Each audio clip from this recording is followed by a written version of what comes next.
Good morning, Brenna. Good morning. I love when everybody thinks something broke when it's not actually broken. At least it's not broken yet. I'm sure something will break. So. I'm paying attention to them. I love when everybody thinks something broke when it's not actually broken. Good morning. I just want to say hello and good luck. Oh, thank you. Oh, You guys are going to do great. it's going to be fun. Yes. Oh my gosh. I had the live YouTube open in another tab and I just started hearing myself talk. It was really disturbing. So FYI, y'all, we're broadcasting. I don't listen to myself talk. Oh, it was terrible. I hate the sound of my voice. So yeah. Hello to anyone who's potentially listening. I'm not sure if other people are already watching us. So. Oh. Guess my hair's red today. That's why I don't wear navy blue. You look great. If you guys need anything today, just shout. I'll be here. Oh, we will. Thank you. All right.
Okay, it's been added. The homepage is now updated.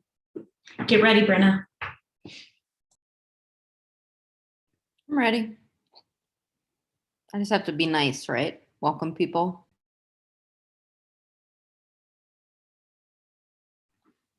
Wait, you're muted. I said I'll hop on camera now that I'm not growling at my screen. Look, we match.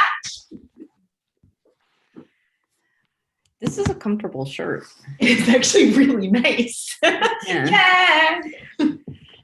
Oh. I hope Don't I just mind had me. all the excitement for the day because I just had a bird fly into my house and I just chased it down and got it out. Bringing nature in. I mean, We're I gonna have to say that happens a lot more often in my life than I'd like to admit. I've never actually had. If they've flown in and flown back out again, because I sometimes just leave my back door open. Mm-hmm. Yeah. Oh well. So I have no idea how we can tell if anybody's actually watching this, by the way. I thought it would be participants, but I think it's actually just people that like are watching the embed, so we won't be able to see them actually, which is, let's pretend like it's 1 million people. Okay.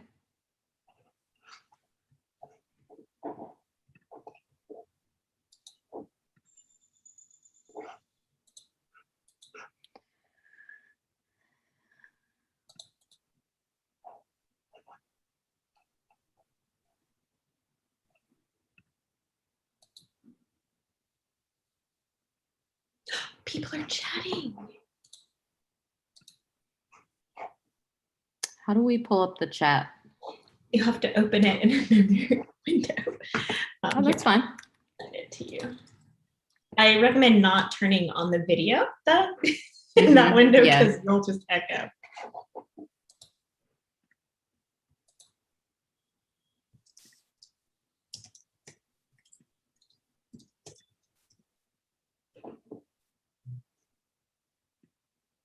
Good morning, Oscar.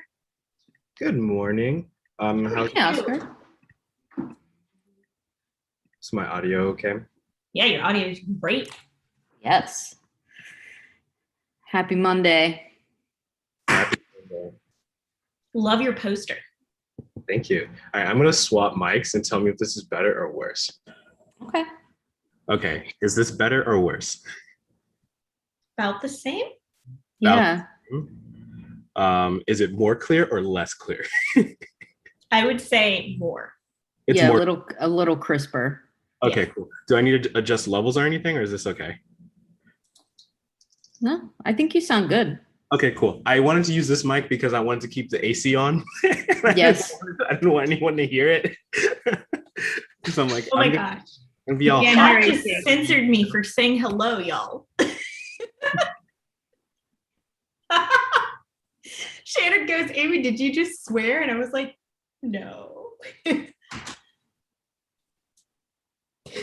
That's amazing. Hello. That's what we have to use going forward. That is just not the title of Way, by the way. That does not fit in with our values.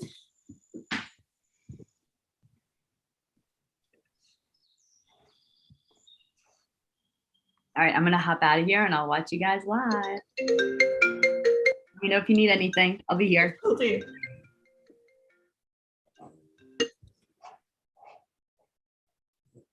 Buttercup has started snoring. What is about that time? Yes, she's very tired. Oscar, I just sent you the link where you can follow along for chat that's happening. I recommend not turning the video on because it's currently live streaming to that and you'll echo. It's really scary. Got it.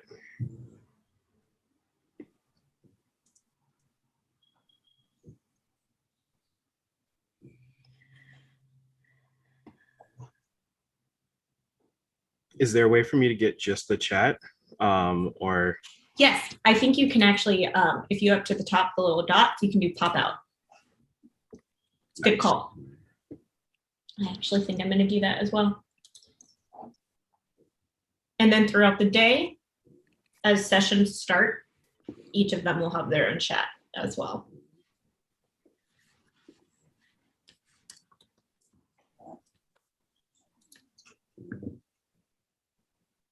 Looks like you have a fan in chat, Oscar. do what? Someone named Jason Pearl said hello. to you. Oh, nice.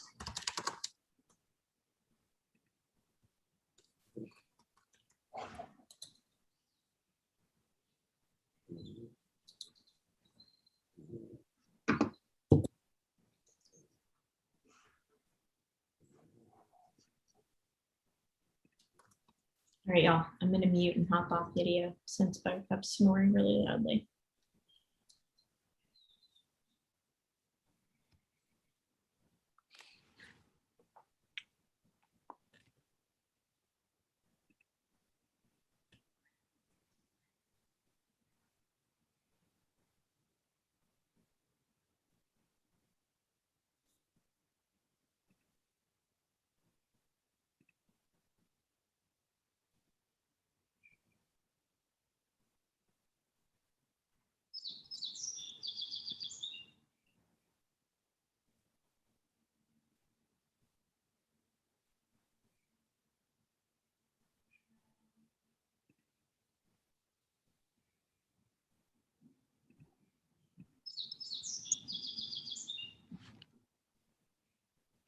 Good morning, Josh. Bright and early for you.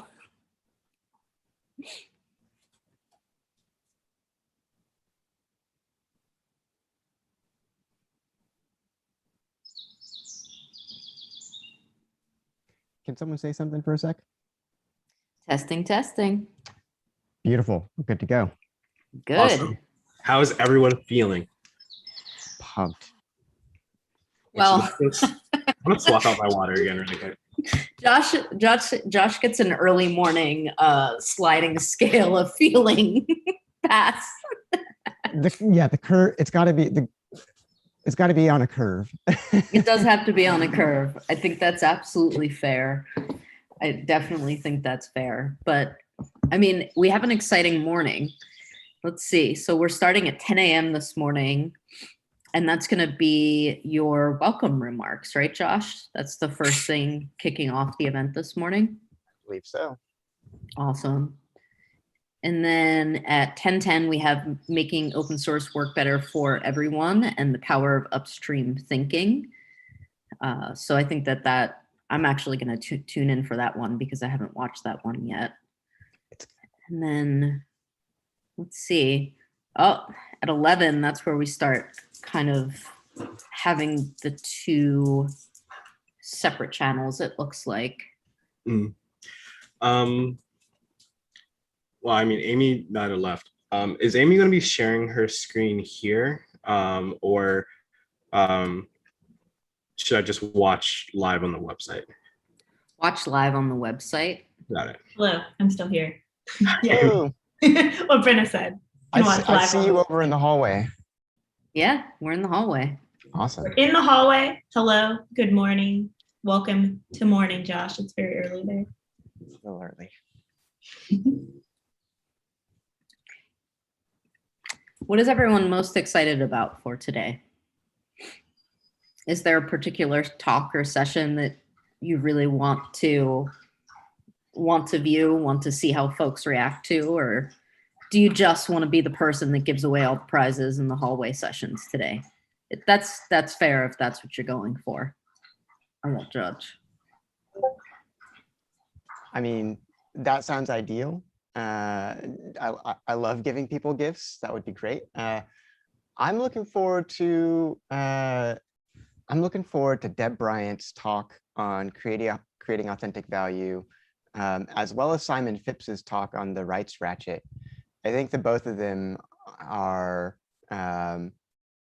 they have really, really nuanced perspectives of open source. They've been here a long time. I think they understand it very well. I think they're going to have interesting things to say. Awesome. Oscar, what are you most excited for? Cocktail hour? Honestly, I am so excited for cocktail hour. I think it's going to be really great. I think folks, especially if folks go out and grab ingredients, I think it's going to be a lot of fun. I tried to keep it pretty simple, so we'll see what happens for sure. Aha. Amazing. But yeah, I'm very excited for talks today. I think everything's going to be awesome. Just our lineup today is absolutely amazing. I agree. I have to say, I'm really looking forward to all of the maintainer talks that we have on deck today, because we have, I would say, a pretty broad perspective, like different folks and different points of their careers, different ecosystems. So I think it'll be interesting to see what everyone's viewpoint is based on where they are and what they're doing. So I'm looking forward to those.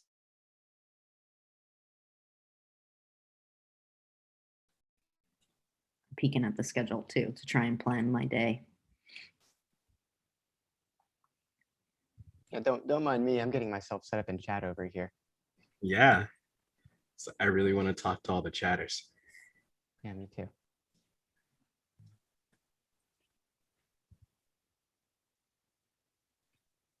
I'm not going to lie. I did not expect all of the speakers that we reached out to say yes to our invitations to speak today. I am really floored by the quality of the speakers we have, and it's super grateful to them. Yeah. I don't know if you know, if you haven't done an event like this before, like speaking at an event or participating in some way, I don't know if folks understand the amount of time that goes into even just thinking about putting together a talk and recording a talk for an event like this. even though no one has to fly anywhere or show up on day of, it's still a lot of preparation.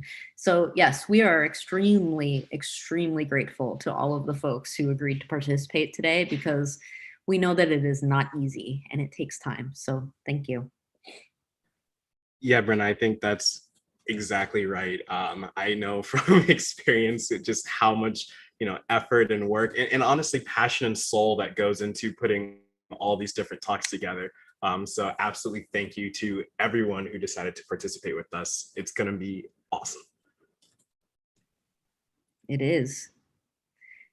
And thank you to Josh for taking charge of the effort to gather all of these wonderful, amazing speakers that we have, because that is not easy either. Trying to come up for a content for an event like this was challenging. And, especially since this is the first time that we have done an event like this at Tide Lift. So, we could have kind of done whatever we wanted, but, I think, Josh, you deserve a lot of credit for kind of doing the shaping. And it's paying off today. Well, thank you. I really appreciate that. I put my heart and soul into this thing over the last 3-4 months here. It's this is like, if you took the inside of my mind with respect to open source, this is the event that you would get.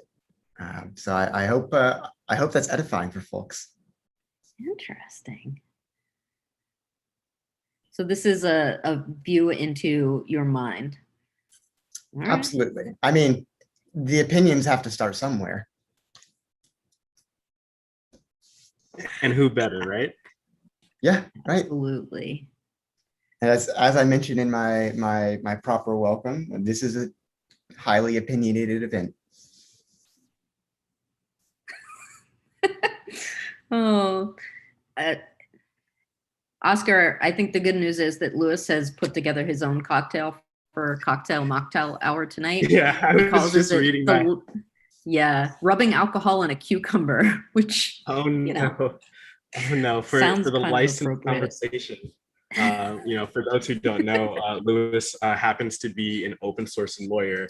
And so this is really funny to hear him say, oh yeah, this is what gets me through all of the open source licensing.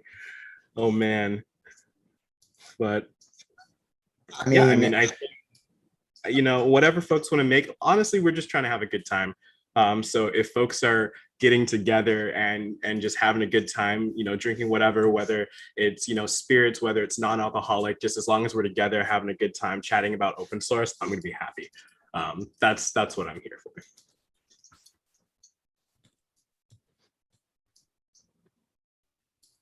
Yeah, I mean, we're going to be confronting like deep systemic issues within open source. That's not always super cheery, so we might as well try to have as much fun as we possibly can today. Yeah, for sure. If we don't have these conversations, then nothing can improve. So that's what these conversations are for. Okay. Just doing my normal pre-event routine, getting the TweetDeck hashtag search set up. Highly recommend folks follow the hashtags for both Maintainer Week and Upstream OSS. And if you tweet about the events, please use those too. Yeah, I think that's a really good reminder, Josh. Today is not the only day of discussion and celebration this week. It is just the first day of discussion and celebration. So please check out the Maintainer Week page on the site, and it will link you to all of the other activities that are going on this week. It's a lot. We're hanging out a lot all week. Hope you can be there.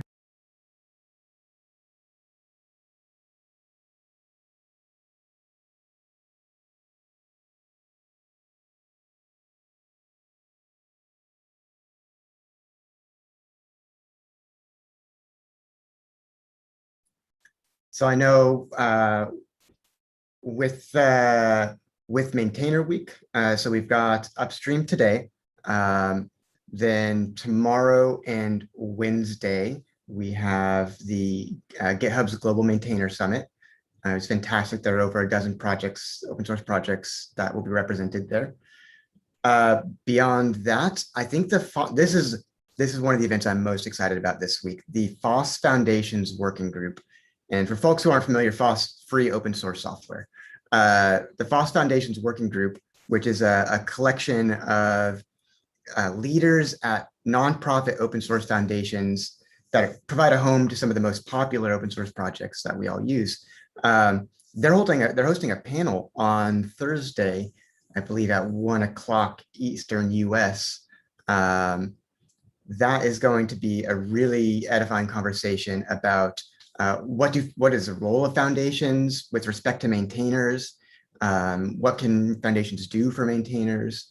And what are the signs that a maintainer might look for in their project that signal, hey, maybe it's time to join a foundation. Maybe that's the kind of support that we need at this point. And I think that's something that I've been on a kick describing foundations as sort of the hidden infrastructure of open source. And so I think that's going to be a really great conversation. I encourage people to check it out. Yeah, I think those are going to be really, really good conversations. So I hope, folks are checking that out. And Josh, there was actually a question in chat, which it looks like Amy hopped in and answered, but for everyone, what are the hashtags that we should be following on Twitter? Yes, that's right. So the hashtag of the week is Maintainer Week. Follow along and you will hear about Upstream, you will hear about the Global Maintainer Summit, the Foundation's Working Group, and everything else that's going on this way. You can't miss a thing if you follow the week-long hashtag. For today, we also have a dedicated Upstream OSS hashtag that I encourage folks to use and search for. Those are the two that I'll be monitoring all day and all week. Thank you. Oh, it looks like we have another question from Brian, our fearless finance leader here at Tidelift. It's also Brian's birthday today. So everyone, let's say happy birthday to Brian. And happy birthday, Brian. Happy birthday, Brian. Brian would like to know, what is your favorite hot beverage to start your day? Cappuccino. With huge thanks to my husband who operates the espresso machine downstairs. Oh, what a saint. So he has the talent to make the got it. Okay. Right. So he's woken up just as early as I have today. That's dedication. That's dedication. Yes. He's a keeper. Yeah. Oscar, awesome. what do you start your day with? I mean, I'm not a huge caffeine person. I don't really need, caffeine to get going. So there's nothing better to start my day with than a nice seltzer. It's the way to stay hydrated, have a bubbly start to every day. It's the way to go. Trust me. So I'm in the middle of both y'all. I start my day with a bubbly polar seltzer because that is the best way to start the day. And when you live in New England, you drink polar seltzer. Correct. And I also drink coffee because I need coffee. I'm so sorry. I have to interrupt you. Otherwise, I will rudely forget to introduce my co-host over here. I don't know if folks can see, but this over here is Pico Cat, my 14-year-old long hair tuxedo cat, and he will be joining me today. And his paw prints can be seen all over the program. Yes, definitely. He was very involved. In so many ways. Yeah. Business cat, very involved. I mean, he has a vision and it's just our job to execute it, really. That's our job. That's right. Thank you, Pico. Oh my goodness. To this last question about a seltzer coffee mix. I don't know about a seltzer coffee mix, but really popular lately has been tonic water with a shot of espresso, which is quite nice, I have to say. Give that a try. Does sound good. Okay. All right. So it is almost 10 a.m. Eastern time, which means that it is almost time for us to go away so that y'all can start watching the program. We're starting with Josh is giving the introduction to the event and the the welcome comments, and then we'll go straight into the keynote. Yeah, have fun. All right. Watch everything, and we'll see y'all later today. Hope everyone has a great day.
Well, hello, everybody. I know I'm just up in the corner of the live stream. I just want to say hi to the folks who are in the hallway. I want to say thank you to everyone who is here. Huge gratitude to Donald for that opening keynote, along with Dr. Rishi Manchanda. I think they set the stage really effectively for us to bring the right mental models and the manner of thinking to the rest of the discussions today. Yeah, I have to say, what an absolutely powerful start to Upstream. Well, hello, everybody. I know I'm just. I had a little work, got a little feedback on my side. Sorry about that. Yeah, I think that's taken care of now. But yeah, what I was saying is, what an incredible start to Upstream. I mean, listening to Dr. Manchanda, especially, that example of, even like just the river, or even, teaching a man to fish. I had never thought to break down that phrase and go back and think through, what are ways that we can think upstream? What are ways that we can break this down? Can we think of the systemic issues that are affecting, all of these things? Because oftentimes we're not.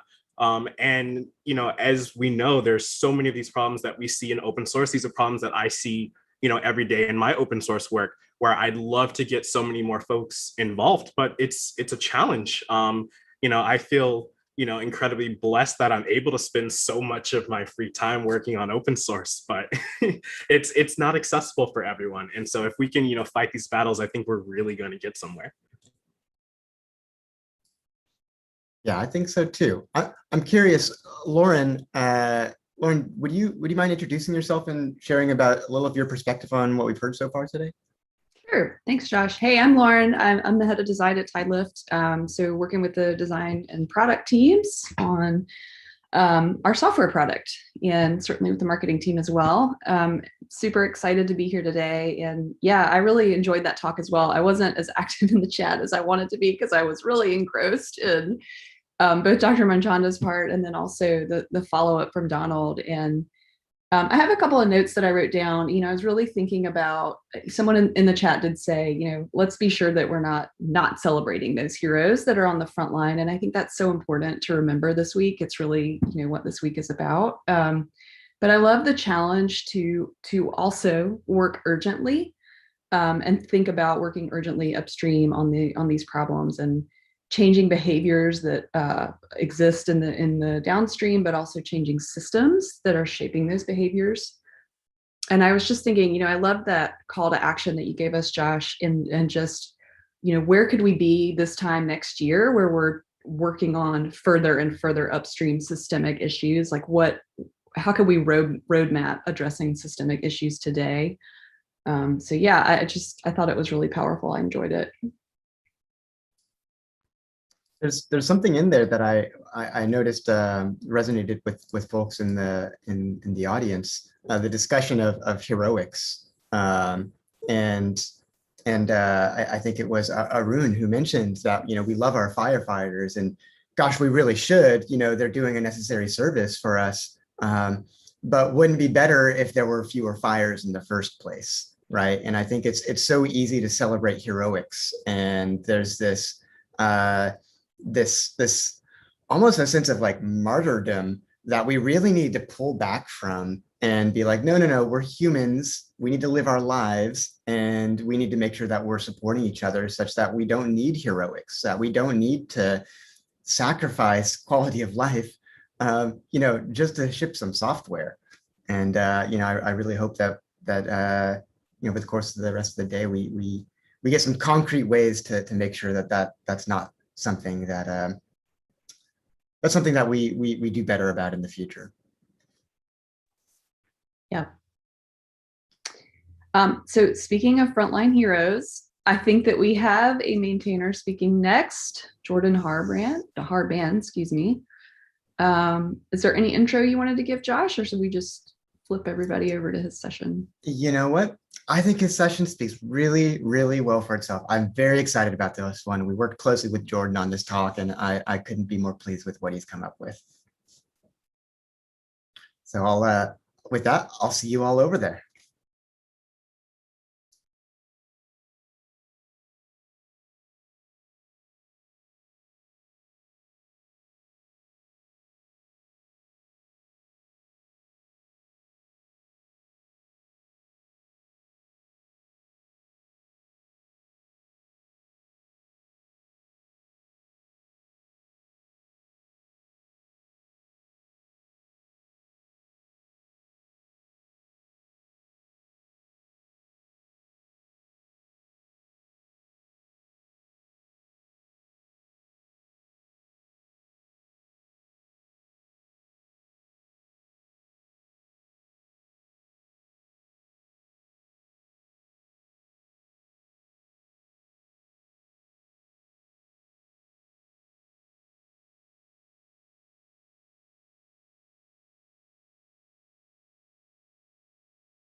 Hello.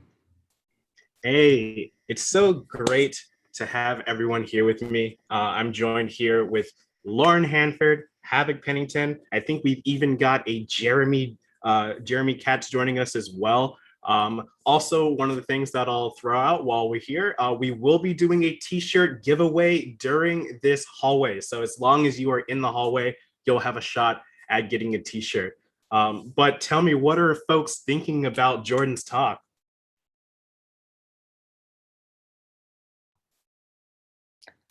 My thought is your move, companies. You put down the gauntlet. Yeah, absolutely. I mean, it largely, these are issues that, we've seen, and it's really up to companies to start giving back, and, providing, some sort of foundation for companies to all come together and share, some of those profits that they're making. Because I know I work so hard on open source projects, and to know that, folks are making, millions of dollars and whatnot, and I'm just sort of, here. Yeah, it definitely, it is an infrastructure problem. So I think Jordan has really hit the nail on the head here.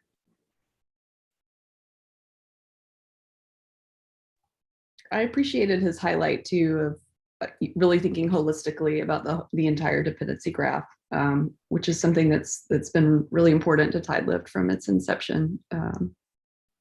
So. Yeah, absolutely. I mean, Havoc, I know that you have immense thoughts on this topic. You've thought about it for a long time. Can you give us some insight to what you're thinking?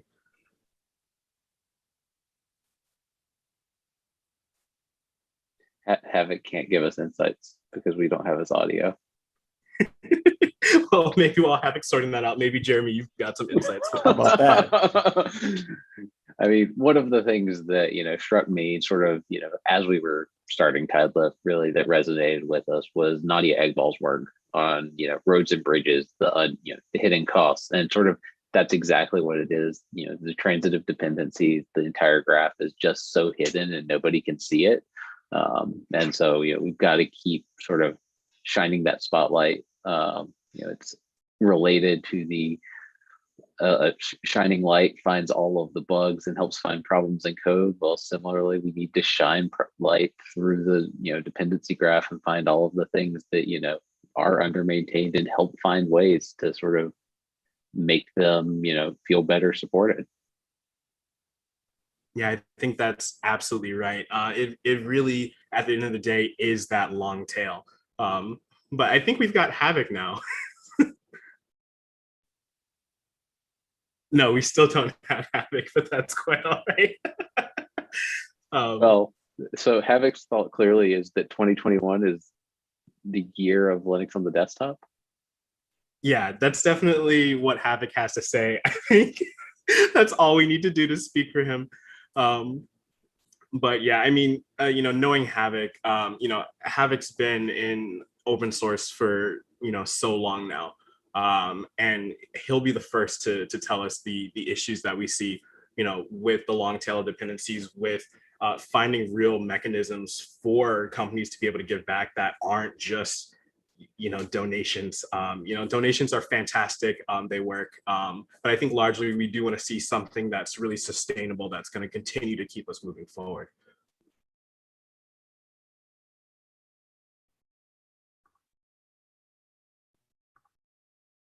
But yes, I want to see. I want to hear a little bit more from Lauren. What are your thoughts? You're head of design at TideLift. Obviously, you put a lot of thought into this. What are you thinking? Yeah, no, I mean, I appreciate Jeremy bringing up Nadia Egball's work. It was really instrumental to me even joining the organization. To be perfectly honest, I have not been involved in open source heavily prior to coming to TideLift. There's actually a lot more that I could do as a designer to participate more, and I think fully understand that experience. But yeah, I mean, the writing that she and many others have done has just been so helpful. And then, of course, the maintainers continue to be such a generous community with their time. They will hop on a call with us and let us talk through ideas and design approaches. And help us think about how we're creating value exchange and sort of bundling things up for the consumer. So yeah, I mean, I'm just deeply grateful to all of the maintainers, both from a consumer of the benefits that they create, and then also, you know, trying to work on this problem as well. I'm just seeing this note. Oh, so we do want to give a t-shirt opportunity away. Is that? Yes, that's happening. So as long as folks are in the hallway, as long as you're here with us, you do have a chance at getting that t-shirt. So definitely hang around for that. And in fact, there's, you know, one conversation that's, you know, happening in the chat about, you know, incorporation for open source projects. And this is something that I've actually thought quite a bit about. I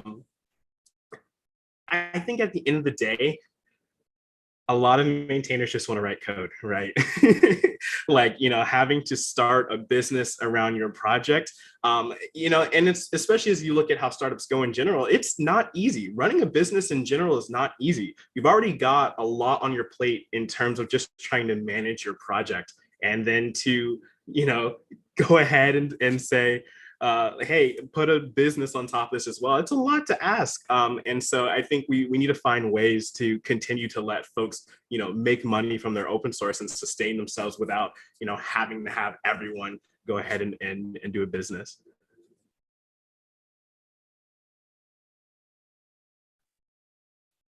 All right. I'm also, so Oscar, when you asked me the question a minute ago, I was also super distracted because I was trying to read ahead about Simon Phipps giving our next talk, spotting the rights ratchet model early. I have no idea what this is, so I'm super excited to join this and learn. It's looking like a really interesting talk. So. Yeah, so I think we should probably start getting folks to go ahead and head over to that talk. It'll be awesome to see everyone there, and let's see a lot of love in the chat as well. There's 2 talks, by the way, as well. Hello, I'm off camera. There's also a survey panel discussion, so you get to pick, choose your own journey. Oh my gosh, stuff. The competition. Lots of good stuff. The next hour is very exciting. All right, everyone, take your pick and go ahead and move on over.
Hello, hello, hallway attendees. I imagine many of you that are coming into the hallway right now just finished hearing Simon's talk. And I have to say, really, really interesting stuff there.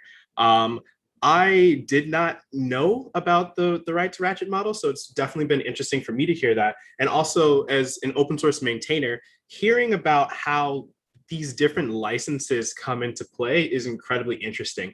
The most interesting part to me, I think, was the contributor agreement, and that it's not really necessary. That's not something that I had really realized. It was something that I was even considering for my own projects, just as some sort of additional protection. But I like the idea of allowing the license to speak on its own, allowing the license to be the thing that ties everything together. I think that's honestly a really awesome thing. And I'm joined here by John Bentz, the man, the myth, the legend. How are you doing, John?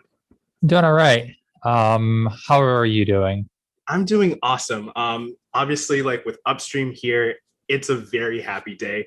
It's really exciting to hear all these amazing things that are going on in open source and to learn so much about just different things. And in fact, like licensing is always something that I think is incredibly interesting. Thinking through, how do you relicense a project? Thinking through, like I hadn't actually considered the fact that, hey, one of the things you can do is plan a project that had a license at a point in time that you were happy with and forking at that point because that project was distributed with that license at that time. I think that's incredibly interesting. But yeah, John, do you want to talk a little bit about, your experience, in the past being a maintainer and sort of how you're feeling about Upstream today? Sure. I actually have been working with a project, an open source project that now I'm going to check to make sure that it will last a long time to deal with some home automation stuff because I've been fighting my internet connection all day. So I want to make sure that all that software that I have to do all this can stay going. And so I'll be taking a look through this stuff. It's like, should I invest a lot of time in this? And no, hopefully the answer is yes. I hope it is. But I have definitely been involved with things that have dealt with license models, changing forks, those sorts of things, either on the periphery, usually on the periphery, or trying to find a way to contribute to a project. So, but yeah, I definitely have run into all this stuff in the past, and it's interesting to have a name for this particular approach. Right, yeah. Because it's interesting seeing like, oh, hey, this thing actually has a name, and maybe I should have been using the proper name for this thing. And yes, we'll say hi to Tyrell in the chat. Great that you're here with us as well. Well, we're glad that folks were able to stop by in the hallway to chat with us for a little bit. We do have some more segments starting here at 11:30. The OSS supply chain panel is getting started. Or rather is in progress, and so definitely like hop in there if you want to learn about that. We've got Carson Wade discussing community. We've got Gana Hosku discussing how to deal with toxic people. So definitely hop in there and we'll see you all over there.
Hello, hallway folks.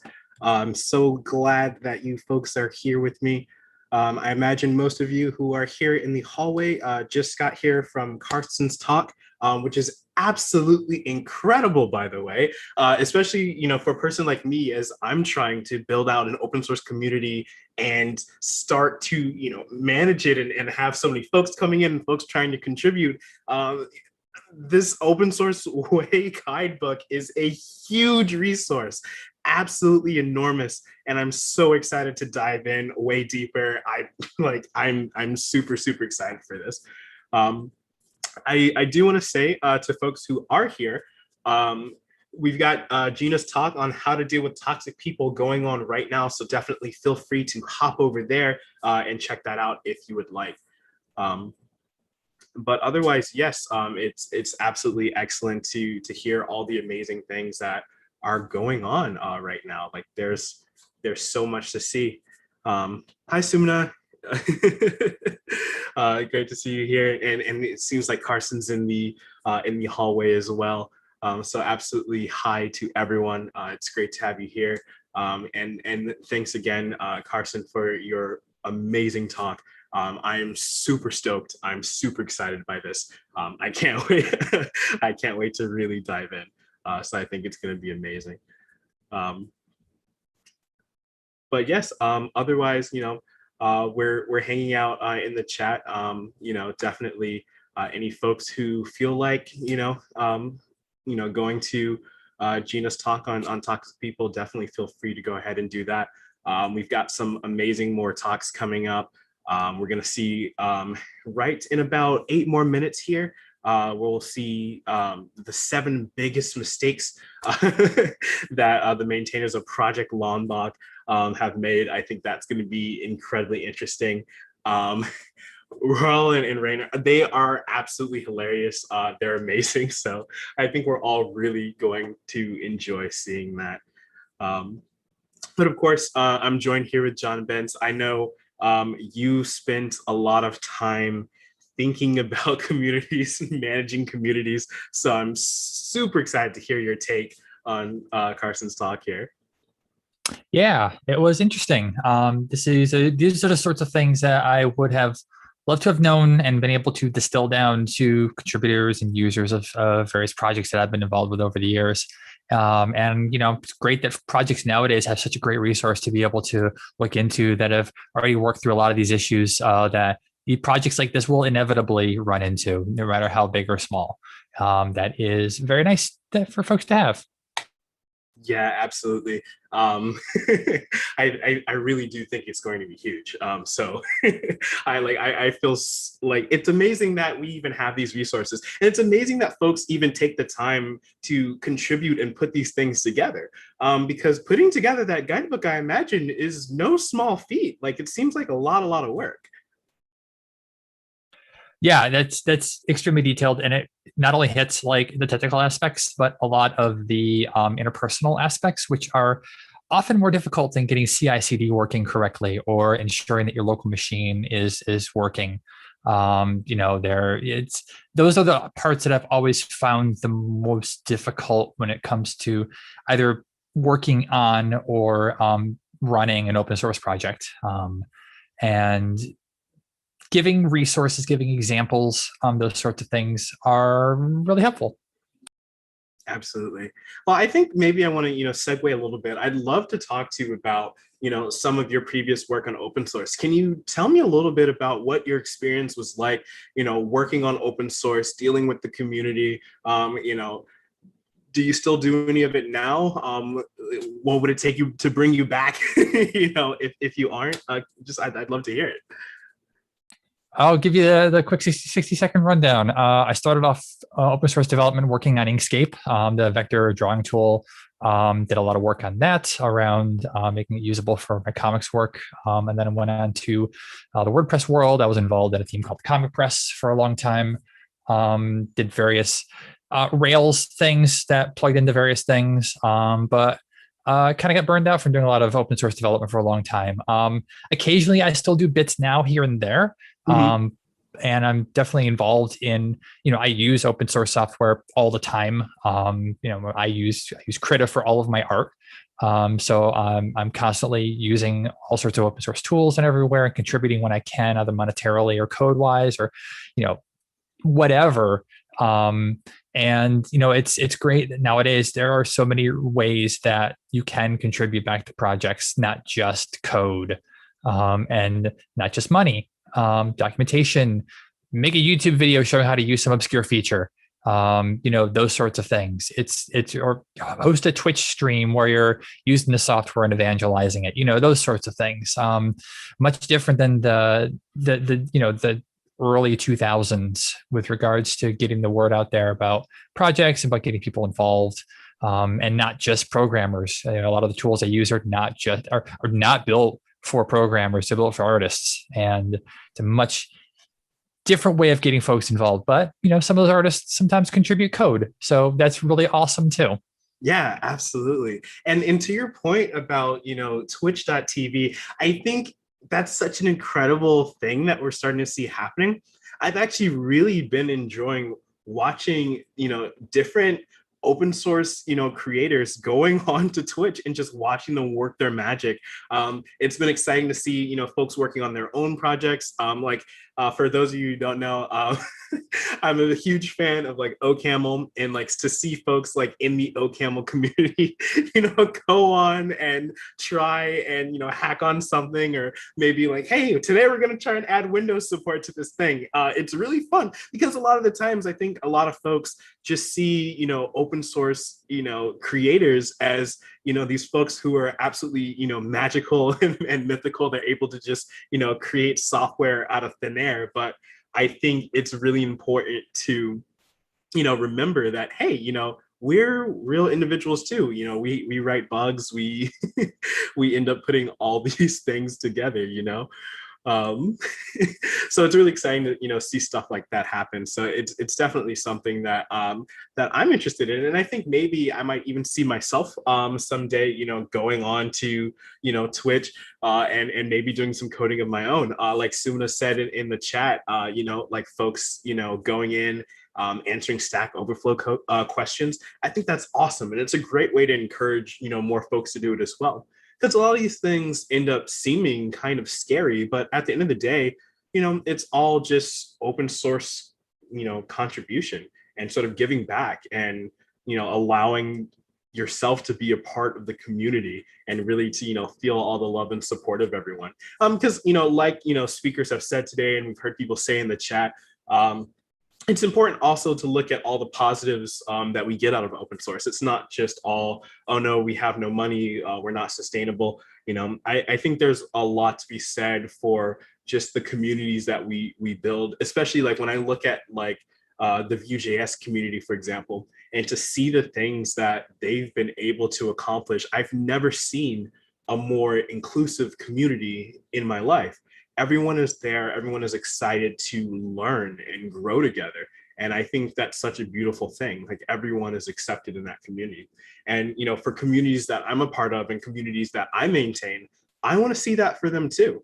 I want to build that community where everyone feels accepted. Anyone can come in from any skill level, whether you're just starting programming, whether you're coming in as a veteran. I want folks to feel included. And it's not just a matter of oh, I'm this amazing developer in my day job, and I have the means to do this or whatever. It's really a matter of getting absolutely everyone involved. But that's me on my pedestal there. Hi, Brenna. I was actually listening to what you were saying, Oscar, and oddly enough, the results from the maintainer survey completely agree with you, because awesome. Over half of the maintainers who took our survey said that community was one of the reasons that, if it wasn't the reason that they got started in open source, it's one of the reasons that they stay. Yeah, so absolutely. Yeah, and we talked a little bit about that on the maintainer panel that we did. So if y'all didn't get to see that session, you should watch it after.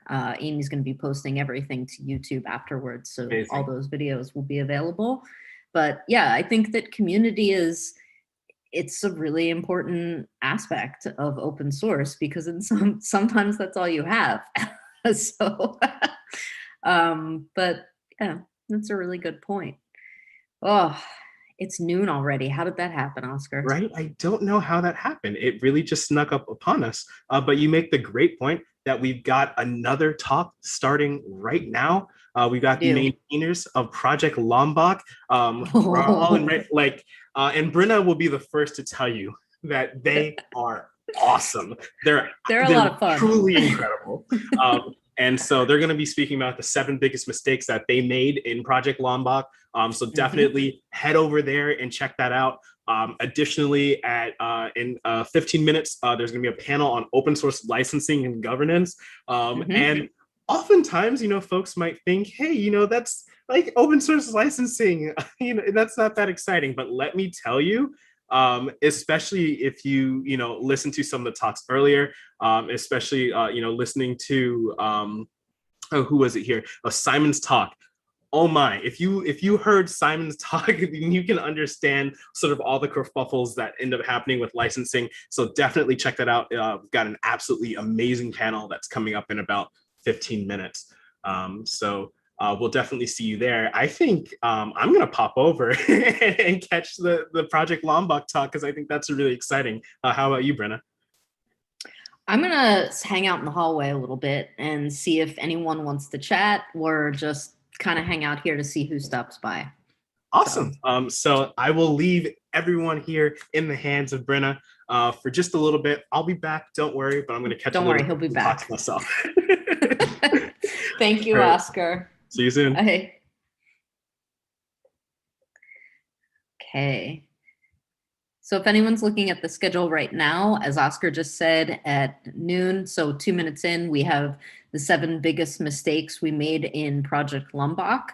Highly recommend that talk. I watched it the other day, and it is very interesting and informational, but also absolutely hilarious. And then at 12:15, we have the open source licensing and governance panel discussion. And then at 12:30, we have Forbes Lindsay talking about don't miss the next big thing, how to support it before it's big. So he is a maintainer on the TideLift platform. It'll be interesting to see what he has to share with us. So I have a question here from our friend Sumana. What surprised you while working on the Upstream event? Honestly, I would say what surprised me, Josh and I were just talking about this yesterday, is the amazingly positive response that we received from all of the folks that we reached out to possibly speak or work with us on Upstream.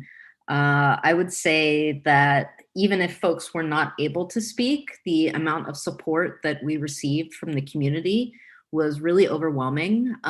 Lots of input, lots of advice. Since this is the first event that TideLift has put on, a lot of folks in the community were willing to pitch in and happy to help in any way that they possibly could. And that was, I mean, it wasn't a total surprise to me, but it was really nice to see. So I would say that that's the biggest thing that came out of Upstream for me. It was a really good feeling. All right. I have a question here from Scott.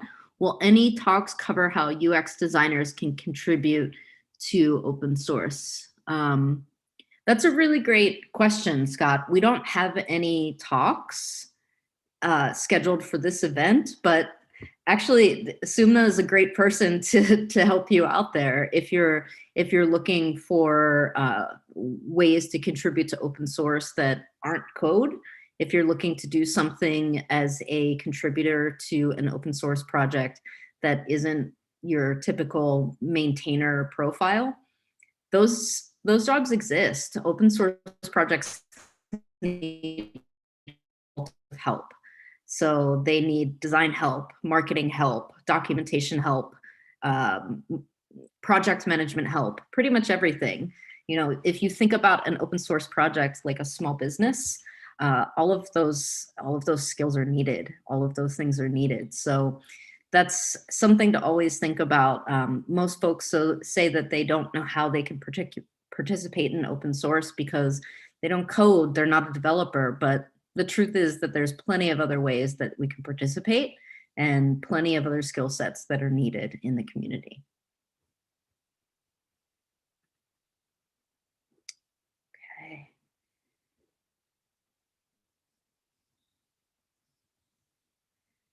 Just taking a look at what is going on here.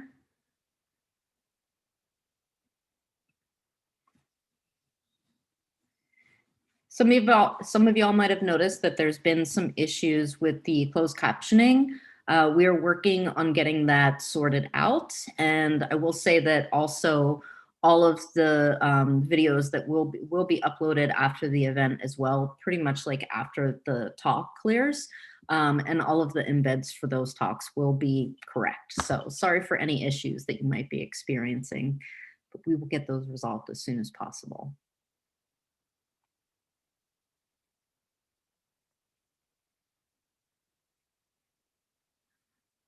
We're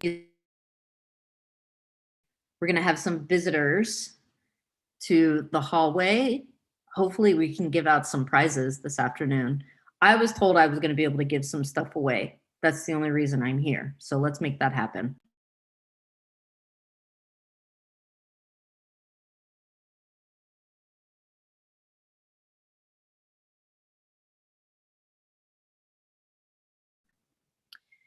Sumna also just posted a really good reminder for me. Today is Monday, in case y'all didn't remember. Some days I get my days confused. Very often on Tuesday, I think that it's Wednesday. I don't know why. I think maybe it's like a wishful thinking thing that I do. Not really sure. But this is just the start of Maintainer Week. Today is the first event, Upstream. And then tomorrow and Wednesday, GitHub has the Global Maintainer Summit. It's a virtual gathering for the maintainers that make open source possible, hosted by GitHub. So that's going on tomorrow and Wednesday. There's information on that event on our site. There's other things going on this week. I will try and get together the full program for you and share that information with you, but everything is on our site. Everything is also on the GitHub Maintainer Summit site. So you can check out that programming and see what interests you. Okay.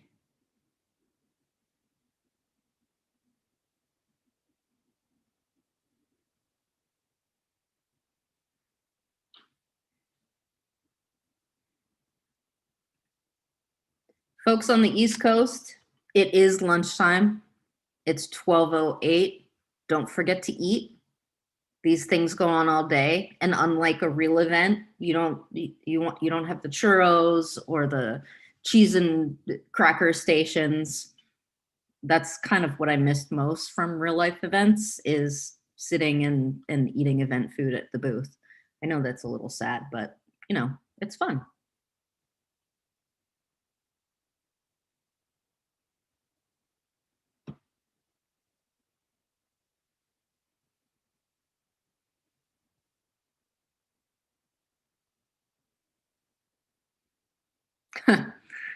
Question just came in from Amy asking me if I remember the RailsConf bar, and I do. It was an interesting choice for an event, but I have to say that it was extremely tasty, and I was somehow able to make a great bowl of steaming soup at an event. Yeah, it was very interesting. So event organizers, please hear that. These odd dishes, or these interesting dishes for events, are possible. Please make them happen. They were very good. That's what we miss.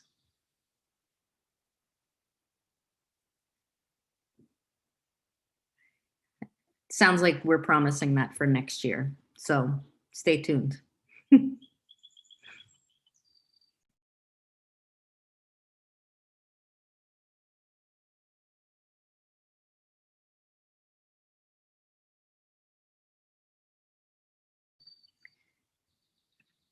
And if you are looking for any sessions that are starting up soon, we are going to be wrapping up the Improving the Health and Security of Open Source Supply Chain panel discussion. and also the 7 biggest mistakes we made in Project Lombok. Those will be wrapping up shortly. And then at 12:15, we have the open source licensing and governance panel discussion. And then at 12:30, we have Don't Miss the Next Big Thing, How to Support It Before It's Big with Forbes, Lindsay. And then at 12:40, we have Recognizing Burnout in Open Source.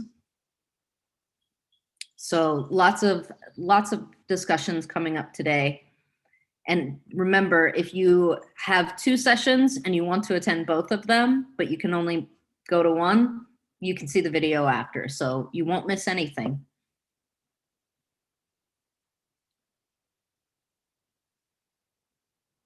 Sumna's asking a really great question in chat. What are you already thinking you might want in 2022 regarding topics and conversation formats that we didn't do this year? One of the things that we were thinking is that we would like to do a hybrid in-person plus online event. I think, you know, a lot of the discussions that we've been having internally is that we definitely miss going to events, but one of the things that we found that we really love about virtual events is that there's a really low barrier to entry and pretty much anyone can attend. So, you know, if you aren't capable of taking the time off of work or making the travel and taking that time, you can attend a virtual event. So I think we really like the idea of being able to present in both formats, just to kind of increase the number of people that are able to attend and watch the content, because, you know, that's what's important.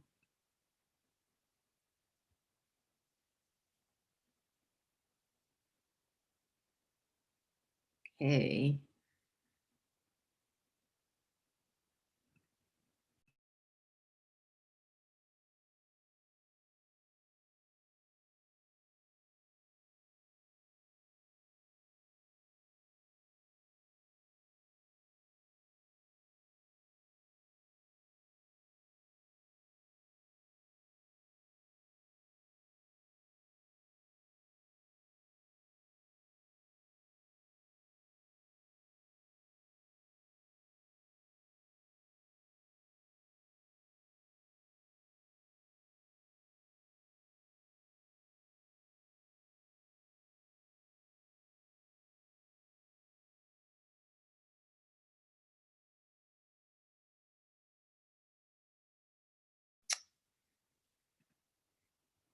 Amy's asking me what I'm getting for lunch.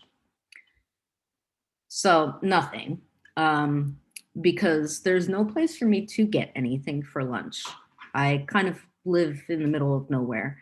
I made myself lunch before I jumped into the hallway, which for me usually means tater tots. And that's exactly what it meant today. So I'm sharing that with the world. I ate tater tots for lunch today. No pizza boat. No, pizza boat's not until Friday. So every Friday, there's a pizza place in town that I live on an island. And so the pizza place in town makes all of the pizzas, and then they have their own boat. And then they put all the pizzas on the boat and they bring the boat over to the island and deliver the pizzas. But yeah, that's unfortunately, Amy, only on Friday. So no pizza boat today. I kind of wish Pizza Boat was every day. Oh, well.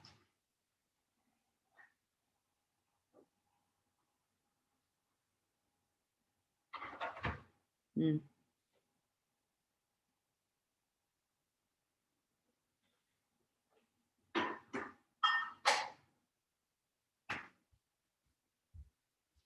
Yeah. So I see a few people kind of commenting that virtual have been a positive thing for them as well, mostly for the being able to attend more events than they would normally be able to attend, and being able to attend events in places that they normally wouldn't be able to go or travel to. So I definitely think, you know, there are some things that you miss when you do a virtual event. You know, this is our hallway for one. That's a little bit strange at an in-person event. It's a literal hallway. But, I think that it also kind of does open up the event to a lot more people, a lot more voices, a lot more opinions. So I think that's a really great thing. And hopefully we can figure out a format that's kind of somewhere in the middle that works. It'll be interesting to see how events kind of evolve, given what we've experienced this past year, and kind of given where everyone is right now. So it'll be interesting to see what the event schedule for the remainder of this year and next year looks like.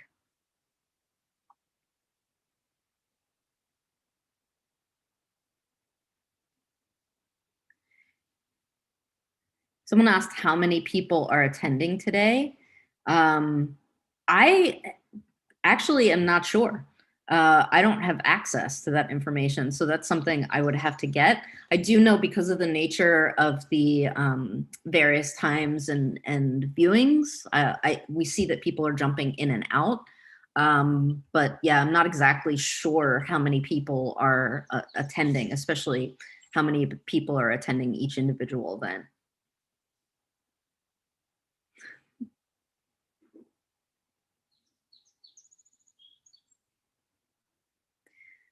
Okay, so it's 12:16.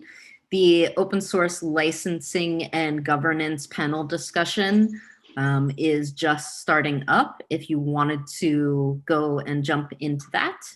And then again, a reminder, at 12:30, we also have Don't Miss the Next Big Thing, how to support it before it's big. And also at 12:40, recognizing burnout in open source. Recognizing burnout in anything, I think, is hard. In any life situation, I think, is pretty difficult. So it'll be interesting to see what Kieran's advice is there.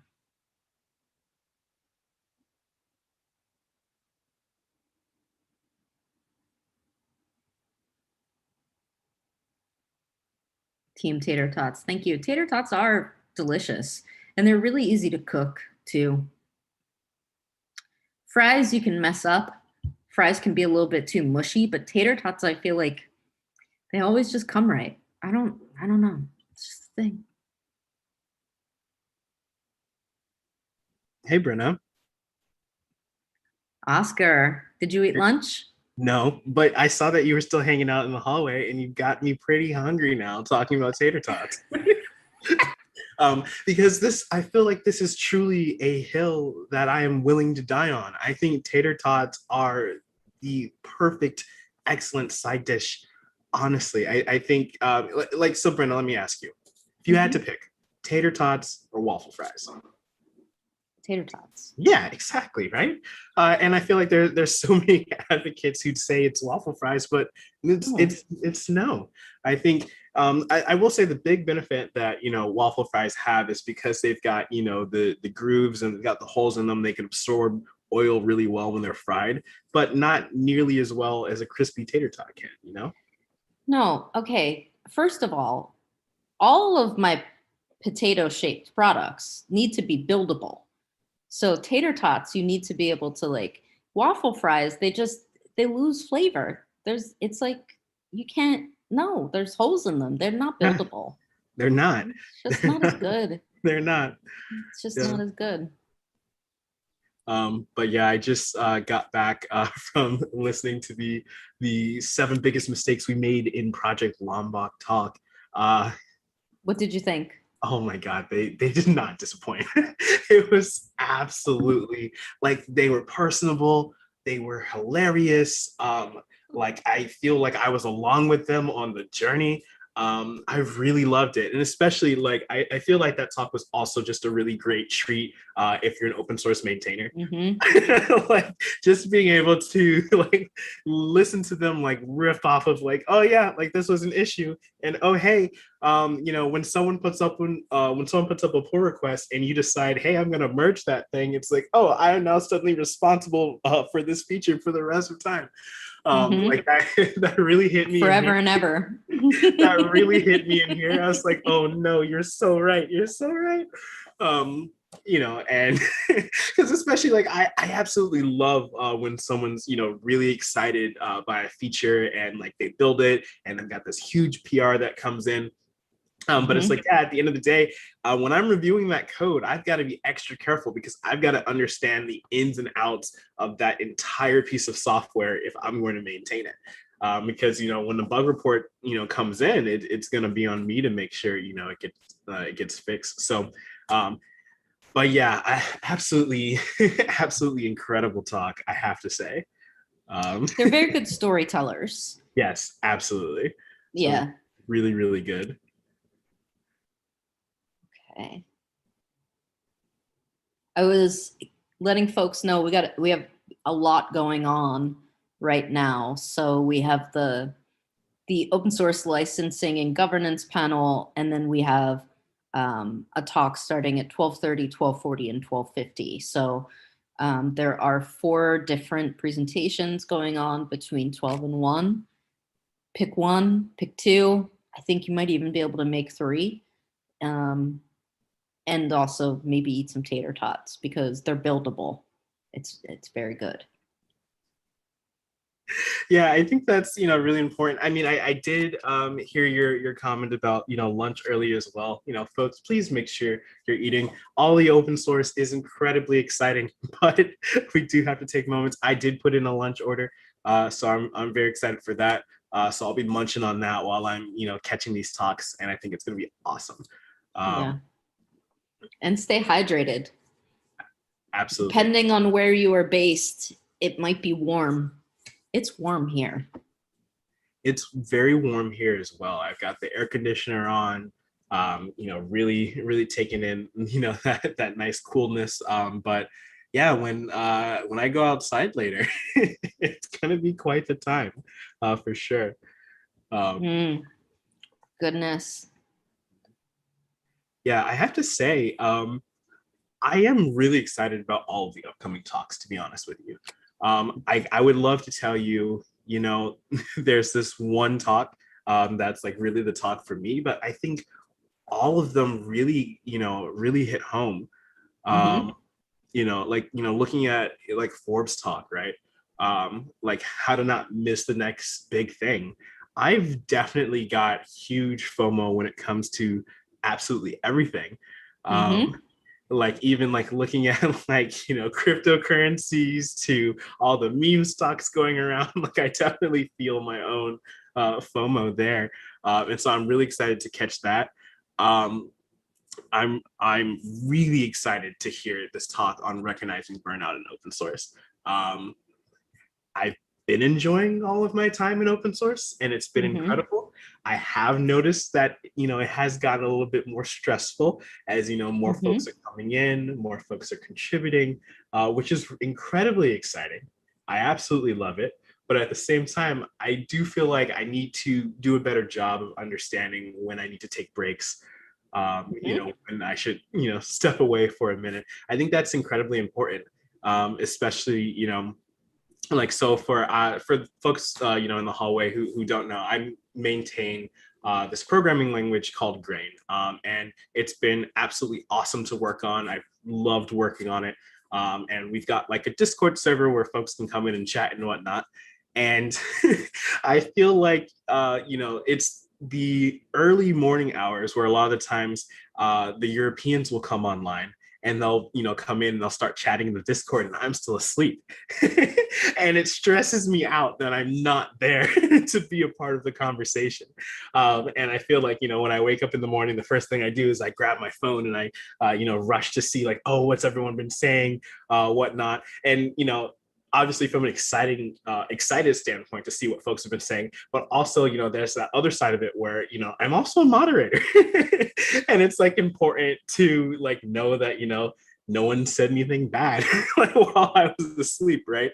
And I feel pretty lucky now. We've got some folks in Europe who but it's even for them, it's like even having to wake up early for the folks who get up super early to like make sure we're moderating chat and whatnot.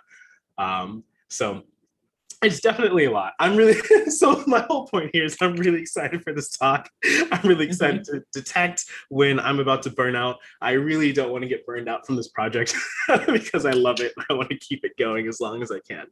No, and really that advice is good for anything in life, not just open source projects. Like, we all need to be aware of setting boundaries to make sure that we're all staying healthy and not getting too stressed out by anything.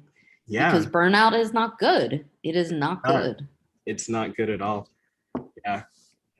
And it can happen with anything. But I know that feeling of excitement, that feeling of like you want to be a part of that conversation, because this is something that you have created and something that you're sharing with the world, and now people are experiencing it, and that joy of like hearing what they have to say about it and experiencing it through them. I understand. I completely understand. I would be in my chat all day too. Completely. Yeah. It's because it's also, you want to hear everyone's feedback. You want to hear, the good things. You want to hear things that folks don't like. Especially like if someone comes in with like a bug report or something, you're like, oh no, like there's this bug. And like, obviously, open source sustainability, still a problem. I still have my day job. I'm working it right now. But sort of like, on top of it, it's like, I'm working right now. I can't drop everything and fix this bug, right? Yes. And then, I finish up working, and then, I can take my evening where maybe I was gonna, catch up on that Netflix show or something, but instead, I'm going and I'm fixing this bug for free.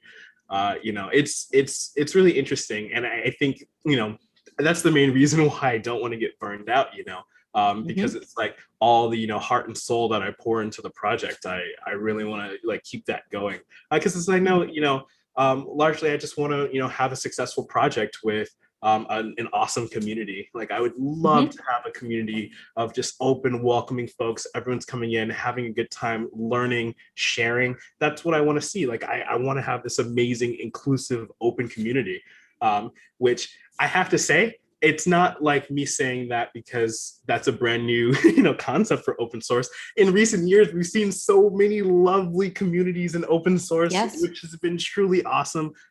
So I, just trying to model everything off of that truly is going to be awesome.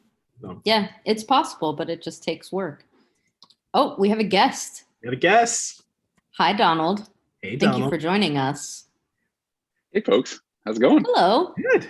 It's going well. How are you doing? Good. Just here to talk about, pay the maintainers. Yeah, pay the maintainers. Our cause is just. Wait a second. Where did you get that shirt? I don't have that shirt yet. I know people. Yeah. Who do you know? I thought I knew people too. Same. Oh my goodness. We'll talk. Love that shirt. It looks soft. Oh yeah, it's good stuff. Yeah. But so how are you enjoying Upstream today, Donald? It's breaking my brain trying to follow multiple talks at once and participate everywhere. So I'm learning the ropes here, living the virtual conference lifestyle here, but I'm loving it. It's so much amazing content material, so many great people who create great software. Yeah. I know. Yeah, we were talking about, the virtual event system. It is a little strange to get used to when you're used to the in-person events, but one of the amazing things about the setup is that folks are able to attend today who normally would not be able to attend. And so just being able to have so many people come from all over the place and join us in these little boxes on our screens is pretty amazing. So we're really excited about that. And we were talking about the talks that are coming up. We were saying that Oscar's really excited for Kieran's talk about recognizing burnout in open source, and just talking about how that is something that we all need that advice for every aspect of our daily life, pretty much. Hey, Cameron. Hey. And then also, so just keep in mind, folks, 12:30. So right now we have Forbes, his talk, Don't Miss the Next Big Thing, How to Support It Before It's Big. That is starting now. And then in 10 minutes, we have Kieran's talk, Recognizing Burnout in Open Source. So please join those talks if you're interested. And again, everything will be posted after the event. So don't worry about missing one talk today. You will be able to catch up. Yeah, I'd say, don't miss the next big thing. Yeah, I honestly think like that's going to be an incredible talk. I've had the pleasure of meeting Forbes in person. Absolutely amazing. I think it's going to be really, really good. But we did get a Cameron here. Hey, Cameron, how's it going? What are you excited about Upstream today? Oh, I mean, it's been great so far. I just hopped off of the Project Limbach talk, which was hilarious. I mean, the way they had the both the audio going and their videos, and it was incredible. So that was a great talk. The supply chain panel was the one I was looking forward to most. So I got to catch that, and that was just pretty enlightening as well. So overall, it's just been a really great day so far. Yeah, absolutely. I couldn't be happier with everything that's going on. Absolutely. Oscar, Brenna, what's up with this changelog takeover coming up in half an hour? What's happening then?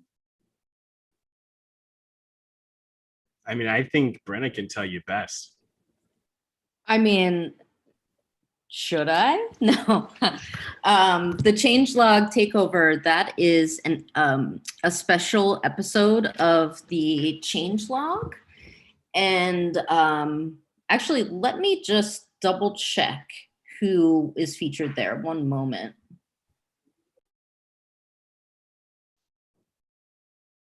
I think it's Adam and Jared who are the two co-hosts of the changelog, which is one of my favorite podcasts about open source software development. And so it's exciting to have some luminaries show up.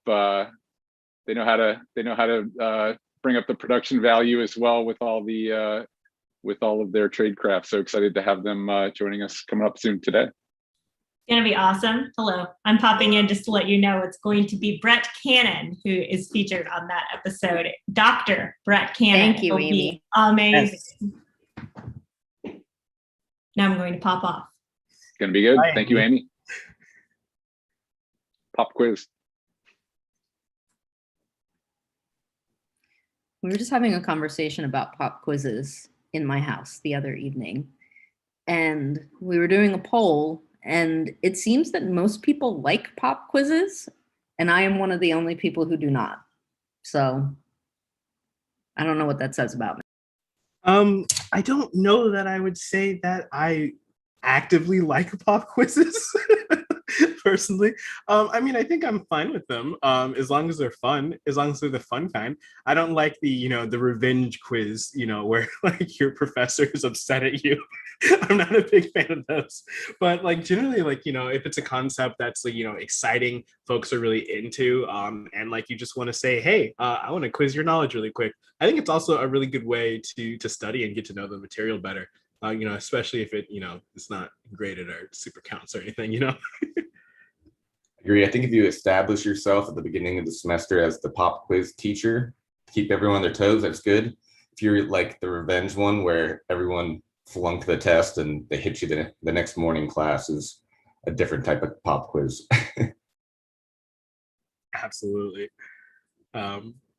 But yeah, we were also before you guys hopped on, we were talking about it's important for folks to make sure that they're having lunch and staying hydrated today, because with the online format it's so easy to sit and just take in all these talks. So hopefully you guys had a chance to grab some lunch as well. I think the four of us here, I think we're all East Coasters, so I think we're all on the same time right now. And we have another guest. Another East Coaster. Hello, Margot. Hi, I figured out how to get in finally. Awesome. How's it going? Good. Thank you for joining us. I've also, I heard Cam say he just came from the Lumbach talk as well. And I was talking to my parents about it because my dad just started contributing to open source. So I was letting him know that he should follow those tips. And then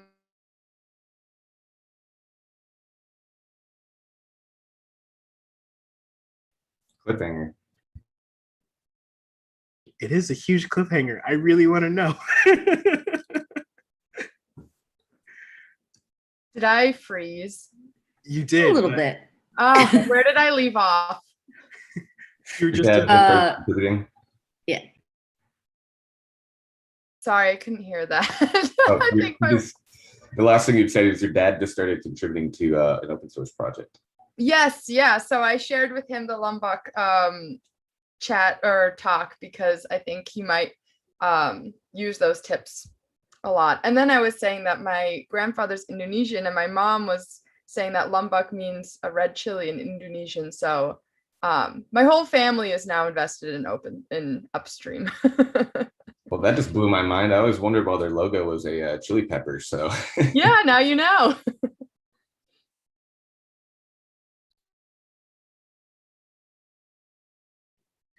But yes, so what other things have folks been enjoying today? We all love the Lombok talk. I was really excited to hear Carson's talk on the open source way. That was absolutely incredible to have a full guide on how to build and manage a community in open source. I really love that. So I'm excited to hear the other things that folks have been really excited about today.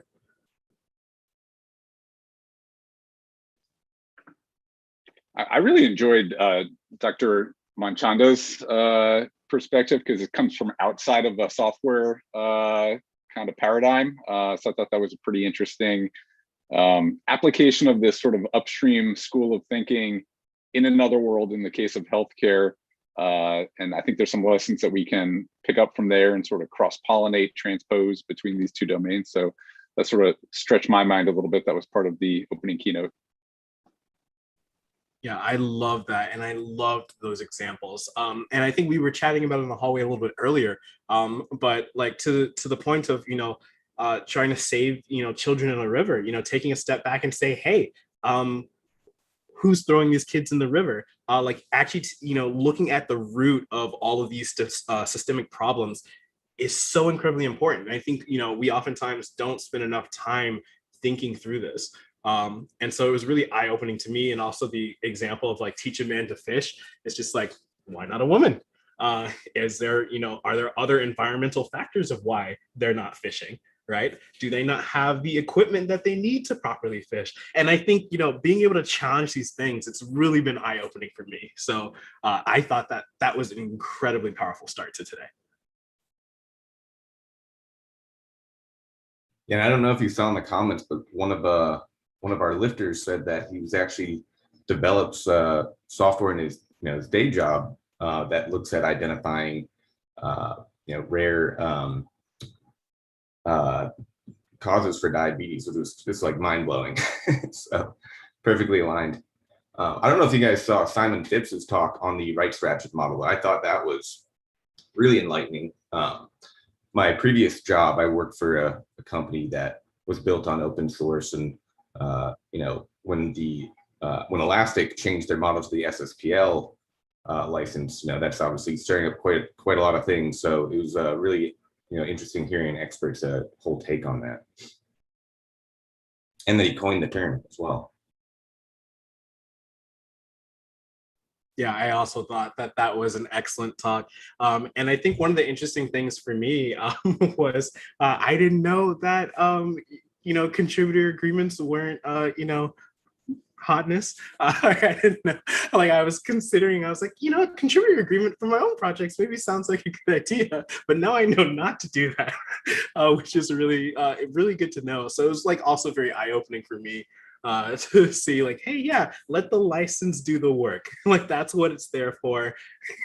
And with all the awesome panels on licensing today too, I've really been learning a lot, which has been really awesome.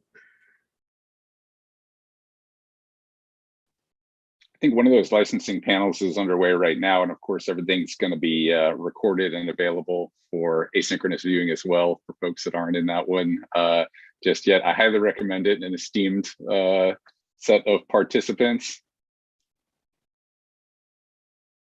Yeah, I'm gonna have to catch the replay of that one for sure.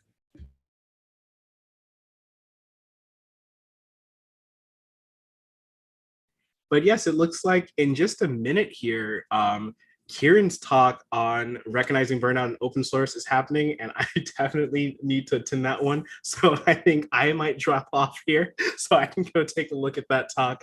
But I will see you all so soon. I will be back.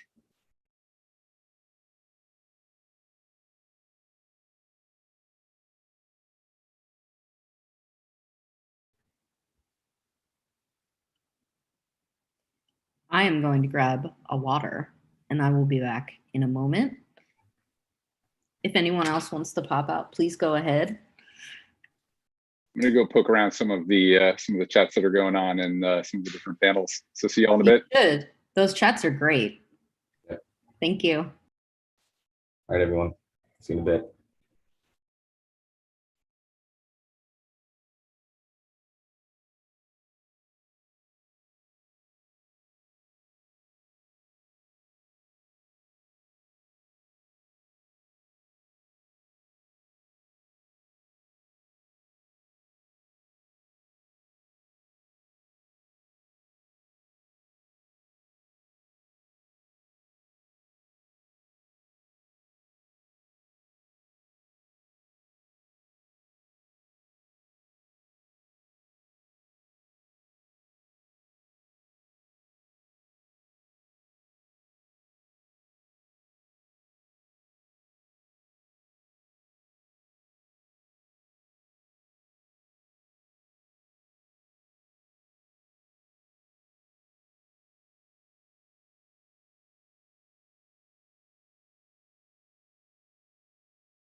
Hello, hallway folks. Excuse me. I am back.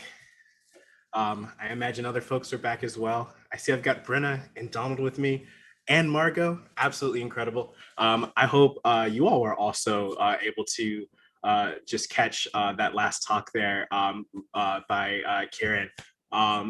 It's so important to me to recognize when I'm about to burn out and catch myself. So that was really awesome to learn so much about other signs to look for as well.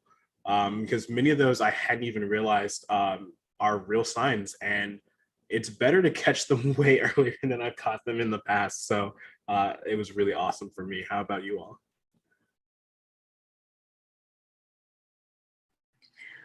I'll be honest, I was answering emails. Well, conveniently for you, Brenna, all of the talks will be available. I'm sorry.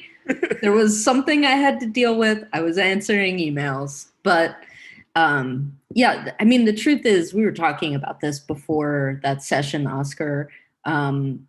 That's something that I had to develop a system in my own life. Like, first of all, you have to get to the point where you even understand when your brain and your body are telling you like you're headed towards burnout. You have to be able to recognize it, and then you have to be able to stop it and basically like set a new path. And it takes a lot of conscious thought, but the truth is that it's much better in the long run. Like much better in the long run. So absolutely. Yeah. And I think one other thing before we continue, I just want to point out that starting right now is John Leiter's talk on surviving open source. So definitely don't feel like you need to hang here with us. Like, definitely go check out the talks. John is an absolutely incredible maintainer, and there's so much to learn from him. So definitely feel free to pop on over. But we'll still be hanging here in the hallway for any folks who are chilling out as well. Yep.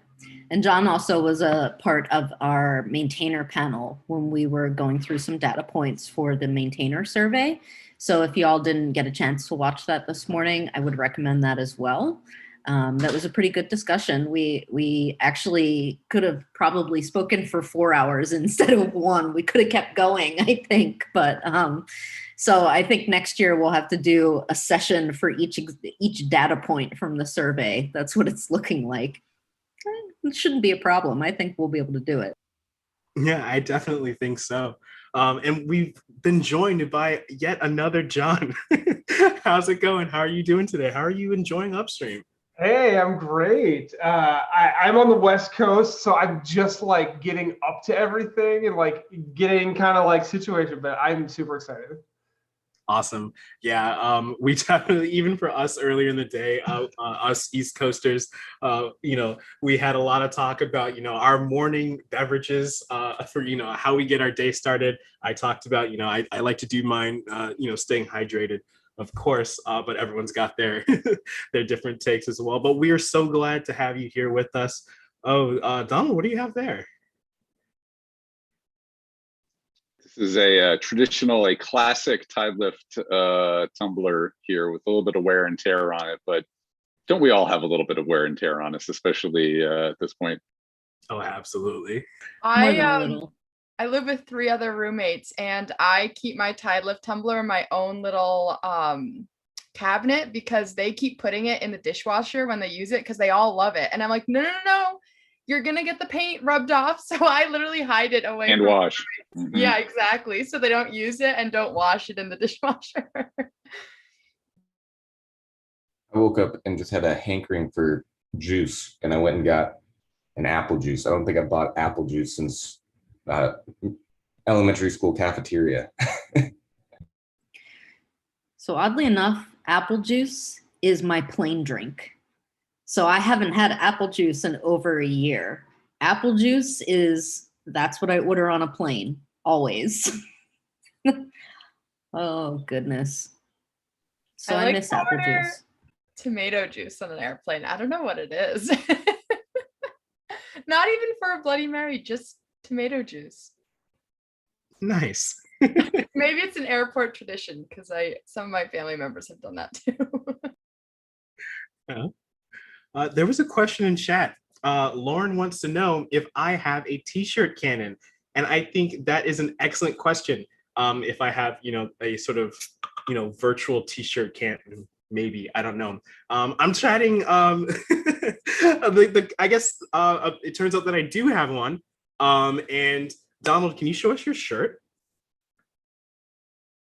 An absolutely amazing Pay the Maintainers t-shirt. And if you are in chat right now, you'll have an opportunity to randomly get one of these, which is incredibly exciting. In fact, if Amy's somewhere in the background, do we have a quiz question that we can ask so we can give away a t-shirt? Are we just handing one out? What's the plan, Amy?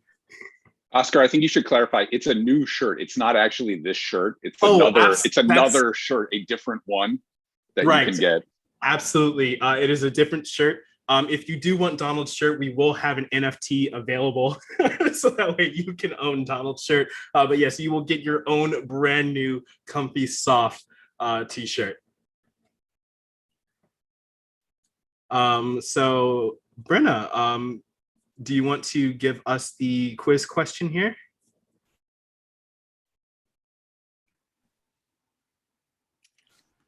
Oh, is that okay? I guess I'm reading it. I was looking up the answer to the question to make sure that I had it right. Because you know what, y'all? I really want that shirt.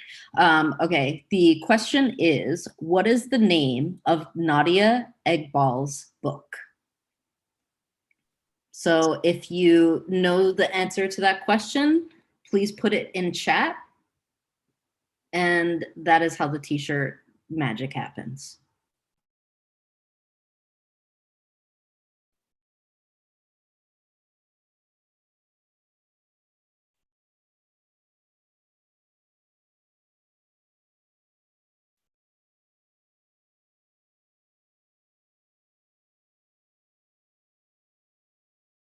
Donald, are you secretly spoiling the answer to the question?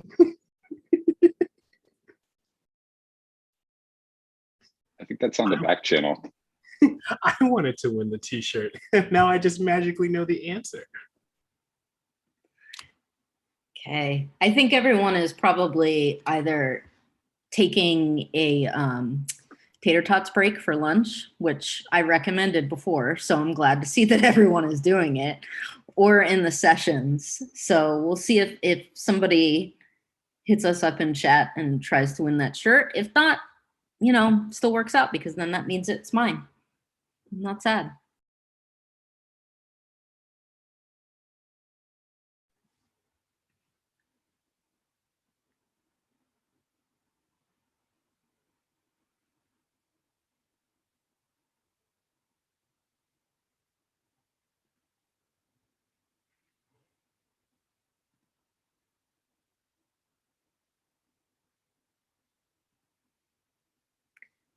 That was a smart move, Oscar. Thank you for following up. Yeah, absolutely. I felt like it would be, good if folks could, read it instead of just, listening to us as well. But yes, since we've got John here, I'd love to hear, your take on just, open source and the sustainability problem. Just what are your thoughts? You were here, so I had to call you out. Oh, is this me, John? Yes, you, John. I get to ramble about my thoughts. I don't know. I mean, there was a really good Twitter thread I was reading over the weekend about a guy who started this open source project called Doxy, and he basically got to this point where he's maintaining this thing. It was really fun at the beginning. It got bigger, got used by companies, all this stuff. And like the biggest wear for him was like his mental health, trying to maintain, keep this thing going, take in all of the feedback, hold down a job, and have a personal life while not, it's not that he wasn't in it for the money, but like he basically got to a place where like he had to take a year off and like just went radio silent. And I think that's like common. It not just like like it's not just like the big open source projects either. Like there's another project like I use personally, like in my home, I use this thing called SMA, which is like a video. It basically allows you to transcode video to like a specific type. And I just use it internally, like for my own little home, to make sure I have all my videos in the right type I want it to be in. And even that, like it's some guy, I have no idea where he is, and I've talked to him and submitted pull requests and done all this stuff. But like, you know, he can't, it's hard to keep up, I think, and it's hard to maintain his mental health and just, I don't know. That's how I see it. I think it's like it always starts out as a passion of project of passion and love, and you want to do something, and then it kind of becomes this thing. And maybe if you're lucky, it becomes this thing, and maybe if you're unlucky, it does. I don't know. But yeah, I don't know if that is like answers the question, but it's like this double-edged sword, right? You make something awesome, people use it, and then it becomes a thing. And how do you keep it going when it becomes that thing? Yeah, absolutely. I mean, I wasn't looking for anything in particular. I just wanted sort of your general thoughts, and so you answered that for me. So I've been in this game in some sort around it for like almost 20 years, right? Yeah. And like it's come a long way, but like we still have this thing where it's like, how do we? It's not going to go away, but how do we make it better? Right? Yeah. Well, before we continue, I do want to point out that right at 1 o'clock here, we do have another panel starting, the changelog takeover, the social contract of open source. So we've got the changelog, amazing podcast. We've got Adam, Jared, and Brett just telling us absolutely everything here. So don't feel like you need to hang out with us in the hallway. Feel free to hop on over and take a listen to that, everyone. It's going to be absolutely incredible. And in fact, I'm going to go take a listen in a minute or two here as well. I don't know if other folks are staying around to hang in the hallway, but that's definitely where I'm at. I'm following you on that one, Oscar. Yes, me too. And take my tater tot break. It's important. So important. All right, well, we'll catch everyone again soon. Everyone go, please enjoy the panel, and we'll catch you back here in just a little bit. Take care, everybody.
Well, hello again, Brenna. John. Hey, Larry. How's it going? Fantastic. How are you? You know, I'm hitting the early afternoon slump. I think I'm gonna need some caffeine in a few. I went ahead and fueled up right before we got on.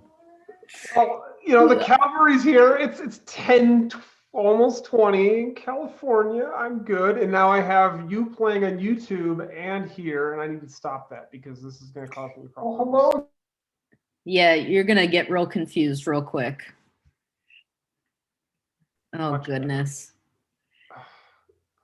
Oh my gosh. So should we like, I don't know, we're like in this thing, this internet space, and do we like need to introduce who we are or like say something about that? Like, or how should we do this?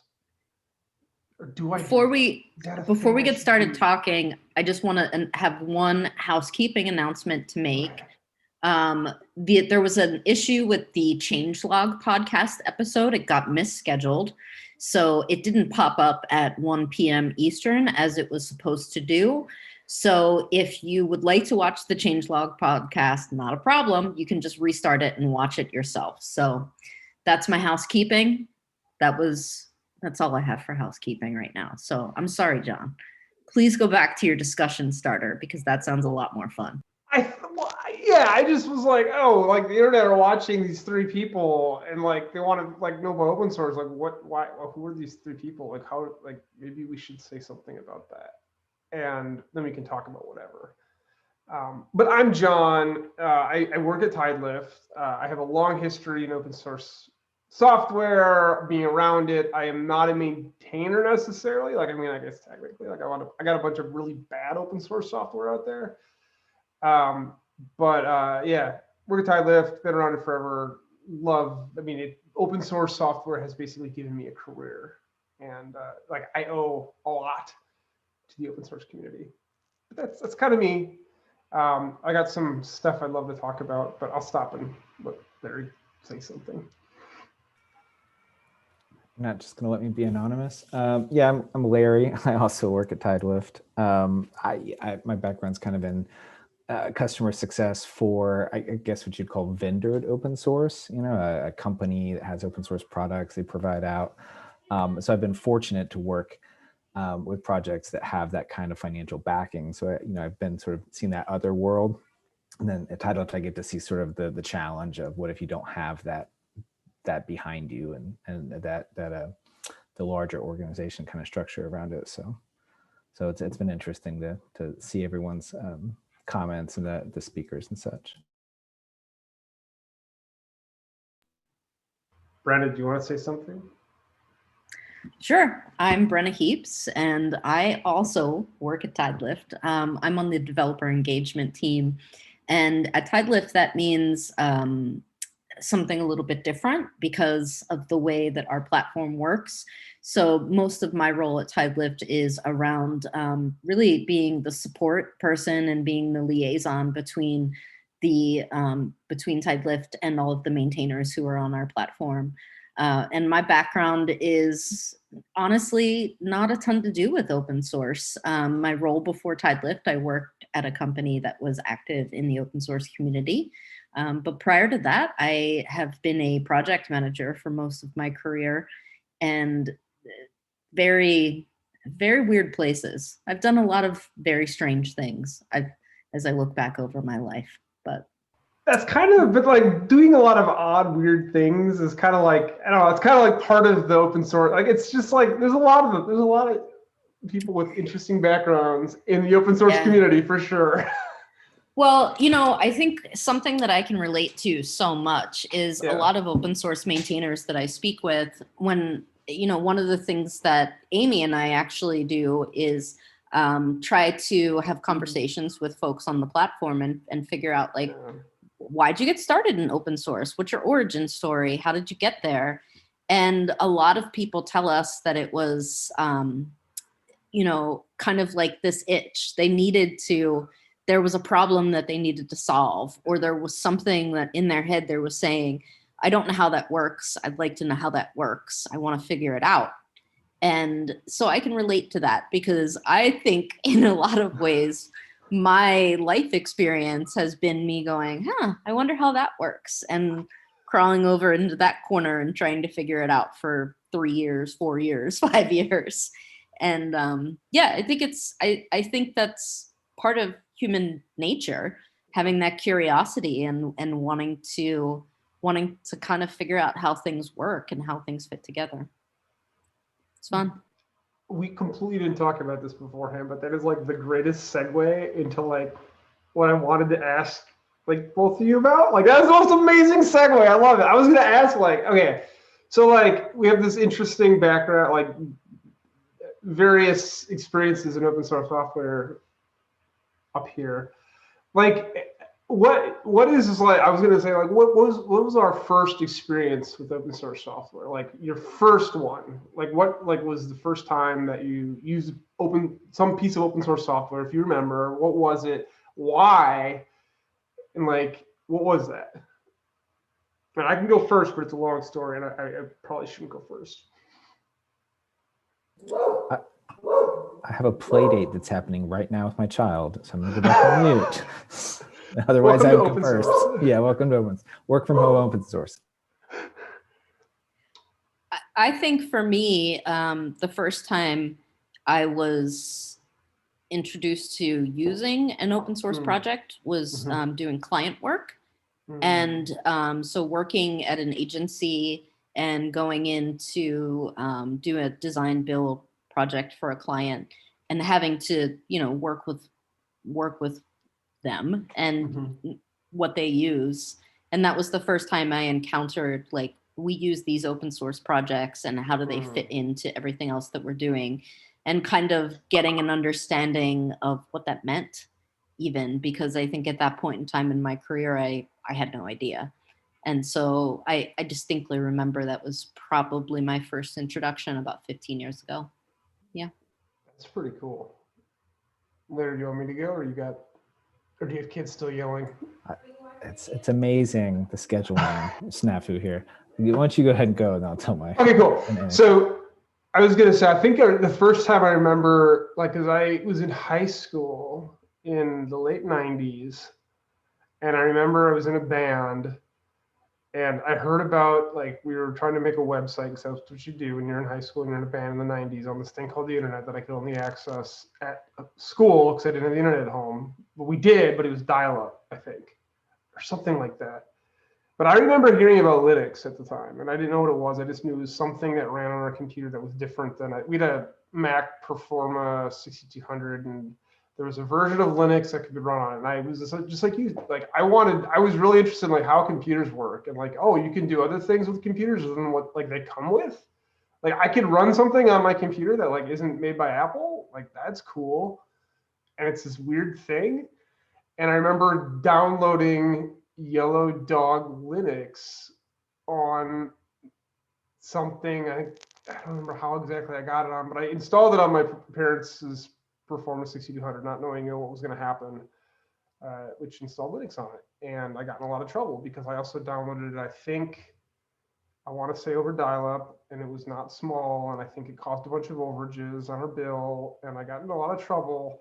But that was the first time I think I ever used like an open source anything. And that got me solely like that. I remember installing it and then seeing all lines of output from like it booting and thinking, oh my God, like this is crazy. I can see exactly what's happening. I know, like, I don't know what any of it means, but like, this is really some hacker stuff. This is cool. And that was like what solidified it for me. And from that, it was just years of messing around. And yeah, like that was like the start of it for me. So you were trying to figure something out. It was the curiosity. I was in a punk band at the time, and I mean, like, weren't we all in the late 90s? Yeah, it was like ska punk stuff. Yeah. And like I was anti the man, and like this thing was apparently like the punk rock equivalent of like software. And so I had to like try it. And I still think open source software, even though like it's completely normal, like it's normalized within the software. I mean, it's the dominant force, arguably, within the software industry. It's still kind of punk rock. And it is. In a lot of ways, like I love that about it. Like it means something to me. I don't know why, but it does. So, but that was it. It was weird. Like I remember getting in a lot of trouble from my parents because I screwed up the computer. I caused them a very large AOL bill for downloading the ISO or whatever it was. I forget exactly how I did it, but I did. And it was like a mountain I climbed to try to figure it all out. And I love that. I mean, you should have come to me, John, because I had all the AOL CDs that you could have needed. I could have helped you out. Todd worked for AOL. I could have been there.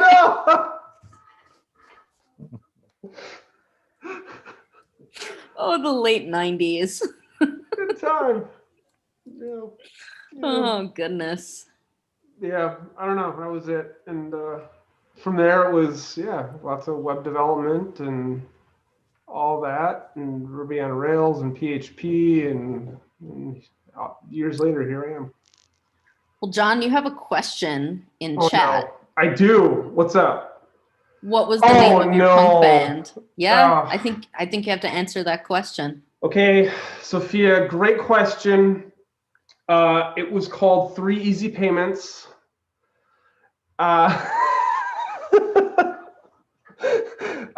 Before 3 Easy Payments, it was called Free Ice Cream. Because everybody loves free ice cream, and we thought we needed a way to like manipulate people into coming to our show. Mind you, we were a bunch of like juniors in high school, so like our shows were like my buddy's basement. But we were a punk band called 3 Easy Payments, and I have some fond memories of that band. So your name went from free to a payment plan based structure. I just want to make sure I got that. Which I think does happen sometimes with some open source projects. So it's in the theme. We were like the community version and then like the enterprise version. I think the analogy holds. It really does. I hadn't considered this. Thank you. Thank you, Sophia. Thank you, Brenna. I think I have to like ponder this whole like, if that was like a Freudian thing at the time, like I just don't realize it, but yeah, that was a thing. I mean, looking back, age 15, 16, 17, I don't think I put much thought into things. I think it was kind of like, that sounds cool. I'll go with that. That sums it up. Yeah. You know. All right, Larry, I want to hear about your intro to open source. So I came from hardware, right? I was working on largely laser printers for Hewlett Packard, and that has a lifespan. Driving a service van around a big city and doing all that. And so all my friends, they were working in software, and I was like, I need to get over there. That's what I thought. And so I started trying to it was like Linux was a thing that they kept talking about. They were always talking about Linux. And so I tried to sort of learn more about that, but I initially found there was this sort of like chicken and egg problem. To get help, people like I needed some help, but then to get since I didn't know some basic minimums, I was sort of like, there was like, get out of here, noob. So it was like, I felt like I couldn't find my community, and I would just sort of get frustrated and go back to cross my arms and be like, fine, I'm just going to work with Windows then, and go somewhere else. And then I came across, I forget what version of Ubuntu it was, but it was the first time where it was somebody made an installer for me. I felt comfortable. I was able to get through it. I became more comfortable. And I decided, to explore that. And I was like, I need context because I'm not a programmer, right? So I was like, well, what can I try to do? And so I started just exploring what is available? There's this, I forget what they called it. It's like package manager for Ubuntu desktop or something. And I just started exploring. and I came across an audio software called Ardour. It's a recording software like Pro Tools, but free. I was like, this is cool. And I had some old audio gear, like Firewire stuff. I was like, that was going to be my project, was how can I use some of this stuff? And nobody wrote drivers for that from the factory for some of this equipment. So I started finding these open source libraries and things that people had written to help get this to talk to that, so you could work with the software.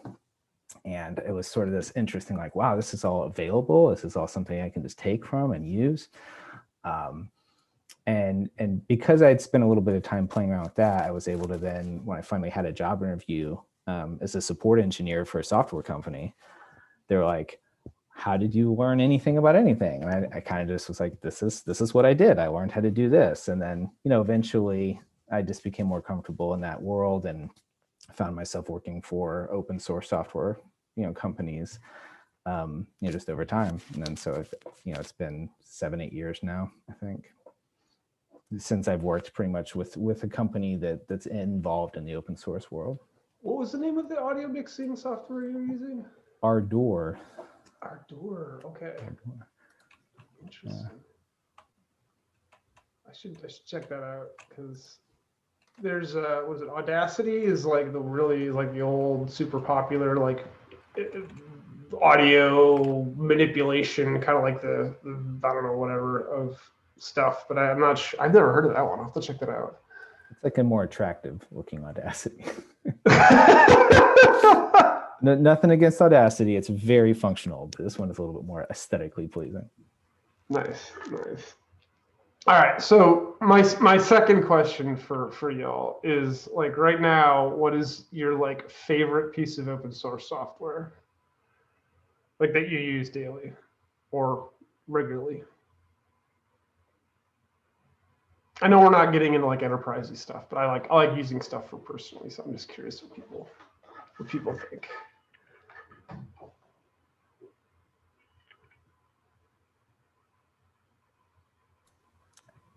I mean, I feel like I use Brew pretty much all the time. I'm not sure if that counts, but it's makes working on a Mac way more pleasant, immediately. Yeah. Some of the NuGet and .NET stuff for VS Code, a lot of those, that stuff has been pretty nice. Being in support and CS, it's always utility. It's tools. It's things that help me recreate an environment. Things like Vagrant or Docker or this or that, or all the stuff you need to do to try to recreate stuff. Yeah, I was gonna say, as silly as it sounds, the thing that I probably am so glad it exists is I know this is kind of lame, but it's Docker Compose. I don't like using a UI for Docker stuff. I love Docker. I don't want to run stuff from the command line. Docker Compose lets me just codify everything, and it's portable. It's nice. And it's probably it right now. I hope you don't mind. I had to jump in and make a guest appearance for this question because there is a piece of open source software that was essential in making Upstream possible.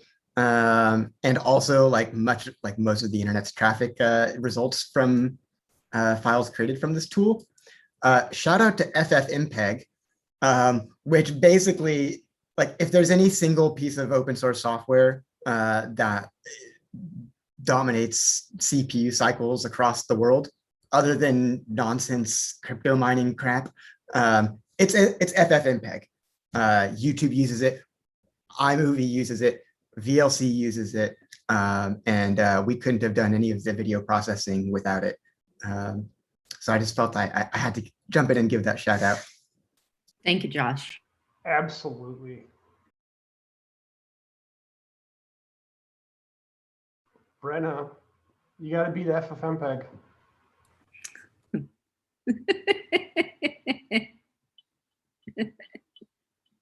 Nope.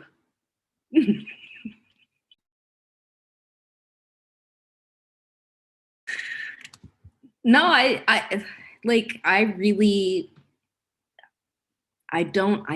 don't code. I don't really use open source software in the same way that y'all do. I mean, I can tell you what I do every day for open source projects, but I'm not using them. Yeah, I'm on the support side. So I'm checking licenses, I'm dealing with security vulnerabilities, I'm, all of that fun stuff, but not using the software on a daily basis. Except for the software that we use to power TideLift, which a lot of it is open source. I'm obviously using that every single day.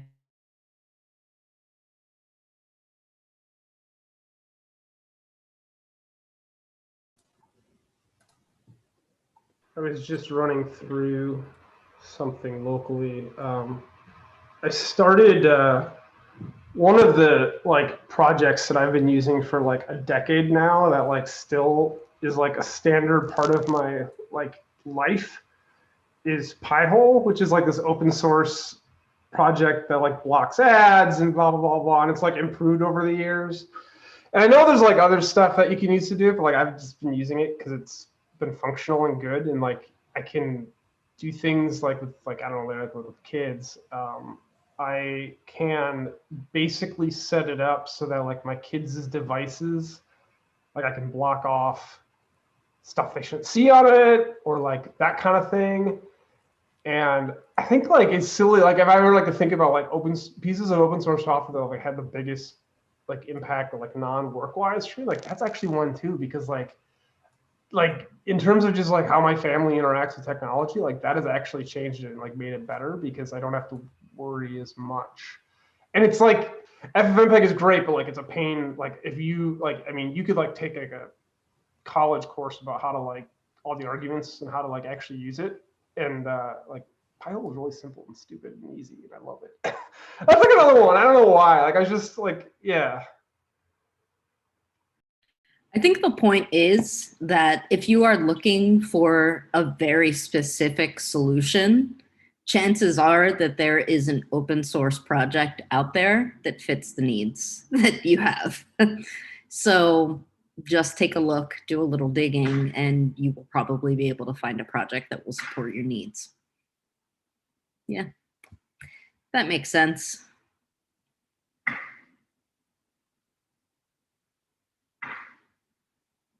Teague has a question about Pi-hole. He says, or he asks, I keep procrastinating setting up Pi-hole. Does it show you stats on where traffic goes to? Yeah, you can, it's got a bunch of different, like what's great about Pi-hole is like, it's, you have to be reasonably technical to like use it, but like, you don't have to be like a hacker. But like, it's got different log levels that are all easily set up through the UI. And then you can see like what client is requesting to go where, the action it took, whether it blocked it. I think you can go, I'm sure you can figure out like, okay, why, if it was blocked, what list, like why was it blocked? And then like what the destination was, like because it's DNS lookup, right? So you can see like what it was trying to look up and that kind of stuff. I'm sure there's more from the CLI you could do, but yeah, it's pretty awesome.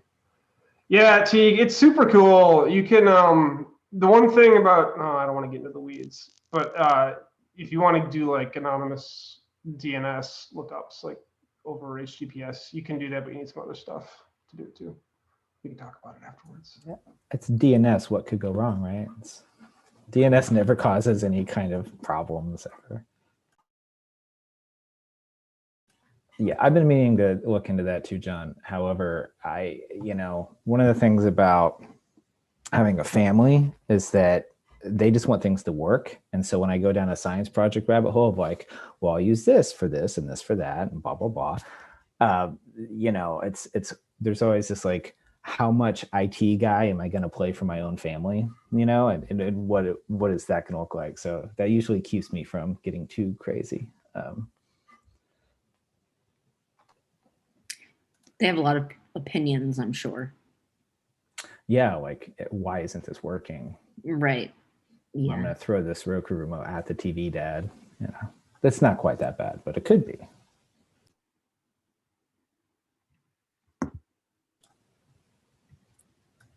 I am just checking out the schedule. Wanted to let people know what is happening next. We have 2 sessions that are starting at 2 p.m. 2 p.m. to 2:25, we have Bootstrapping a Sustainable Open Source Project, the Read the Docs story, which should be pretty awesome. That sounds like a great session, Shout out actually. to those cats. Read the Docs is great. Yeah. And then also at 2 p.m., we have Creating Authentic Value with Open Source, and that is Deb Bryant will be presenting that session. And then at 2:30, we also have 2 other sessions happening. So we have content straight from 2 to 3 p.m. 2 sessions at 2 p.m., 2 sessions starting at 2:30 p.m. And just a reminder, yet again, so that no one forgets, you cannot be 2 places at one time. There is not an open source project for that yet. So until that time, watch one, go back and watch the other video later. Everything will be posted after it closes. So no worries there. I gotta say how frustrated I am to have to schedule so many excellent talks against each other. And I'm so glad that these are all available for watching after the fact, because both of the upcoming talks, both Eric's about bootstrapping a sustainable open source project, huge. I think I can think of few people who are more in the trenches with open source sustainability than Eric has been, and he's been in that topic area for. I was just say he's been beating that drum before the Heartbleed bug, made us all start thinking about this stuff. So his is a really nuanced and well-developed perspective. And Deb Bryant, she serves as a fellow director at the Open Source Initiative. Really expert with open source in governance, or rather open source in government, has done a lot of policy and advocacy work. And Deb, she keynoted the Open Core Summit a few years ago. And if anybody who knows the beat that I've been on, I'm skeptical, critical, you might say, of the open core approach to business and open source. As Simon Phipps said earlier in his talk, there's nothing really that open about it. So Deb Bryant keynoted their conference, and it was fire. And that is what inspired me to invite her to speak here today, because we need some of that. We need more people really identifying what does it look like for a company to properly and fully embrace the value of open source, and not just treat open source as like, oh, if I slap an open source license on this library, it's going to be a marketing channel and encourage adoption, but I don't really have to open source anything else. And any company that engages with open source in that really reductionist way, I mean, yeah, it's open source legally, technically, but I think we all know that we don't get nearly as much value when it's single vendor open source, and we're really subject to the whims of the so-called benevolent dictator. Benevolent or not, it's a dictator. We should be skeptical of any open source project that's governed that way. So anywho, sorry to ramble a bit. I am super excited about those talks. No, not rambling at all. I think that's a really strong introduction. And now folks are going to have an even harder time picking which one they're going to listen to now and which one they're going to listen to tomorrow. So I'm sorry that Josh made it harder for everyone, but at least you're prepared.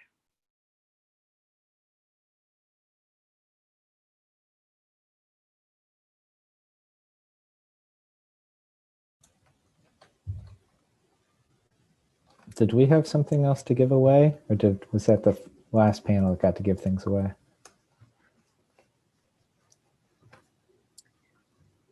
It's a great question. We do have something to give away. Absolutely. How do we figure out who we give it away to? Just realized I was like, absolutely. And then, hi, I'm going to pop in. We can give away another Pay the Maintainers t-shirt, Brenna. How's that? Brand new. Okay. Pay the Maintainers.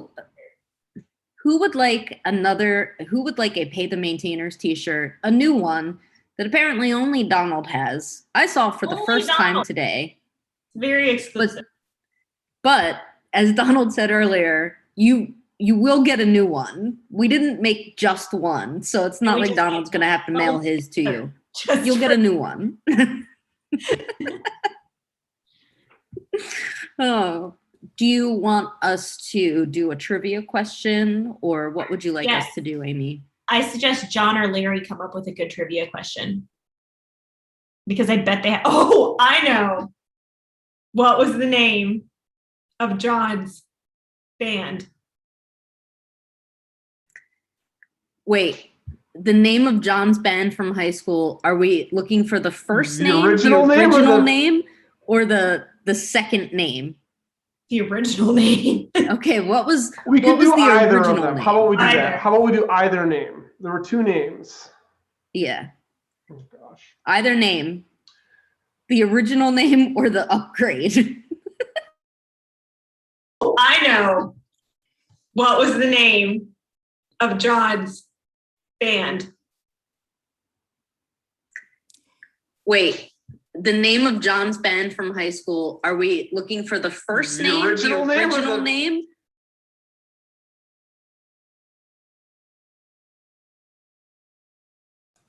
I'm not sure what just happened. I think we just got some delayed playback. Sweet. Yep.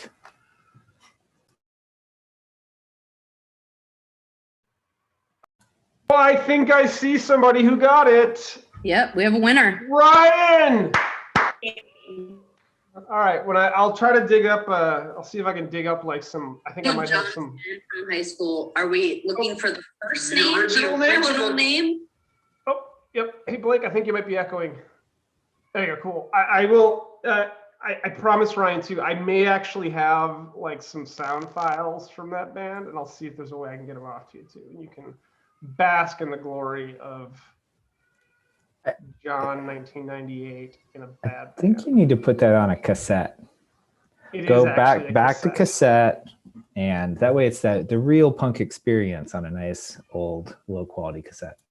All right, I'll see what I can do though. But yes, you are the winner, Ryan. Congratulations. Oh my God.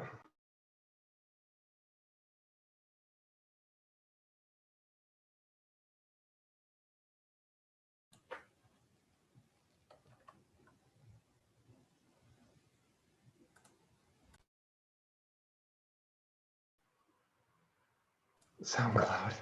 I don't know, Tyra. I'll see. I literally have I have this like hard drive full of ridiculous old stuff, and I'm sure it might be on there. And What was your signature song? What did you end your shows with? What was your best song?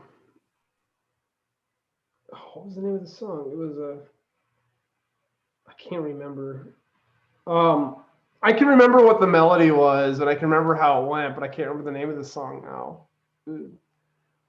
But we did do I don't know if anybody remembers the 90s ska punk band Goldfinger. We did a lot of Goldfinger covers. Larry's nodding. We did some Everclear as well. No, that sounds painful. I think we found some hallway music. When you find those files, John, for next year's Upstream. You can just...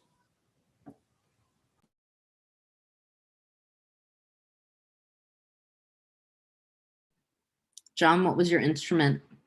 I play guitar. I actually taught guitar lessons as a teenager to little kids, which is not very punk rock, but kind of fits into my, I don't know, I enjoy teaching. That's kind of what I get to do here with our customers. And yeah, I taught guitar lessons, play guitar. Yeah. I have to say, honestly, I think that teaching kids to play the guitar is extremely punk rock. I think teaching kids teaching kids is punk rock. It is. Yeah, I enjoy teaching. I enjoy music. Perfect. Okay. We're going to be hanging out in the hallway for another few minutes. I just wanted to remind everyone again that we have 2 sessions coming up at 2 p.m. So take a look, see what's up, see which one you would like to join. Reminder that you can always catch the other one. Everything will be posted. You can watch all videos after the event. And also remember, if there's anything that you're really enjoying, if there's anything that you hear in a session that you'd really like to share, please do so. Please share on social media. The hashtags are hashtag UpstreamOSS and hashtag Maintainer Week. So please use those so that folks who are participating in activities today and throughout the week can find each other, and maybe we can all make some new friends, because who doesn't need new friends? I do.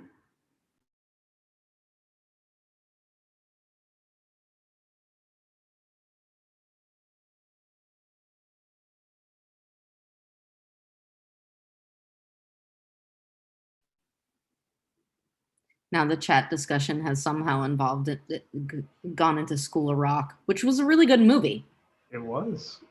It was. You know, I was thinking about, I think there might be some parallels between like the internet hardcore guitar nerd community and like the open source community, in that like there is a community of, I don't know, Larry, you know a lot about the pointing at Larry, like he's over here. I don't know which way he's at on other people's things, but like there's like a community of guitar people that like spend all this time transcribing and putting out like how to play all these different songs and like better ways of doing it. There's my dog. And it's kind of like open source, like developing open source software, right? It's like about like figuring out how things work, what the best way to do it is, and yada, yada, yada, and making your own thing to like solve your problem or like play the song. I don't know. Maybe that's why I like open source software. I like that stuff. I think there are also some like within that, one of the things that's nice is you get this sort of, and rules isn't really the word, it's not a rule, but it's almost like there's this, like a consciousness around it. And so there's an etiquette. And so you can see the, you know, like, you can see, you know, when what's considered within boundaries, when somebody steps out of the boundaries, and it's fun for everyone as long as the etiquette is observed. You know, it's like, you know, people are going to post videos of teach you how to play guitar if you want, and they're not really asking for much generally, as long as, you know, there's just respect around that. And I think in the open source community, that's another important thing is, you know, you got to keep that, like, you know, just because you can do a, you know, a Git clone real quick and get something that's super awesome, you know, manners matter. And, you know, being part of that community and thinking of it as like these are real people, I think matters too. Super cool.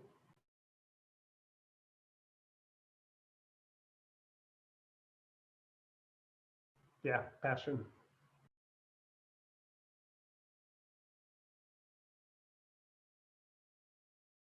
I have one question for you, Larry.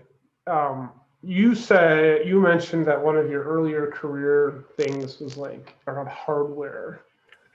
And I know like I've done some stuff with like audio hardware, and there's like almost, I mean, some stuff actually has like an open hardware license, and some stuff is not, or like people just put like audio circuits out there and maybe don't give a license to it, but like it's kind of similar to open source in some ways. And I'm curious if you ran into any like open hardware kind of things early on in your career.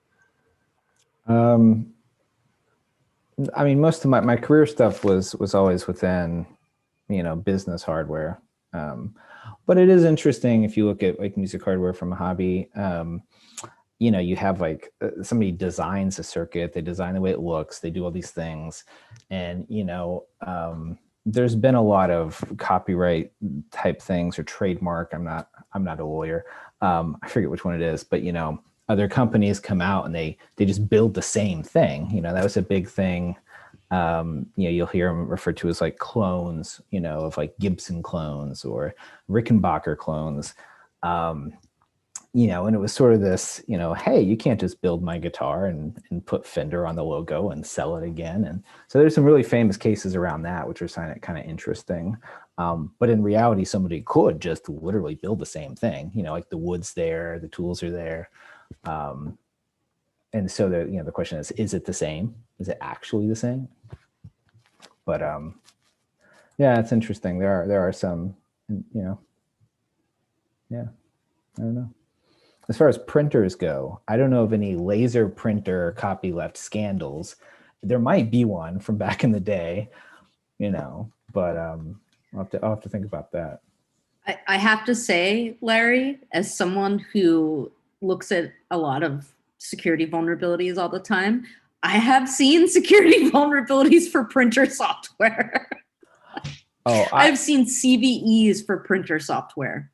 The first thing I try to do is make sure that my printer is not online. Like, just like you get a printer, you turn that sucker on, and sometimes it's just like, you can connect to me. I like wires. I'm old school. I mean, I'm sitting there like digging, under the crawl space. Well, my wife's like, why are you running that cable across the house? And I'm like, because it's more secure. Because it will work. It will work, exactly. Okay. So I think I am going to duck out of the hallway for a little bit and give folks a chance to attend one of the 2 amazing sessions that are happening at 2.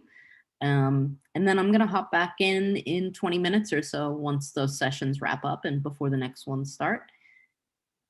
So I'll be back to chat in 20 minutes or so. Same thing. Take care, y'all. It's good to see everybody. Thanks, everyone.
Hi, everyone.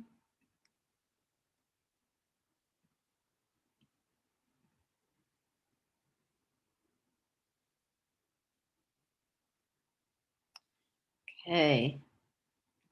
Looks like those sessions that started at 2 p.m. Eastern should be wrapping up shortly. So if you are wondering what is coming next, we have 2 sessions starting at 2:30. So at 2:30, we have documentation makes a difference, how to create and maintain documentation in open source.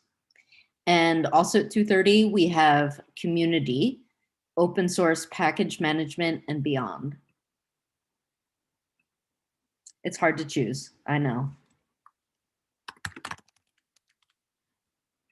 But as we've been saying, not a problem. Pick which one you'd like to attend and after we post all the videos.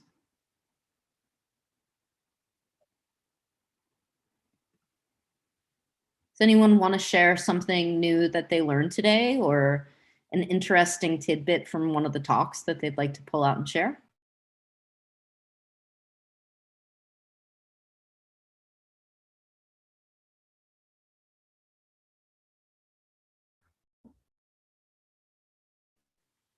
Hey, Margot.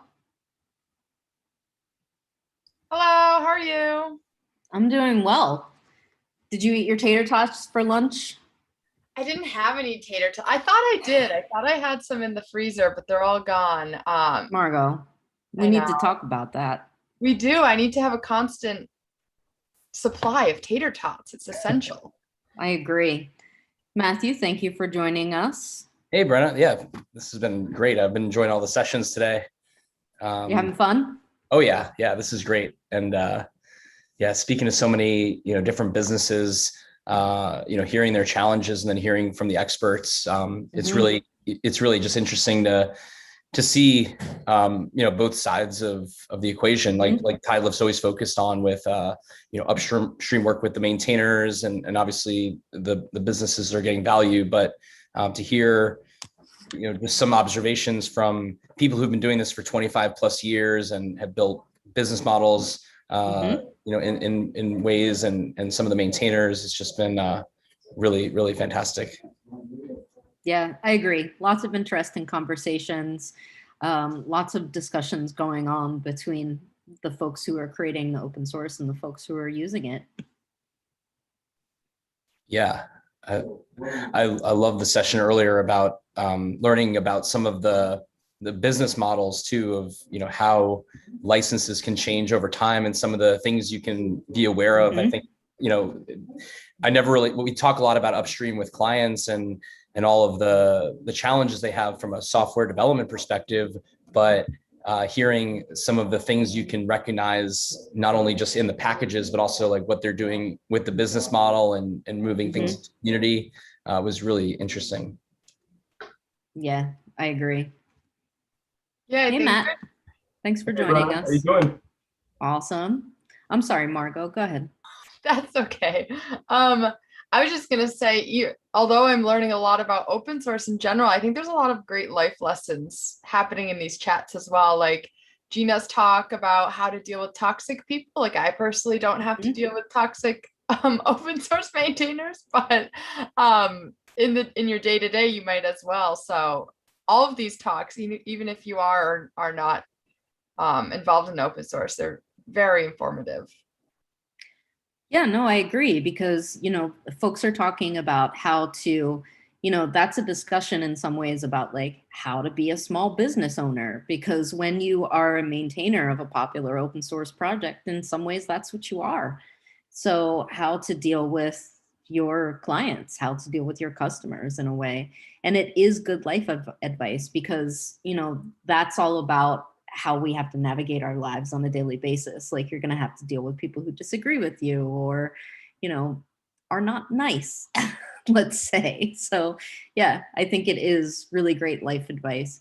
And, it's really just all about communication and cooperation and collaboration and just kind of like working some of that out. So yeah, I agree. Okay, so just a reminder that in 1 minute we have 2 sessions starting, and that is the 2:30 p.m. East Coast time, documentation makes a difference, how to create and maintain documentation in open source. Documentation is very important in open source. It's one of the things that we hear all the time from our customers, that documentation is very important to them. They find it very helpful when using an open source project. But documentation is a very difficult thing, and it's very time consuming. So I think learning a little bit about how someone else solved the problem of creating and maintaining it could be pretty awesome. And then our second session starting right now is community, open source package management and beyond. So please tune into one of those sessions, and don't forget to watch the one that you are not able to make today after we post all of the sessions once everything has played out. So I think that's all. I'm going to jump off again because I'm going to go watch the session about documentation. So thank you for joining us in the hallway, everyone. I hope you enjoy the next talks. Thanks, Brenna. Thank you. Brenna, we'll see you.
Hi, everyone. I hope you are enjoying all of our talks today. I hope that everyone is having a good time.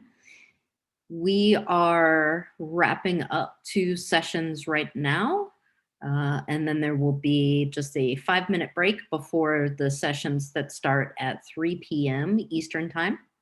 We have 2 sessions starting at 3 p.m.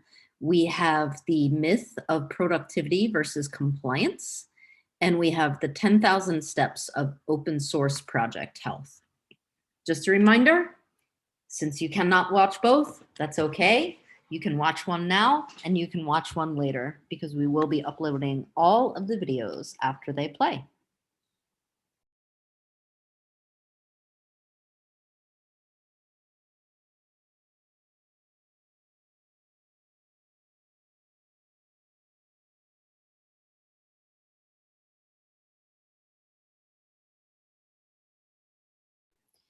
And also just a reminder, if you want to post anything to Twitter, share any thoughts about anything that you've heard today, or promote any of the talks, the hashtags that we're using are hashtag #UpstreamOSS and hashtag Maintainer Week. So please tag anything that you post on Twitter so that folks can find your tweet and engage with you on Twitter.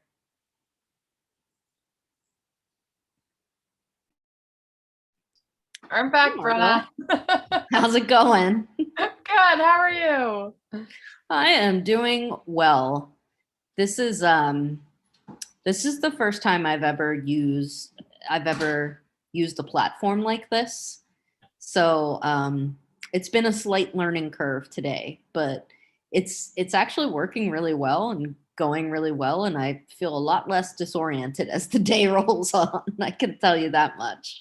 I was thinking the exact same thing as I was sitting in one of the talks just now, where I was like, okay, I'm getting the hang of it. I know how it's going now, and I'm gonna head back to the hallway, get to interact with people again.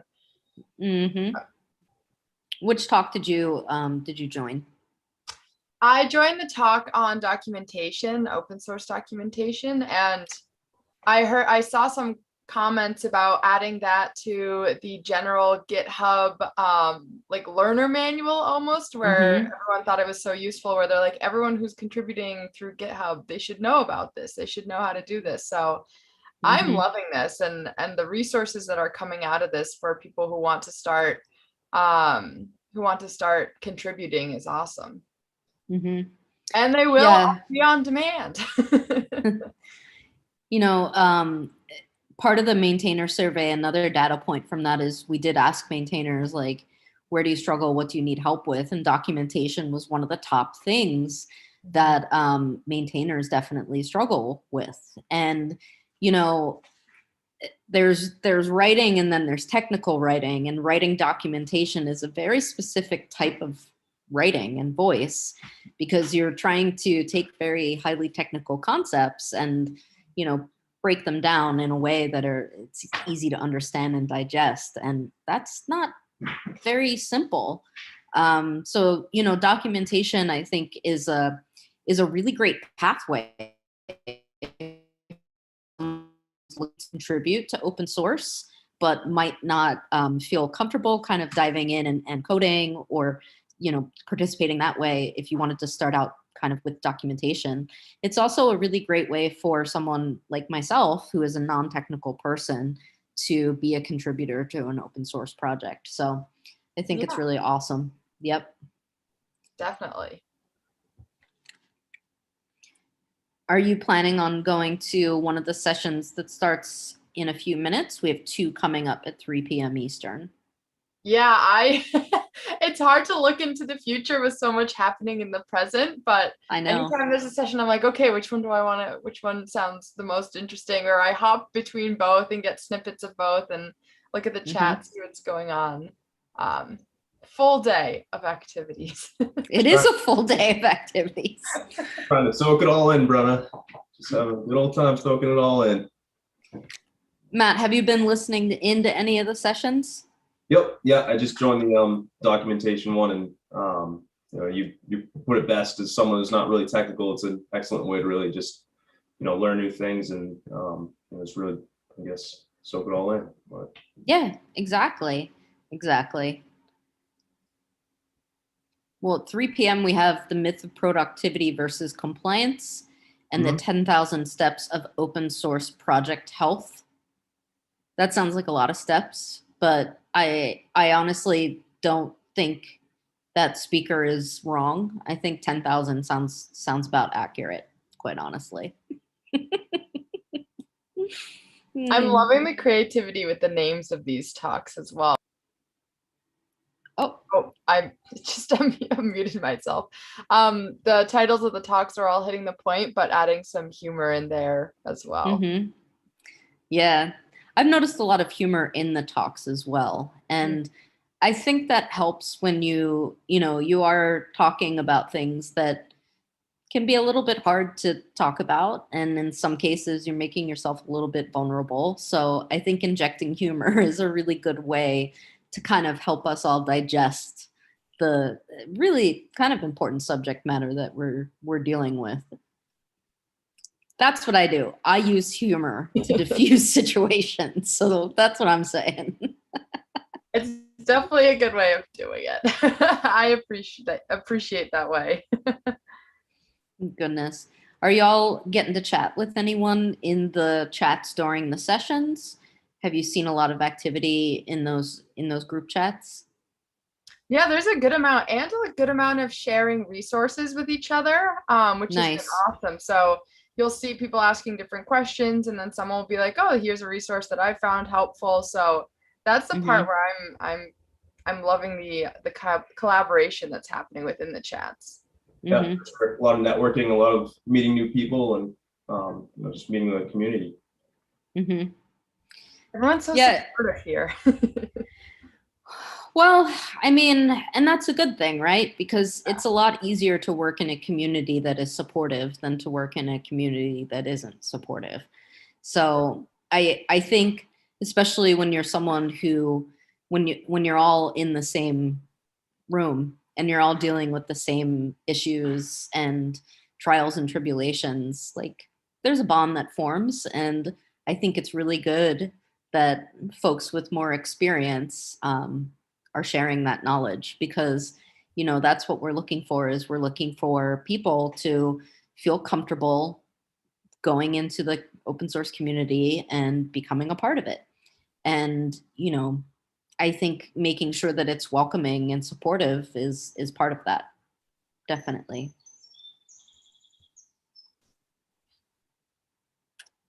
Yeah, this event has even motivated me. I haven't really ever coded. I'm pretty new to open source. You guys know I've been with Tidelift for about 7 months now, and I'm like, ooh, I should start coding and see where it takes me and see the things I could do with it.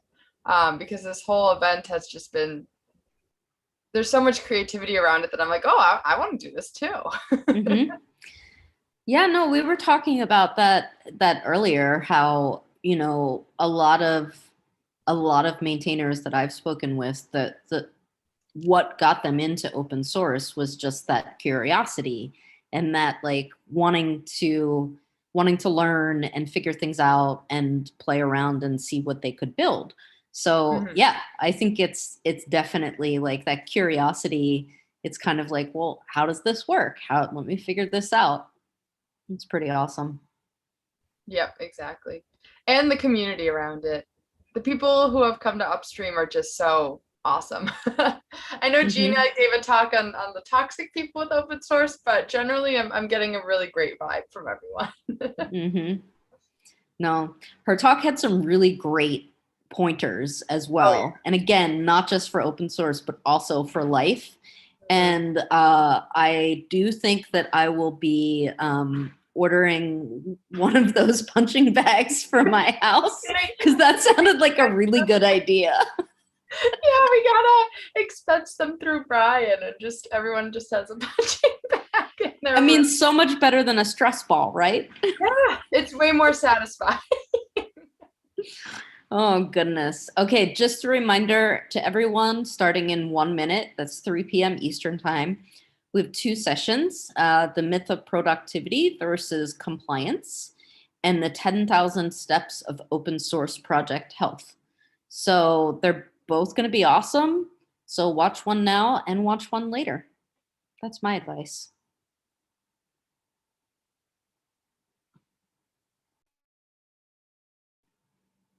Hello, Josh. Hello again. How's everyone doing? Busy. Yes, very busy. Great. About to hop off to join more of the sessions.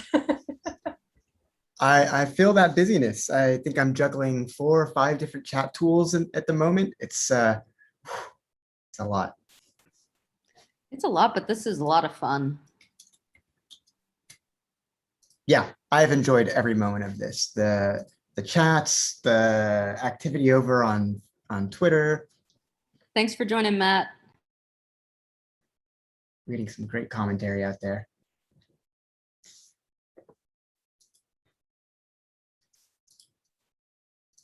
Okay, I guess I should pull up the hallways chat as well. It has been a little bit quiet, which makes me happy because that means that everyone is attending sessions right now. That's exactly where they should be. That's fantastic. Exactly. That's what I think. But if they want to hang out with us, that's okay. That's okay too. You can hang out here as well. Yeah. Be an extended member of the Peanut Gallery.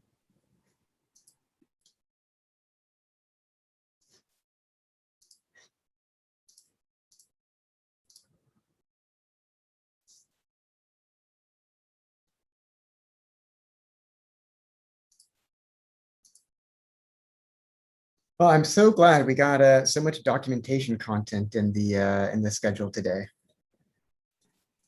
And a lot of folks have been commenting on that. Margot and I were just talking about that actually, and Matt, because Matt went to that session as well. And Margot was saying that, you know, one of the things that she likes is hearing these stories about like different ways that people can contribute and different like ways to enter the community. And the other comment that Margot made was that everyone just seems so nice and supportive. And she's really happy to see that in the chats and the channels and the talks, people are giving advice and sharing resources and kind of like continuing that conversation, which is really nice and interesting because normally you can't have those conversations until after you leave the exhibit room and go out into the hallway. So I'm wondering, like, are folks capturing more engagement because they're able to have these conversations through chat as the talk is going on? I don't know. It's interesting. It is. It's a really wonderful cross section of the community that we're getting to see here today.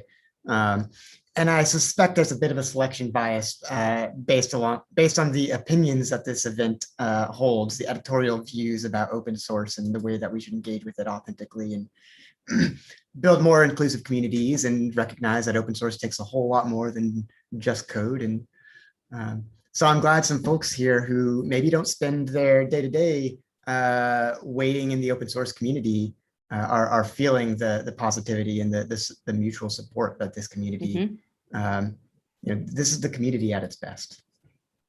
I agree.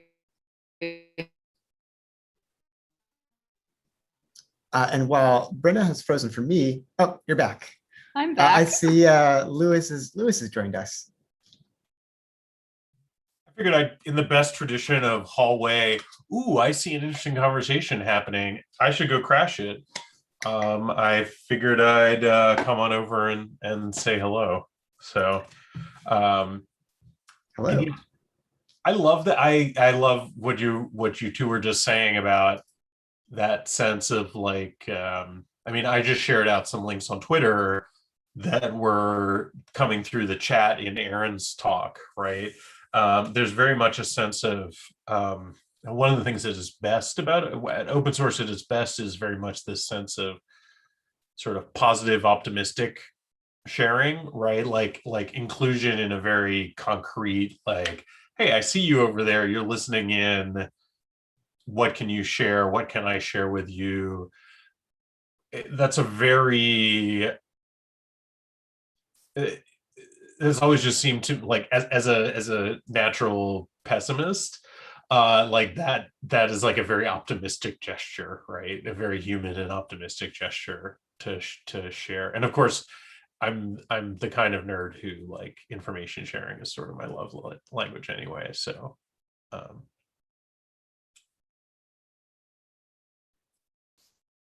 Well, so speaking of information sharing and that being part of your love language, Lewis, I don't know if we've talked in the hallway here about folks' various paths into open source. I would love to hear a little bit about your story, your background. Ooh, interesting question. So I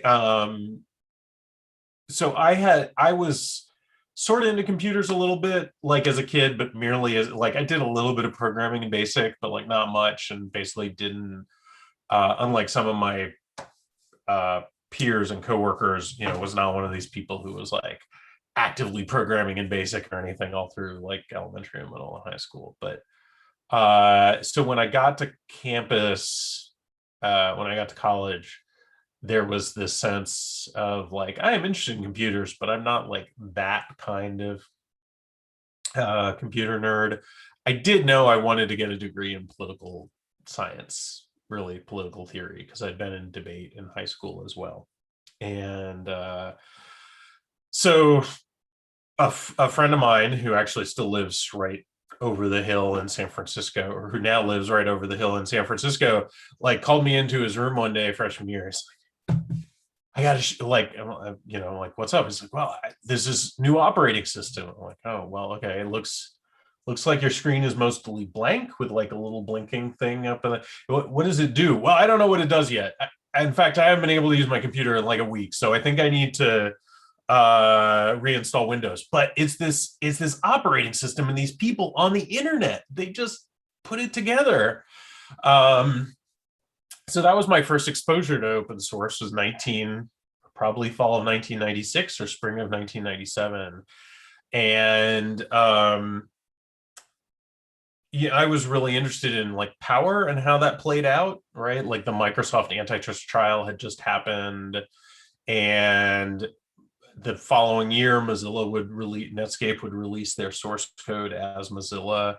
And so there was very much this sense of like, if you wanted to fight the man, open source was where to be, right? Open source had not yet actually been coined as a phrase yet, but like free software was, there were these people who were like forcing everybody to share, which maybe in retrospect is a sort of weird thing, but at the time it seemed to make a lot of sense.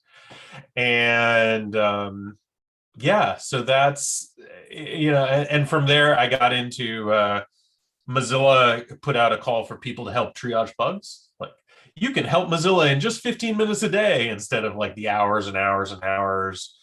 Yeah, that didn't work so well for me, except then it turned into hours and hours and hours of triage, which then turned into that then turned into a job, my first open source job, and it's all downhill from there. So uphill, whatever. Some direction.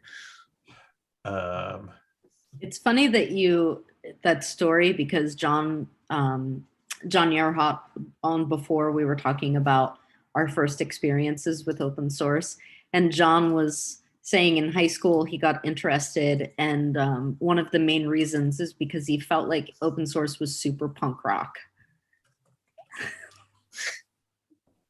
And, he was in a punk rock band. Original name, Free Ice Cream. Second name, 3 Easy Payments.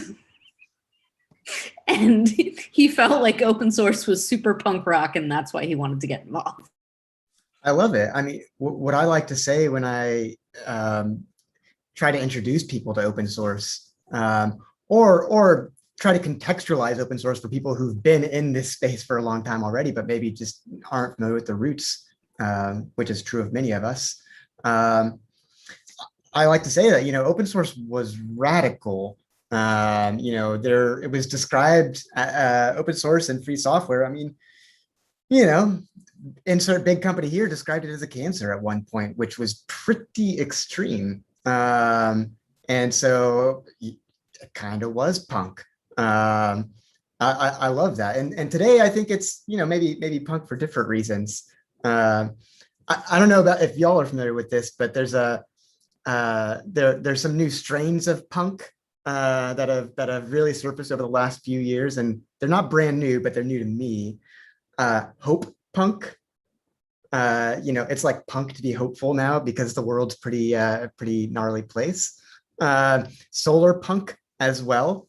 And I see open source actually pop up a lot in solar punk communities because it's this thought of creating a commons together where we can build on each other's work. So maybe it's a different kind of punk these days, but I think there's a through line there. I was going to say, I think open source is the most punk thing I've ever done, but I don't think that says very much. Yeah. Hi, Kara. Maybe. I don't think she's quite ready for us, but I'm excited for our next guest here. Hallway green room. That's right. Yeah, I mean, there was very much. The analogy I sometimes give, Josh, is that free and open source to some extent is like people say, "Oh, it's not political." It's like, well, it's not political in the same way like that a women's right to vote is not political. Like, in fact, it was for a very long time extremely political. Like, literally, the heart of our national politics was this fight for a period of 50 to 100 years, depending on how you want to count. And so, like, and of course, longer if you include the right of Black women to vote. And so, like, this idea that it's apolitical is a reflection of how things change over time. And open source is free, and open source is very much the same way. Like, in fact, it used to be, I think it's correct to say that it no longer is, but simply releasing your source code on the internet very much was a political act. And it's not now. And that, I mean, it's interesting. Some people have really embraced that and are like, yeah, it's no longer political. Some people still really fiercely want it to be political. And that's, I think you see some, both people on the cutting edge who really want it to be political again, and some people who, it never stopped being political. And like, there's an interesting gap between those two. Absolutely. I mean, I of course, this is a view that I'm known to hold, that it remains political. It's just now it's the politics of the status quo, right? Open source has won, so like it's not that it's radical to adopt it, but there's still some politics and a certain philosophy and view on the world that's embedded in this manner of collaboration, this manner of licensing intellectual property.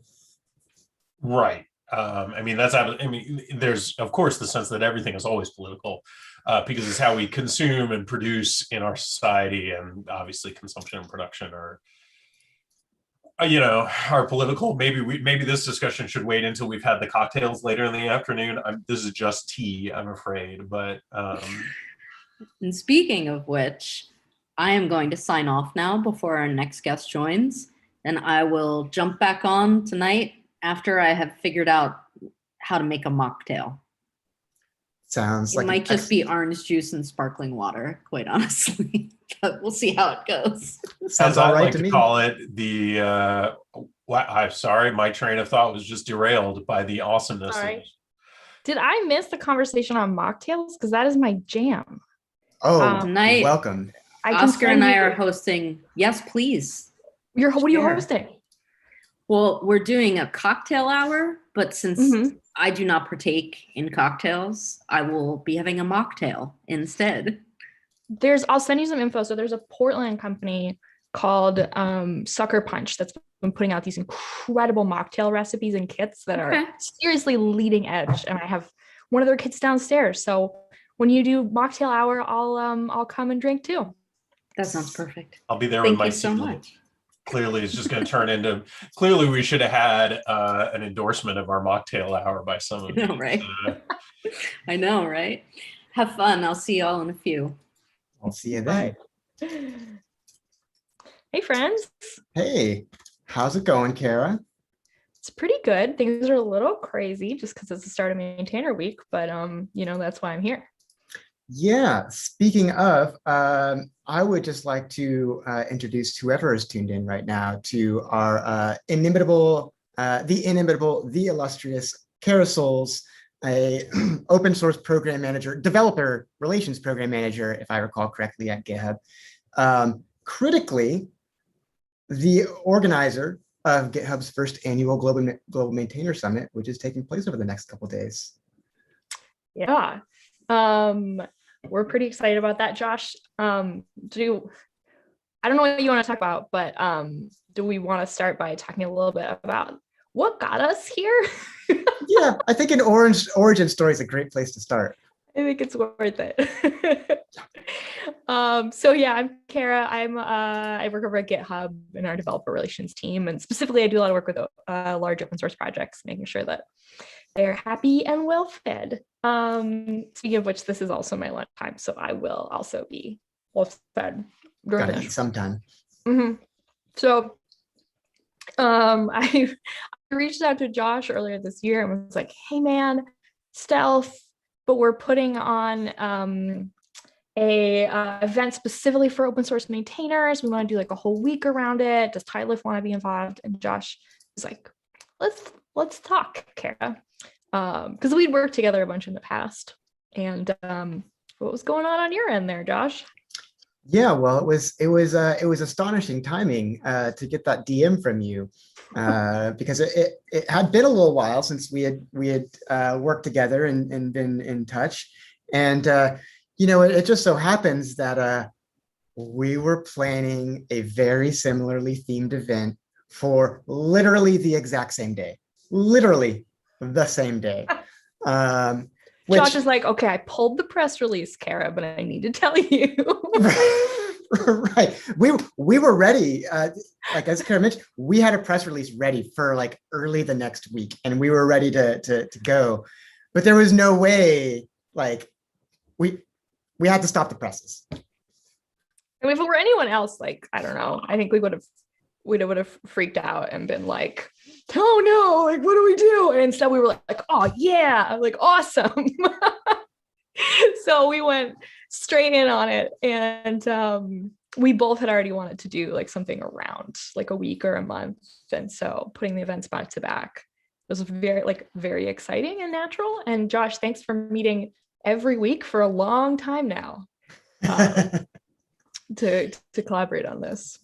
I will say that the weekly syncs that Kara and I have had since that initial outreach, while we sort of tried to plan our events in lockstep, has been the highlight of the last few months. I mean, we've been working with a lot of great people.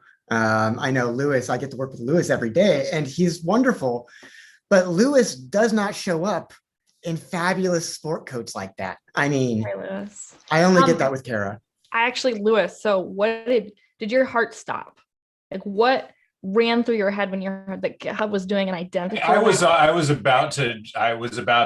sitting there like, should I tell which is really basically Josh being like, so I think I'm gonna have a phone call with Kara. Maybe we can get something good out of this. Fingers crossed. So there was definitely a little bit of like, we're all sitting there going like, Josh, DM us. How's it going? Tell us what we need to know. Mm-hmm. I mean, it's always good to work with GitHub, and we have a lot of good relationships there. But of course, also, there are always different perspectives on the world, being a small, scrappy startup versus, GitHub has many wonderful things, but hasn't been small, scrappy startup in a while, right? So, but that was great. That's a scary one at the start, and a wonderful one in the long term. So Maintainer Week. I've been really enjoying Upstream today. I guess I don't need to say that because people who are tuned in are already enjoying it. So that's like a repeat for them, but I have been. Well, I am glad that you are enjoying it. That is very meaningful, because I will say, look, it's got to be meaningful for the attendees, the participants. Otherwise, why are we even here? But that first DM of like, hey, I'm doing this thing, and realizing, oh, we're on the same wavelength, was extremely validating.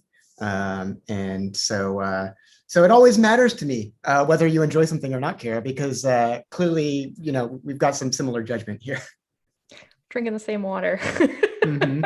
Well, and it's not just that, right? I mean, enjoying the thing is sort of a big part of the thing, right? Mhm. Like, we are not doing this because like we really want to like churn out one more widget, right? Like, there are other ways we could be in tech that would not be. For a long time, my signature in my email was something about the future of technology will belong to the people who find joy in it, right? And it's a Marshall McLuhan quote. And it was something about how the machine, followed by the machine quickly masters those who are grim, right? Like that you can just sort of get sucked in. And I always interpret, I have no idea what McLuhan, I've never read it in context, no idea what McLuhan meant. But there's, for me, there's always very much been this sense that like, if you're not having fun at this, like it's just going to become very repetitive and very like you have to know how to pull the fun out of it, right? I think that's why you see, I mean, working with open source maintainers, like they're the sweetest people, like very kind people. And you would think like, I don't know, I would be like fed up with everything, but it's the people who make it through, the people who are still going are the ones that, like you said, they find joy. They really appreciate what people are doing for the projects, and they're willing to sit down and work with them. And it's that sort of flexibility and sense of ongoing interest that keeps folks in those kinds of roles. Yeah, absolutely. It's given the treatment, you wouldn't necessarily expect them to be the kindest, most wonderful people, but that's exactly who they are. So, Kara, I want to just throw it to you because you're hosting an event over the next couple of days. Tell us all about it. Okay. Well, so if you come join us tomorrow for the Global Maintainer Summit, get a good night's sleep because you had a lot of fun on Upstream. Good dinner, good night's sleep, wake up tomorrow and come back for more fun. So the Maintainer Summit is a lot narrower. So it's really specifically open source maintainers talking to their peers, your peers, if you're a maintainer. Others are totally welcome to tune in. It'll be streaming live on our Global Maintainer Summit website. You don't need to register. There's not a bar you need to meet. Just open the page.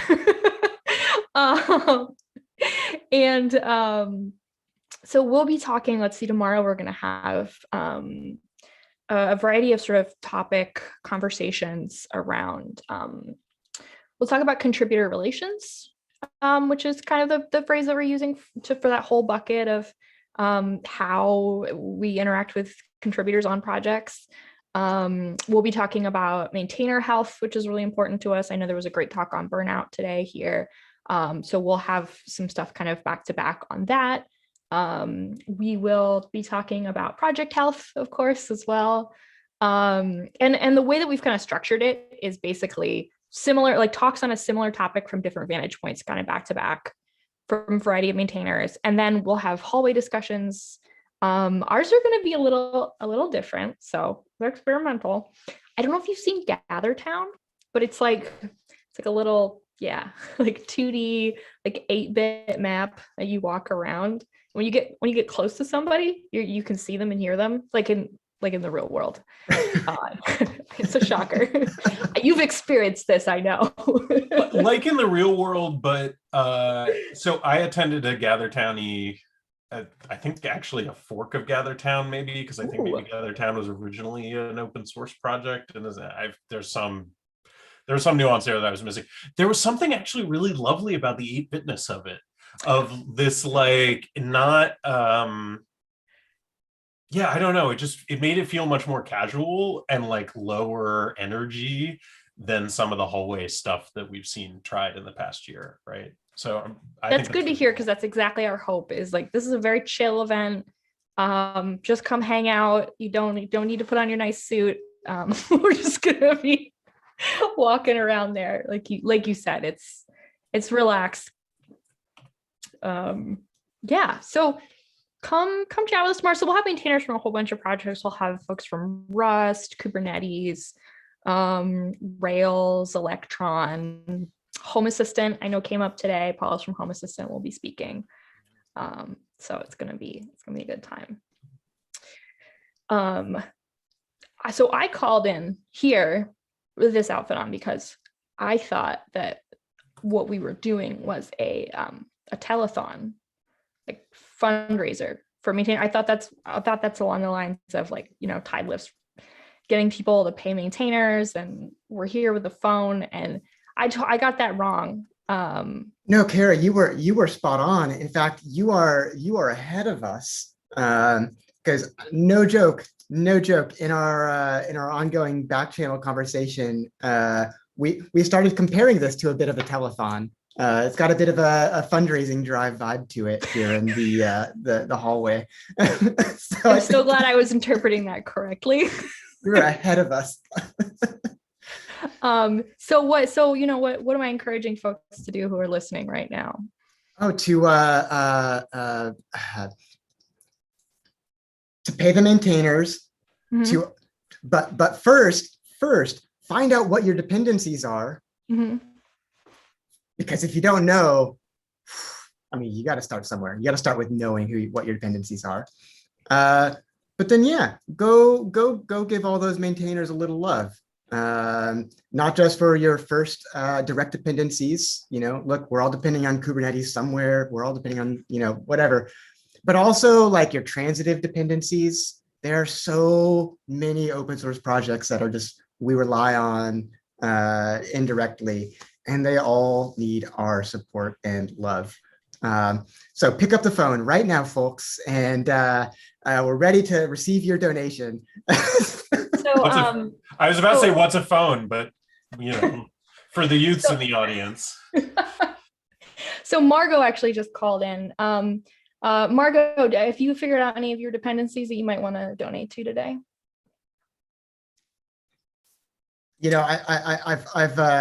What are you hearing from Margot? Oh, Margot's checking right now. But Chris. Okay, yep. Chris Graham just I don't know how this works. You hit this button or something. Chris Graham just called to say that we need to remember to thank a maintainer today. I know that's something that changelog has been talking about. And how do we do that, Josh? How do we thank a maintainer today? That's right. So one of my favorite ways to thank a maintainer is happinesspackets.io, if I recall correctly. Yeah, that's right. Open source happiness packets. That is a wonderful way to send people a little note of thanks. No, really, like, just pick your favorite open source project and let them know you're using it and thank them, because there's a lot of maintainers operate with an incredible fog of war. Like, companies have expectations X, Y, and Z of the projects they depend on, which is all well and good, but most maintainers don't even know what companies are depending on their projects. That's just invisible to people once it sort of crosses that corporate firewall. And so it's always nice as a maintainer to find out, oh, so-and-so is using my software. That's great. Now I know to consult them on these things. But thanks is good. Money is better. These projects need our support. That's what I always tell my boss. You can't eat thanks. Somebody who was in chat a little earlier said on Twitter over the weekend, I don't know if they're still in chat, that pay the maintainers is the bare minimum. Yeah. And I think maybe this is a good opportunity to say, like, maybe talk a little bit about, Josh, why you and I sort of cringed a little bit at that, right? That, like, it's simultaneously I think you and I would be some of the first to say that, of course, paying the maintainers is only the beginning of the story, right? That we need to support maintainers like any labor force. Care and feeding of labor is not just about writing people checks. If it were just about writing people checks, we wouldn't see a lot of the discussions we see across our whole society right now, right? Like that is definitely not an open source specific kind of thing. And yet at the same time, we also see, just that huge, this is where if I were a real telethon pro, I'd have a graph. And also we need do we have a singer scheduled for later? I don't, okay. All right. I think Kara's got music at the Global Maintainer Summit. So, in less than 24 hours. Oh, dang. Boy, we got to up our game next year, Josh. Oh, yeah, we got some DJs lined up. You're not ready. What? Yeah, we got to step it up next year. Yeah. Sorry, but we were saying, in addition to paying DJs. Right, in addition to paying the DJs. Well, first you pay the maintainers, and then you pay the DJs to provide a little love to the maintainers. But first, pay the maintainers. There's this. It's I've worked for charities before. I've worked for Mozilla. I've worked for the Wikimedia Foundation, and I've been on the board of a bunch of charities, software and now non-software as well. Charity is good. Steady recognition of value is really what we've tried to base Tidelift around, right? And Amy is in fact joining it. Amy's saying in the main chat, by the way, we have live chat from maintainer Val Karpov of Mongoose, which, by the way, you can stop listening to us and listen to people. We don't even have slides. Val's stuff is amazing, right? All we have is high quality cameras and good AV setups, but. It's just I get the urge to, the early open source was very much a gift economy. And I think we found that the gift economy is nice and fun in a lot of ways. It contributes to that sense of joy that we were talking about earlier. But it also has a lot of breakages in terms of how we get people engaged, and it contributes very much to our lack of diversity in open source. It contributes to the long-term pains we feel around security. So I don't know. That's my serious telethon moment pitch, I'm afraid. So now pick up the phone, call Kara, and that's right. Pick up the phone, call Kara. Attend the Global Maintainer Summit, make sure to search for Maintainer Week, see the other events that are going on, join them, sponsor a foundation, sponsor a maintainer. Let's get beyond the charity view and recognize that we have a mutual obligation to each other. Invest in your community. Tidelift sales team and GitHub sponsor sales team are standing by to take your call. I literally have boxes of swag just off camera here, and there are tote bags that if I didn't need to stay on camera, I would go digging for them this moment. Josh, I can stay on camera for you. It's okay. I can't believe it. Oh my gosh. But now I have a cat who's obligating me. Who's that? So who's on camera right now, Josh? Let's hear from them. Oh yeah. So Pico here. Pico, would you like to take the microphone, or would you just like to? Nope, he doesn't want us. He's a little camera shy right now. Oh, okay, that's fine. It's fine. Yeah. There's the ears. Cat. Hopefully he gets on screen fully. He's great. This is way better than a DJ. Right? My little screen cat as well, with the same outline. No. Octocat. Yeah, but similar. Okay. Anything? What else is supposed to be covering here? What's up next on the hallway track? I want to waste all your time on my telemarketing gig. Well, I mean, your telemarketing is so appreciated. It takes volunteers to staff all these phones, and but seriously, shoot, sorry. But seriously, we have talks that are live right now. We have we have Stephen McGill's talk, which, oh no, that's wrapped up now. Where are we? Yeah, we have Val, who's talking about what he wishes he knew before he became an open source maintainer. And then after that, we're going to have an excellent talk. Oh, I'm so glad you prompted us for this, Kara. We have an excellent talk from GitHub's own B-Dougie, Brian Douglas, who is going to be doing a presentation on steps toward open source hospitality. I like banging on about making communities welcoming and inclusive. But I gotta hand it to Brian. I had never thought of the phrase hospitality in that context, and I think that is so spot on. Such a fantastic way to think about it. I'm really looking forward to his presentation. Brian also is the co-MC tomorrow and the day after for the Global Maintainer Summit. So if you like what you see, call back in tomorrow. I agree, Josh. When I heard him say open source hospitality, I was like, what? It clicks right away. It's just a light bulb. Okay, so for the phone number, yep. Sumini, you are on the line now. Anything you'd like to tell people? Any projects that you want to give a shout out to or you want to support today? Oh, we got UV too. Yeah. UV too. I just want to invite them right up here on stage. But we talked about entertainment earlier, Sumina, and yeah, so I think we're gonna need a stand-up routine. I know you can just turn those out on the fly. Okay, for completeness, I have to mention we also have starting simultaneously with Brian's talk. We have Maya Miller on web accessibility, the who, what, awesome. And how.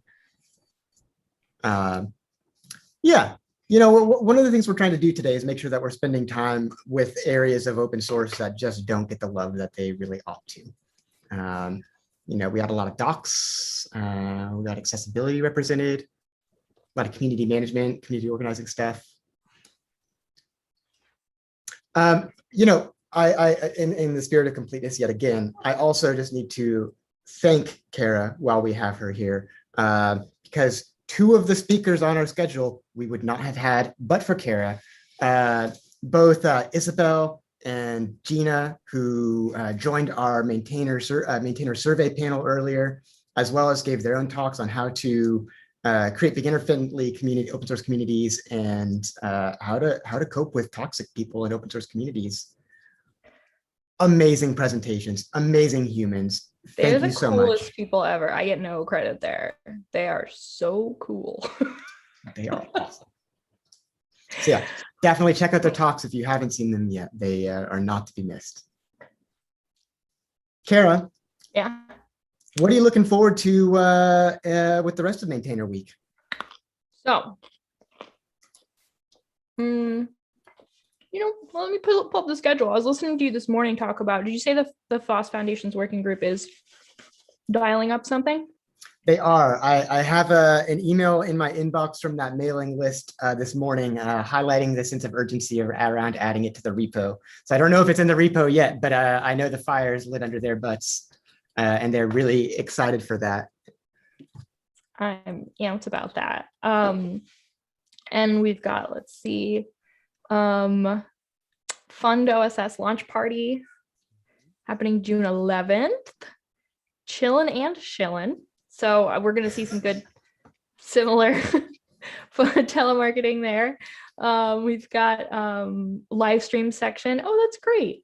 So the head of open source at Browser Stack is going to be doing a Twitch stream. I've asked B-Dougie to add, we do like an open source Fridays, most Fridays, and we'll have one this week. So we'll throw that in there as well. But open source Fridays is going to go on a little bit of a break because GitHub is taking some Fridays off as a company. And it turns out if you don't work on Fridays, you can't put out open source Fridays. I'm shocked. What a delightful problem to have. I'm so glad that y'all are getting that time off. So yeah, definitely tune in while we have Fridays, and then we'll get Fridays back again. One day we'll have to work again. But let me see. Let me pull up. So when I look at the Global Maintainer Summit, Martin Woodward set it up. So if you type maintainers.com, it just goes straight there, and it's way faster. Love it. I'll put that here.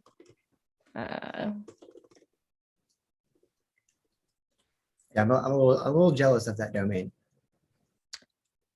Yeah, that's all Martin. So I'm pretty excited. So just for a little bit of what, if you tune in tomorrow morning, we're gonna have Brandon Roberts from hold on. I'm gonna go with NGRX. Yeah, from NGRX is going to be talking about all PRs welcome for now, the evolution of contribution standards as our project grew, with a recognition that changes over time.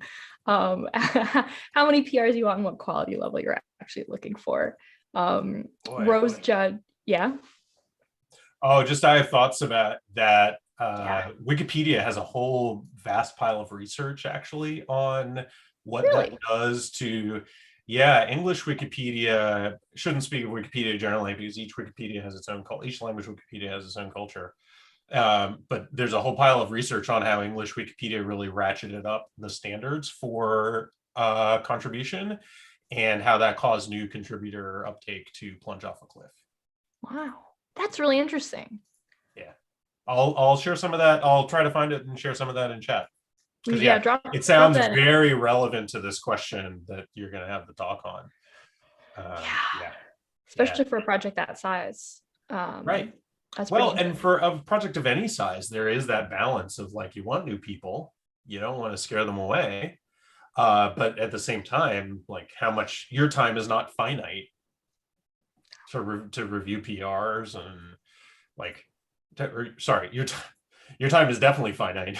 Yes. That other thing that is the complete opposite of what I just said. Yeah. And that's what, we talked a lot about as we were putting this event together. And I know Josh also chatted a bunch with us about, which is for open source projects, there's no one size fits all. You can't give advice that says you should do this, you should use this tool. Your project is healthy if you have X% of contributors, because it's going to vary a lot by project size, by project type, by like what space you're in the ecosystem, like how much time you actually have. Projects have really different needs. And so our approach is really around, hey, let's talk about shared problems that we have, connect over those shared problems, and then listen to how folks have approached solving those for their own projects without assuming that that's actually the solution for other projects. Just watching folks go through those same sort of motions of figuring it out for theirs and then taking some of that journey back home. So we'll see. Wow, Pico. Yeah, boy. I mean, this goes to this. I'm sure this will be something that will be discussed in the Floss Foundation's thing as well, right? Is that there's very much a range, and something that was discussed in our panel on governance earlier today as well. It's funny, I think actually coming out of our licensing culture, where there really was like no more than 5 or 6 solutions that fit all.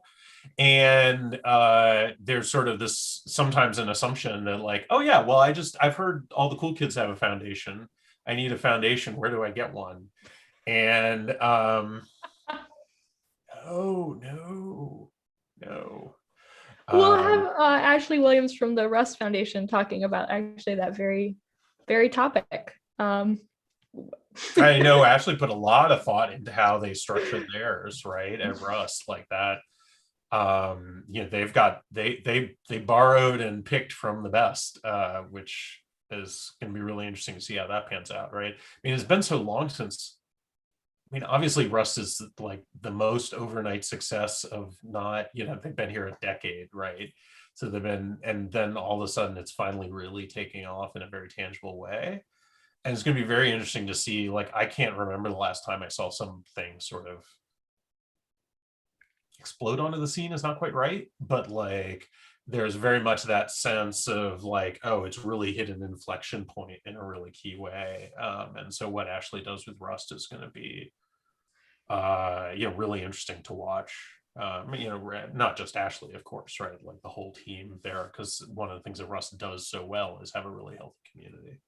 It does. And I think what we're going to learn at the FOSS Foundation's working group is that it's not the right path for everyone. Right. I've been involved with the nonprofit side of open source for six years now, and I've been around in nonprofits much longer than that. And I have to say, over the last like year and a half of let's say like the political moment that the United States is having, that the world is having when we really look at race relations, like I've seen a lot of really wonderful activists suddenly start deciding that it's time to spin up a nonprofit. And my experience of spinning up nonprofits is like, no, don't do it. Like, there are scenarios where it's exactly the right thing to do, but I think people underestimate the overhead of creating a brand new organization. And maybe that's where you want to end up, but gosh, that's not a place to start. That is a massive lift. And so I'm thrilled to see what the Rust Foundation has and the community has accomplished there. I think it's blazing new paths, setting great examples. I think, as y'all mentioned, like they have really picked the best in class community management and governance things that, we've got decades that we can have experience to pull from, and they've clearly done their homework. So I'm just so grateful to see the Rust Foundation being so successful. I'm also really grateful to see the Python Software Foundation being so successful, because that's an organization that, a community that was not always organized that way. And they've just, I think they're blazing paths for all of us in a really exciting way. Josh, we've actually just got a call in. UV says, what is the role for fiscal sponsors here? Oh, thank you for calling in, UV. I so appreciate that. And I can tell Lewis has some thoughts. Well, before we jump into that, I did want to say we've got two talks going on right now. So in case the idea of talking about foundations and fiscal sponsors makes your eyes glaze over, we have a whole smorgasbord of opportunities for you here today at Upstream. Click dial Step Towards Open Source Hospitality for a great talk with Brian Douglas, and dial Web Accessibility, the who, what, and how of writing accessible code. Speaking of the inclusive vision that we've all been talking about the past hour, with Maya Millen. And now, I don't think I could choose between those two. I don't think I could. I'm glad I don't have to. No, that's difficult. That's the best part of these virtual conferences, right? We don't actually have to choose. I really, what I love about that interruption, Lewis, not only was it like necessary because we gotta send people to the content. That's why we're here. But also it felt a lot like when I'm listening to NPR or public radio, and they've got not only do they have the pledge breaks, but they have the breaks to identify the station. It's 12:48 and you're tuned into Upstream. This is all may or may not have listened to too much NPR as a child. We're in good company here. Yeah. I really thank you, Kara, for relaying that excellent listener question from UV. What's the role of fiscal sponsors here? So let me start by saying, like, what is a fiscal sponsor? Because I know fiscal sponsor is like it's kind of a jargon. A lot of people don't really. We're wading into niche territory, and I'm going to be careful not to roll with too much jargon. So a fiscal sponsor, for instance, is a nonprofit, or it is an entity, a legally incorporated entity, could be incorporated in the US, could be incorporated in Sweden, incorporated anywhere. It is a business entity, ultimately, that can act as a steward of open source projects. So one of the examples is we have the Python Software Foundation, which is a steward for the Python programming language, as well as a Python packaging authority and lots of other Python related projects. And the idea is that because the Python Software Foundation is stewarding these projects, is the fiscal sponsor for these projects can raise funds, and the PSF does the accounting work for them and has the bank account to store that money in, has the bookkeeper to keep track of what their balance is. Beyond that, the fiscal sponsors also have legal resources to make sure that your community is not getting itself into trouble or to answer questions as you have to navigate difficult situations. But fiscal sponsors can provide a lot of other things as well, and each one is a little bit different. I think there's sort of a spectrum of fiscal sponsorship, and on the very lightest weight end, there is sort of the open collective fiscal sponsorship, which a lot of projects have been appreciating because it doesn't take a whole lot to set up, where suddenly you've got a transparent method using open collective to receive funds and also transparently disperse those funds in a way that your donors can see. But then you go up to, say, software in the public interest or Software Freedom Conservancy on the other end of the spectrum, where they are stewarding projects like Git, some of the most important, most popular open source projects on the planet. And they not only do they provide sort of that financial backing and the legal support, but they might also help you with copyright assignment and holding the assets for the project. They might even also enforce some basic requirements on the governance of the project. So whereas some foundations or some fiscal sponsorship arrangements like Open Collective doesn't really say anything about how you're governed. But if you go to Conservancy and some of the really tenured foundations out there, they're going to be opinionated about how your project is governed. There are going to be some bright lines that you need to be able to stay within to make sure that you're on mission for them, that you're a good fit for them, and also that you can preserve the community trust. Because that's ultimately what foundations are, is it's a neutral place where we can put our pooled community assets and not worry that, the investor of the venture capitalists who funded the Python Software Foundation aren't making enough of a profit, and now they need to relicense Python to proprietary. That just doesn't happen with foundations in that way. And so I see foundations as a critical part of the growth path for open source projects. And ultimately, projects that belong at foundations, I trust them much more because there's a certain amount of assurance around the governance that project's going to be there today and tomorrow, and it's going to be relatively stable, and they're not going to pull out the rug from underneath the community. I apologize for going long with that. Clearly, I think about foundations a lot. Well, and I think actually, Josh, I might, to take it back a step, right? Like, fiscal sponsors are one tool you can use to eliminate some of the bureaucracy or shift some of the bureaucracy. Like, there's a certain amount of minimum viable governance going on here, right? And those are, fiscal sponsors are one way that you can do that. Apache obviously does a lot of stuff that's not fiscal sponsorship, but provides structure, right? As another example of, okay, I don't need my own entire thing. How can I become part of something else in a way that still respects my community? And that's where I think there are a lot of underappreciated options in that space, right? And maybe something that it would be nice to be able to offer people more of is, don't do this yourself. Don't try this at home, kids. Call somebody call up an expert who can help you shift, right? Like, and I know I'm sure you've given that advice before. I certainly have. I have managed so far to actually avoid ever creating an open source foundation directly myself, which is sort of amazing. So Sumna asks a very interesting question. Who's maintaining a list of non-sketchy fiscal sponsors for FLOSS that are open to new members? And I would expand that question. I don't know. Somebody probably should.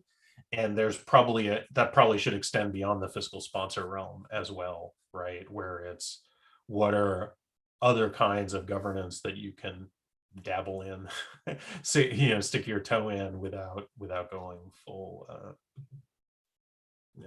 without going full over the top. Amy, I think we're supposed to be doing a giveaway right now. Is that right? Before we do, I think you are right. I want to thank Kara for joining us and being even more fabulous than, this is Kara. I should have expected this amazingness. Oh, you're muted. I did not warn you about the phone gag, so sorry about that in advance. After the fact. But it's been lovely to be here. Thanks for having me on, and I look forward to seeing folks tomorrow at the Global Maintainer Summit. We will see you at the Global Maintainer Summit. Happy Maintainer Week, Kara. Thanks. Bye, friends. All right. I'm not sure that I've ever actually met Kara before. Oh, well, this is a fantastic way to start. Yeah. So many mutuals that, of course, it was going to go off without a hitch. But like, I'm sitting there going like, have I actually? Hallway track probably at some point. Well, I am really, really grateful to have been collaborating with Kara on Maintainer Week and our events. I think we are very fortunate, and now we have a gag that we need to continue into next year. So I'm excited about that. I'll have to see. I'll finally have a chance to get my father in, and he can tell stories about fundraising from. He's run an actual telethon for many years, like actual old school, like banks of people with phones and like the whole 9 yards. And that is a conversation I've never actually had with him. Like, because he's the president of the organization that puts it on, so he's often doing various MC roles. Right. But it's all in Spanish, so I'm afraid pointers to it on the internet will do nobody any good. Well, not nobody, but. Well, I look forward to that continuing that shtick, because I think that's fun, and it certainly aligns with Pay the Maintainers. So. Yeah. Go ahead. I was going to say, we've got some tasks here, I think. I don't know. I think so. So we have some Pay the Maintainer t-shirts to give away here for anybody who happens to be in the audience hanging out with us, the Peanut Gallery, instead of in the channels. By the way, there are talks live right now. Feel free to join them if this is not to your interest.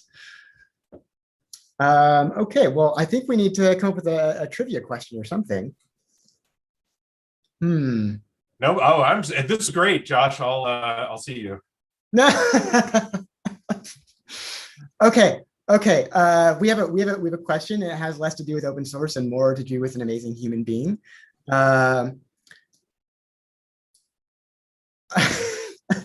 No, I'm going with the original one, Amy. What y'all can't see is we've got a back channel here where Amy is helping to guide us through the things that we definitely need to do while we're on air. First, I want to ask this kind of off the wall question, which is who is Jack Black's mom and what did she work on that's significant?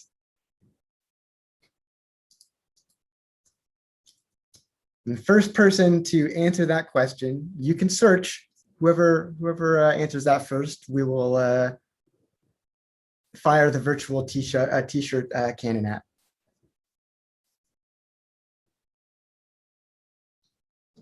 I can practically hear those searches grinding away right now.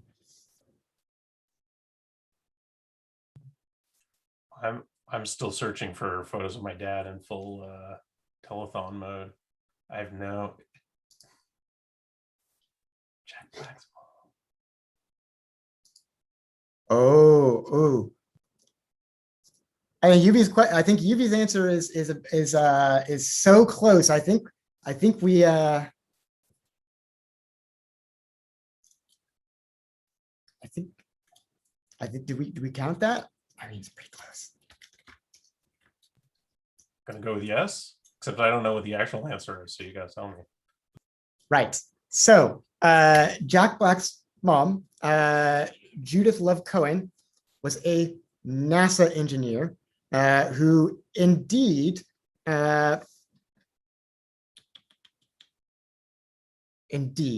worked on the abort guidance system that rescued the Apollo 13 astronauts. I believe she also worked on Hubble. Turns out she worked on a lot of major projects, aside from Jack Black himself. Woohoo, thank you, UV. And congratulations. We will be reaching out, getting you a t-shirt. Thank you, Marietta. We have 2 winners. I liked Sumina's answer, Margaret Hamilton, but no. Margaret Hamilton, I think that's one of the incredible pioneers in computer science who we often are reminded that doesn't get the due credit that she deserves.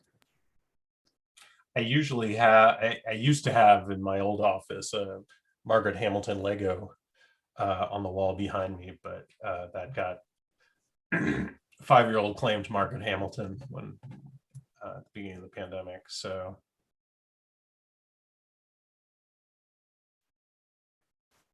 that is a great trivia question from Sumina. I think we need to use this question. Do we need to do another giveaway right now, or do we want to save that for the next one? Because I'm definitely using that.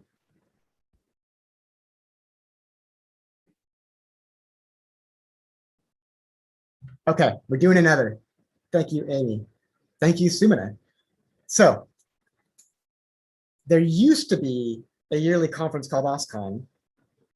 I used to be its community manager. And the conference focused on open source really broadly. Before it was such a broad, all languages open source conference, what did it focus on? The question again is, what did OSCON focus on before it became a broad, all languages open source conference?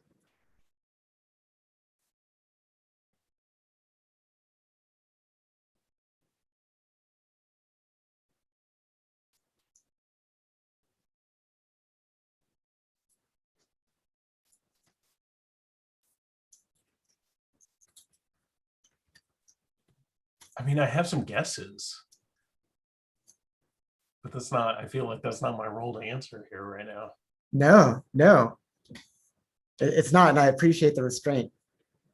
We've been, while we're waiting for people to answer some of that in chat, we've been talking a little bit about the role of conferences. There's been a discussion on Twitter about the role of conferences in getting people into open source, engaging them, and how that's something a lot of us who have been doing this for a long time have missed from the past year, but also reflecting on how much more open and accessible something like this is for people who can drop in and out, for people who have work responsibilities, family responsibilities, or for whom travel is just prohibitive for some reason or another.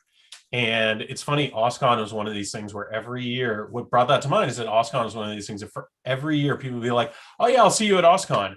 And I would say, nope, I actually don't go to OSCON.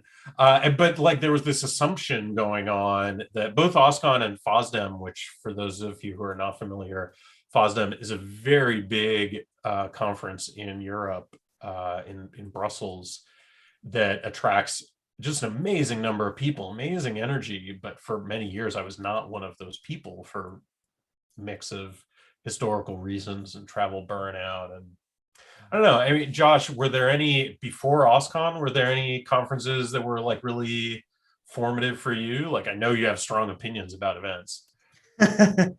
Yeah,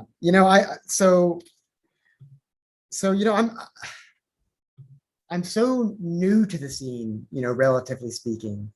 The first conference that I ever really made it to was I think it was Bad Camp, Bay Area Drupal Camp, and then it was I think Drupal Camp LA because I was a web developer before I got formally into community management, and what really set my thinking and really set the bar by which I've judged conferences by ever since. Before I had the pleasure of serving as OSCON's community manager on site, I'd already been assigned to OSCON. I'd been working on it. That's a conference that took all year to organize. But before OSCON in Portland, OSCON took place in July.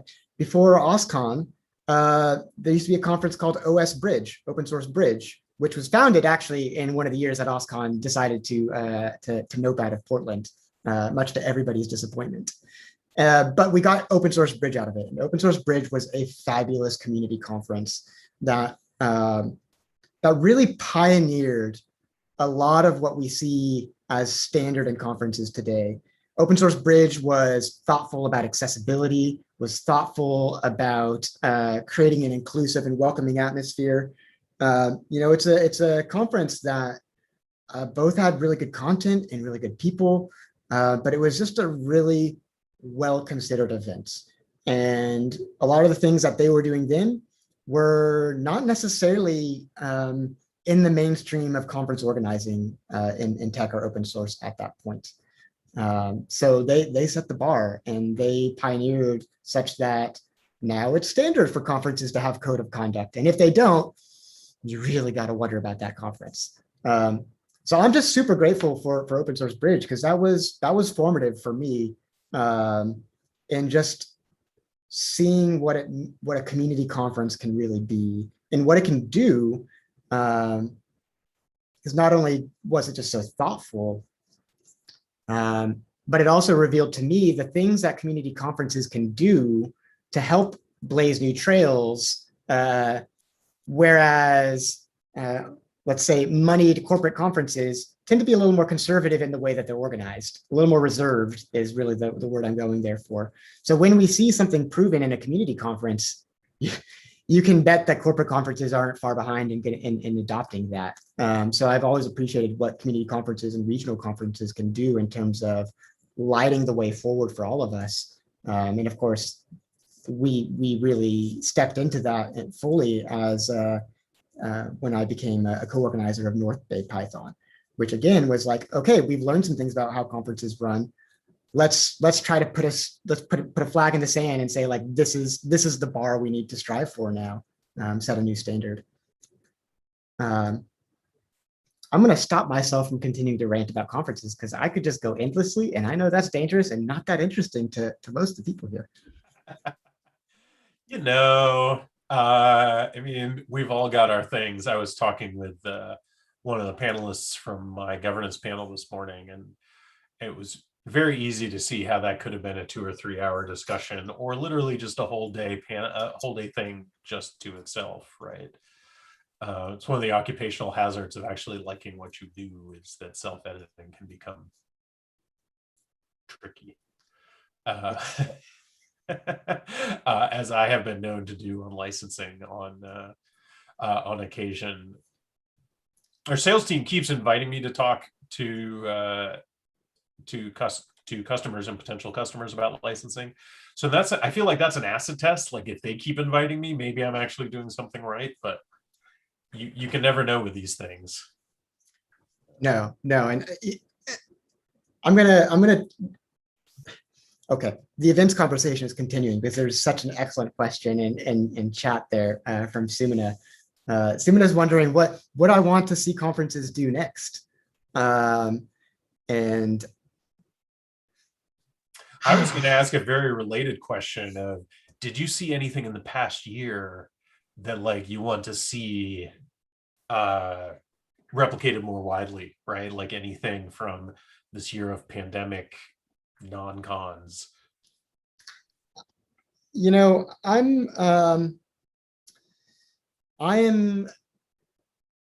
There's one thing that I have really liked about the last year, which is the access to events and content, because no one wanted to cancel the events. We enjoy these opportunities to converse and exchange ideas and come together. And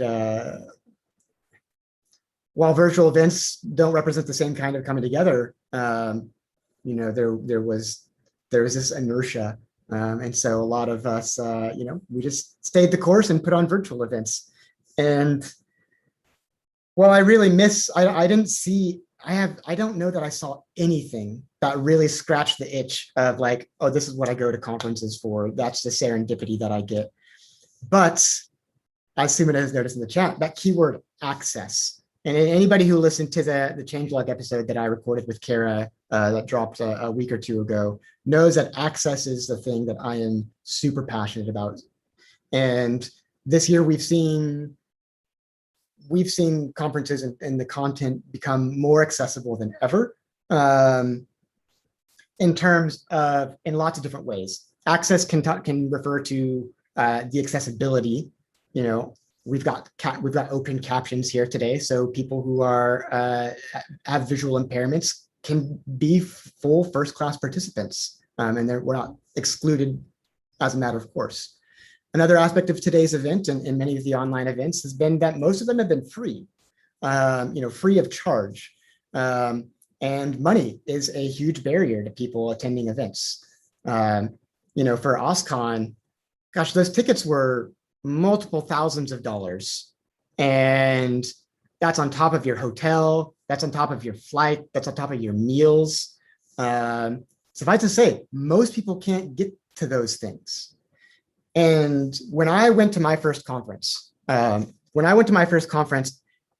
was impressed upon me how much these events can be rocket fuel for your career. Right? Just because it's about who you know. And you never know when those connections are going to be relevant, but they will be relevant at some point. And if a person is not able to go to conferences, well, they're missing out on that opportunity. They're missing out on that multiplier effect on their careers.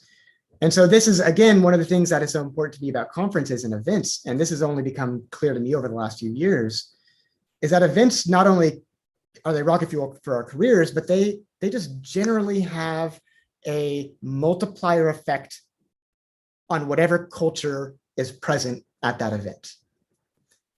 And you can either run an event of the status quo, where you're entrenching the status quo of events of an industry that are dominated by disproportionately dominated by men and white men, no less.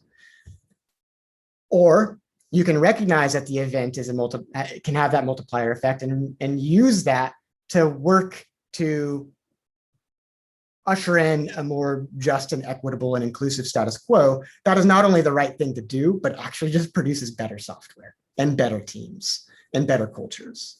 So access, there's so many dimensions to it. I appreciate over the last year that things have been so accessible. That is something I hope we never lose and we never go back on. Yeah, I just don't know how we juggle those two. The rocket fuel aspect, I think, is very real and does have to do with the kind of bonding that you can do in person, right? And where I have struggled with saying, I already have those networks, right? And I have those networks in part because of many years on the road. And I struggle with saying, like, part of me wants to say, shut it all down.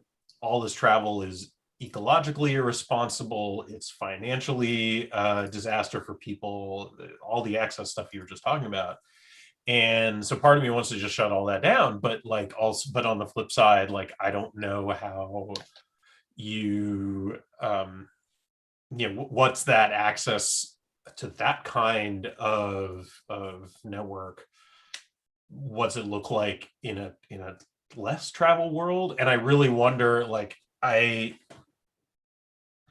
the thing I wish I had seen more discussion of this year is, how do we bring the virtues of the hallway track into a lower travel era, right? Because I still see a lot of people planning for conferences later this year and next year that look exactly like the old conferences. And that feels to me like a very lost opportunity. I get why, right? There's a whole infrastructure around these. There's a whole economy around these. but I really wish I'd love to go to a conference that was optimized for hallway. For those of you in the audience, probably not very many because it's a small conference. Red Monk's conferences very much are, they deliberately optimize for hallway. The ratio of non-talk to talk time is almost 1-to-1, and there's only a single track, so that everybody can talk about, this is the thing I just saw, right? There's a shared experience at the conference, which is not the case at these giant multi-conference things, multi-track events. And I don't know that that's the solution, because in part it works because it's small, and in part that happens because it's literally far away. Like, you have to go to Portland, Maine. You have to do more travel to make it more exclusive, which I don't know. Right. And I think that's an unsolved problem I see as well. The beauty of the in-person events is that serendipity, that like, I don't know what value I'm going to find, but I'm going to bump into something that's going to be meaningful. And I don't know that we have found how to replicate that online. I hope we keep experimenting, because we need to make that work. Yeah, I really want to see more experimenting. Hopefully something we have the luxury of not having a whole lot of baggage with Upstream. So hopefully with Upstream 2022, we'll have some more opportunities for that kind of thing. There's also a group whose name is escaping me right now, but put together by Star Simpson, whose entire goal is to help get underrepresented people not just to conferences, but also set them up for success. Like, literally, like, you mentioned having a mentor who said that a conference like this can be rocket fuel for your career.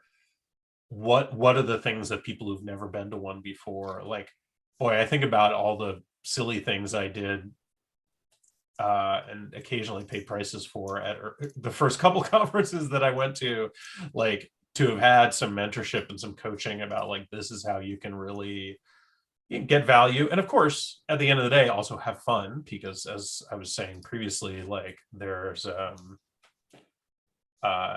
there's a lot of the trick with good network building, of course, is partially that people have to like you, and that partially means they've had fun with you.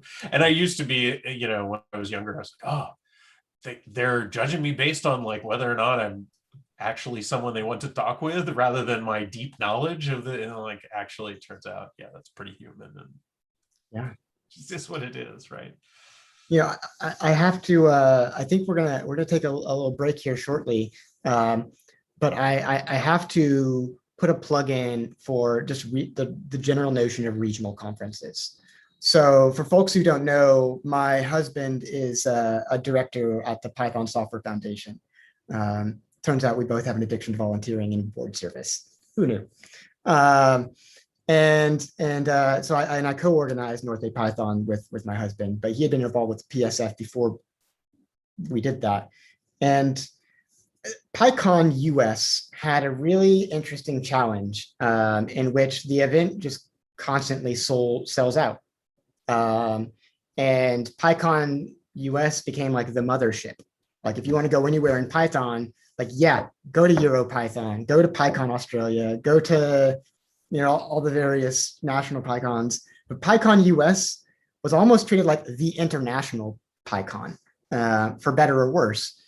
And on the one hand, it's just such a phenomenal event. You could see why it's so like bursting at the seams. But that meant that there were just people who could not benefit, both because there were a finite number of registrations available, but also because, back to the access problems around geography and money and time off. There are any numbers of barriers between people and conferences. One of the things that has been really successful in the Python ecosystem is this surge of regional conferences. California's got 2 or 3 of them. Most states have at least one regional PyCon or related type event.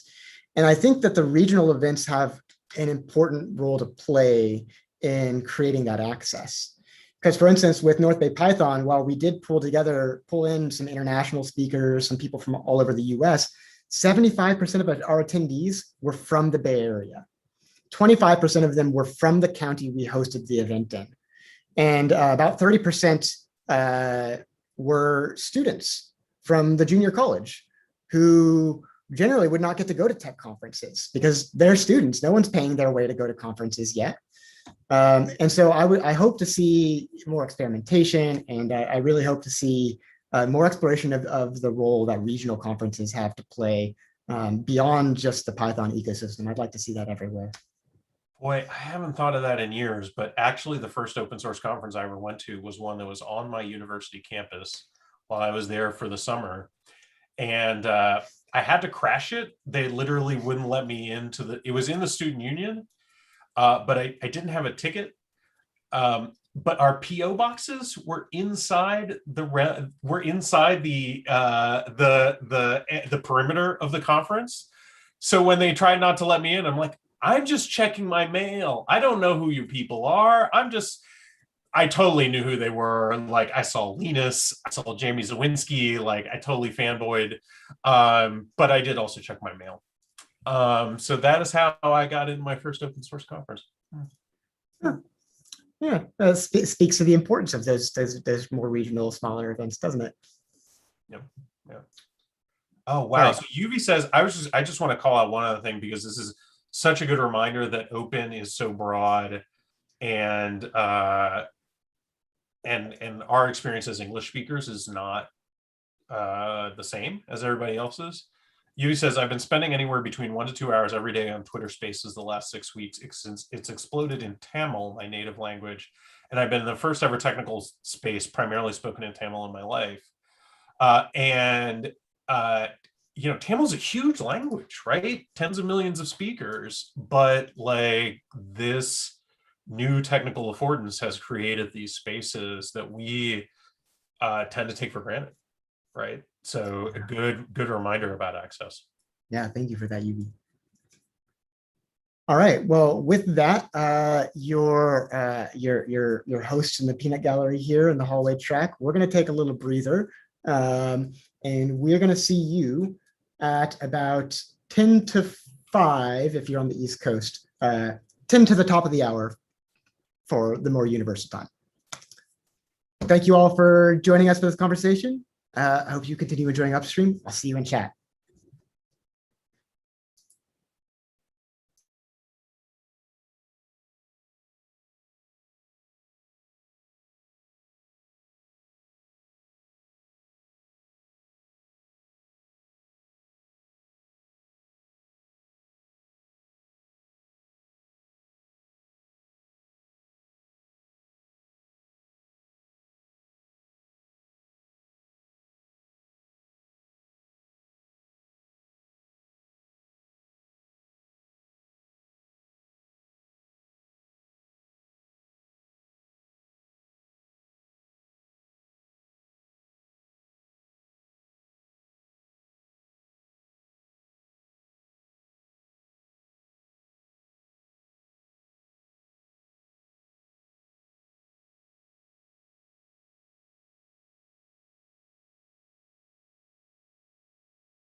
hello again, everybody. Hey, y'all. How's it going? Hey. You know, it's going all right. We are, what, 2/3, 3/4 through the day here. It has been an excellent day so far. Josh, it's blown me away. This has just been incredible. And I see you had to go through a wardrobe change already here because it's been a long day. It's like when you take those flights to Asia and the flight attendants change their uniforms for every meal and everything like that. You're having to do that. It's been that long of a day. It has been quite a long day. The climate now, or the weather now, is certainly different than the weather I was contending with at 5 a.m. But you know, as you have noticed with this uniform change, I just have to share with the audience because they're not going to get to see this otherwise. We have an unofficial logo or mascot for this event. That is the manatee. We are the Mana Team. And I am just so thrilled everybody's here. And huge shout out to Amy, who is in the chat and just making everything happen.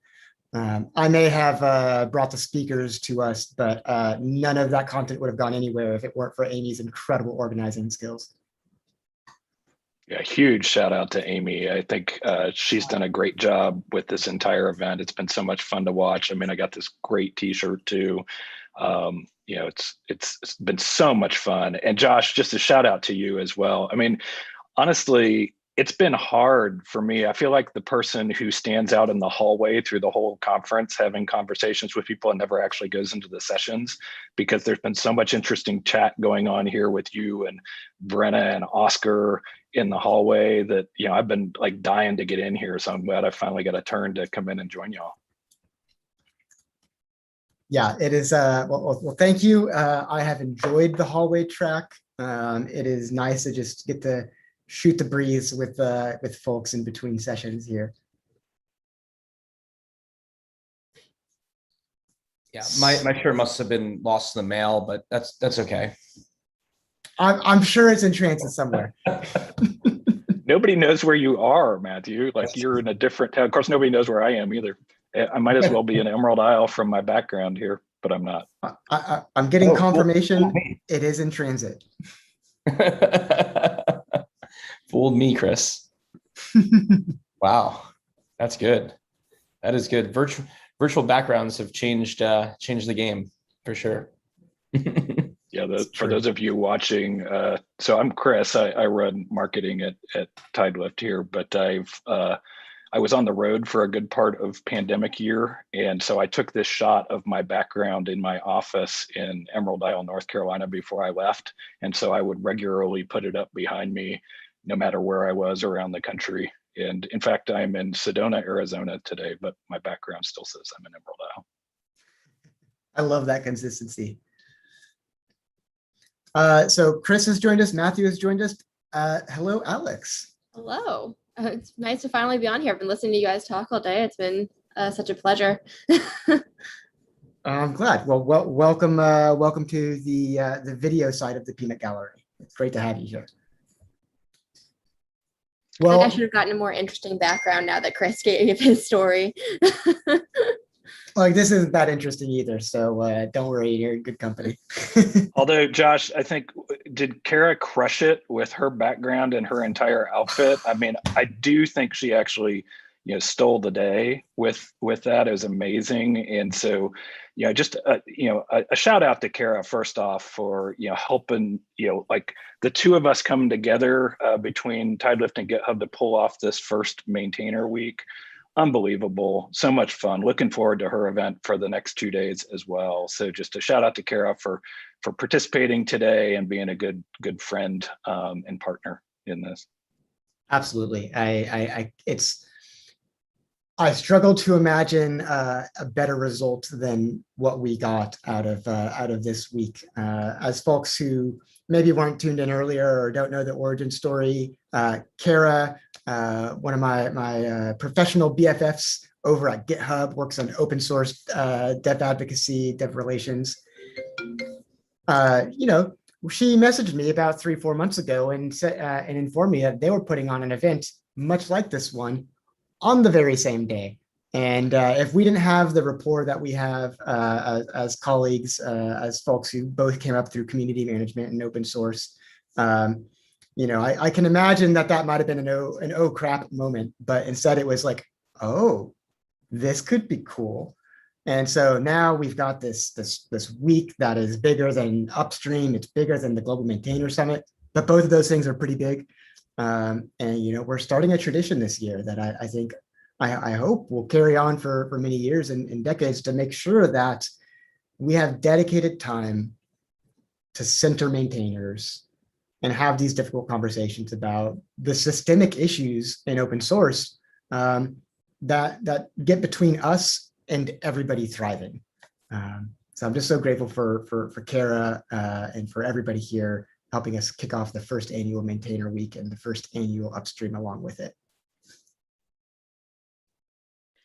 One of the other things I was really excited about, Josh, was, and you were saying this to me a couple of days ago, is that this has been an opportunity to really share your editorial vision for the type of event you wanted to create and really bring that through. And you can really tell when somebody puts their heart into an event. And I really feel that with this one, but maybe talk about that a little bit. I'd love to just hear your perspective on this versus other events you've organized, and you and Amy kind of partnering on the editorial mission of the event. It's been really cool to watch it come together.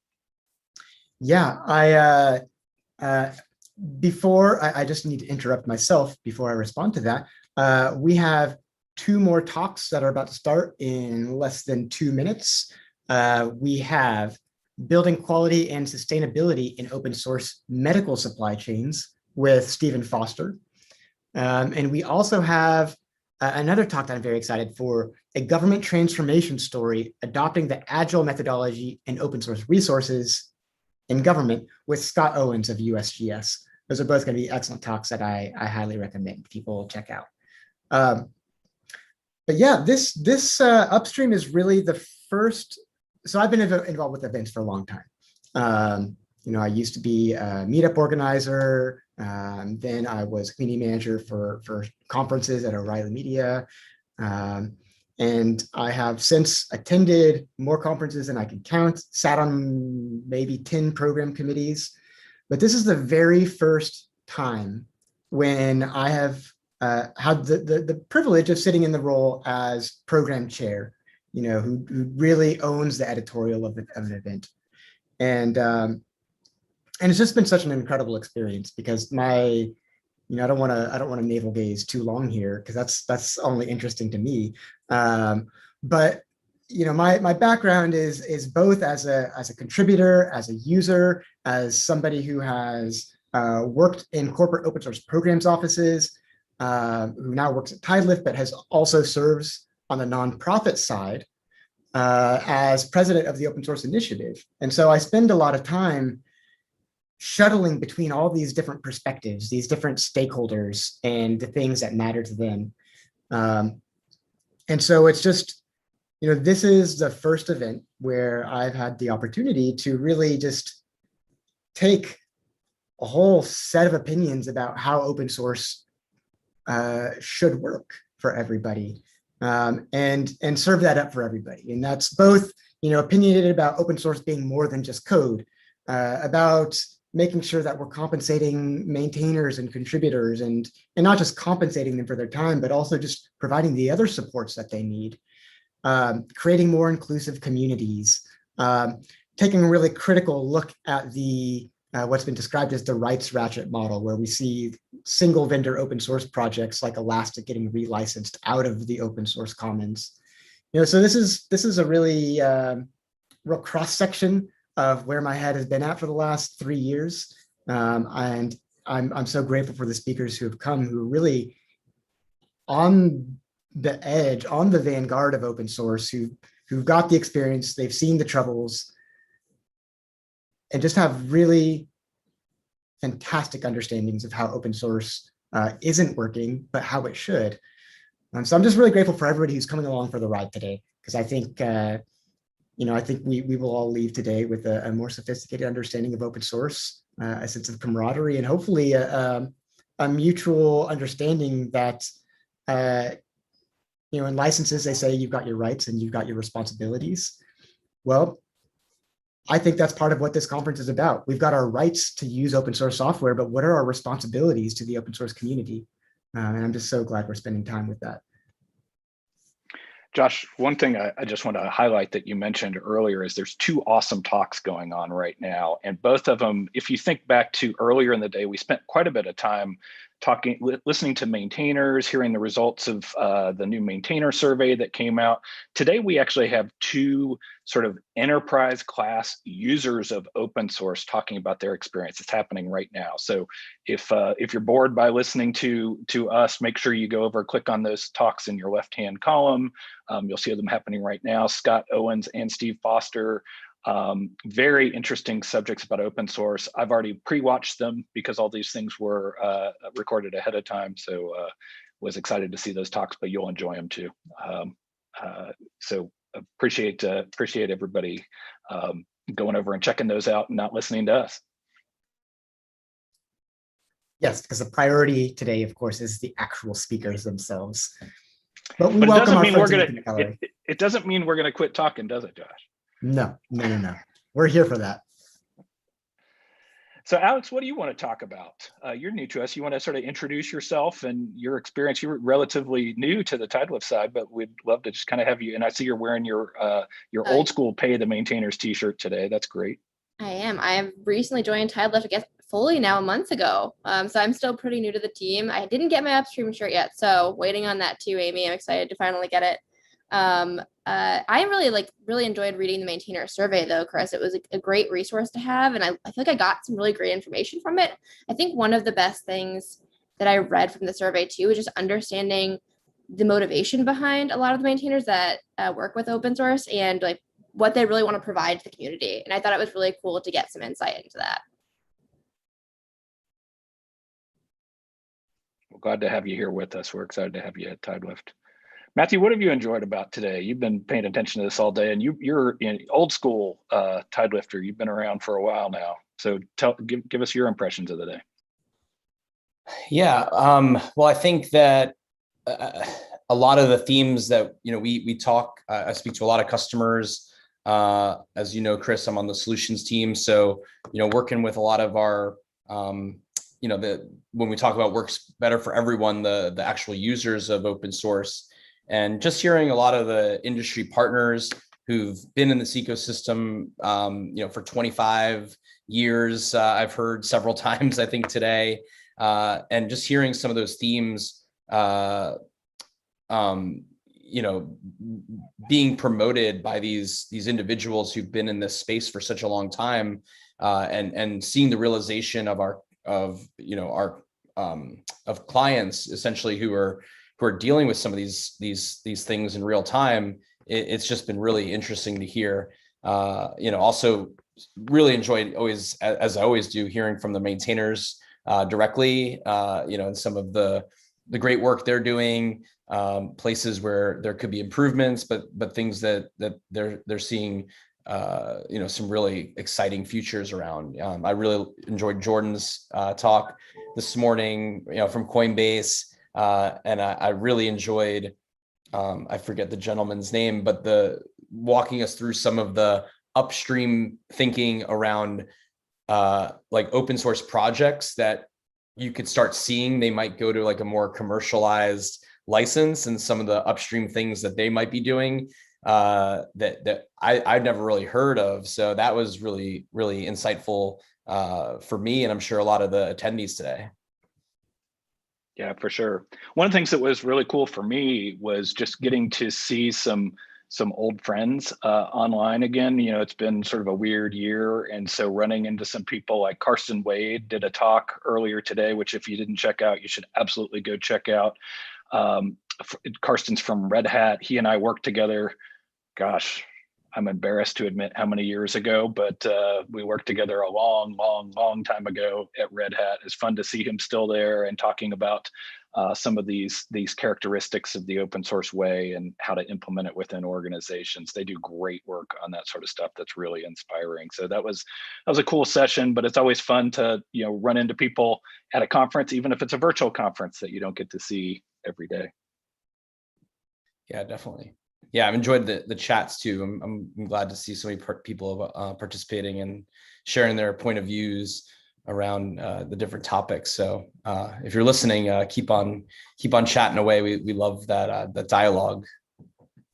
Yeah, and if you got any questions for us in the chat, one of the things I would just put out there is, I've been a key part of bringing a research practice into TideLift, and we've done a number of reports over the last few years. The most recent is the Open Source Maintainer Survey that we just announced last week, and that we had a session on this morning.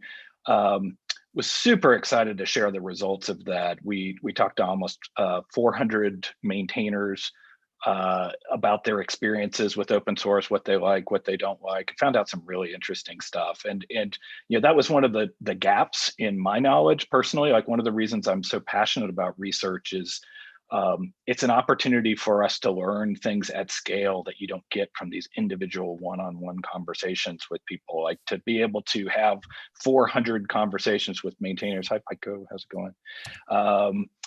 To have conversations with that many maintainers and learn their thoughts, and then be able to pull some findings out of it. Super interesting. And we hadn't seen a survey done exactly like that. With there have been contributor surveys. The Linux Foundation has done some stuff in that area, which is great, with the broader perspective of contributors. But a pure maintainer survey just focused on open source maintainers, we hadn't seen something like that before, so we wanted to go do it, and we're really excited to get some results. So we're happy to share that with you.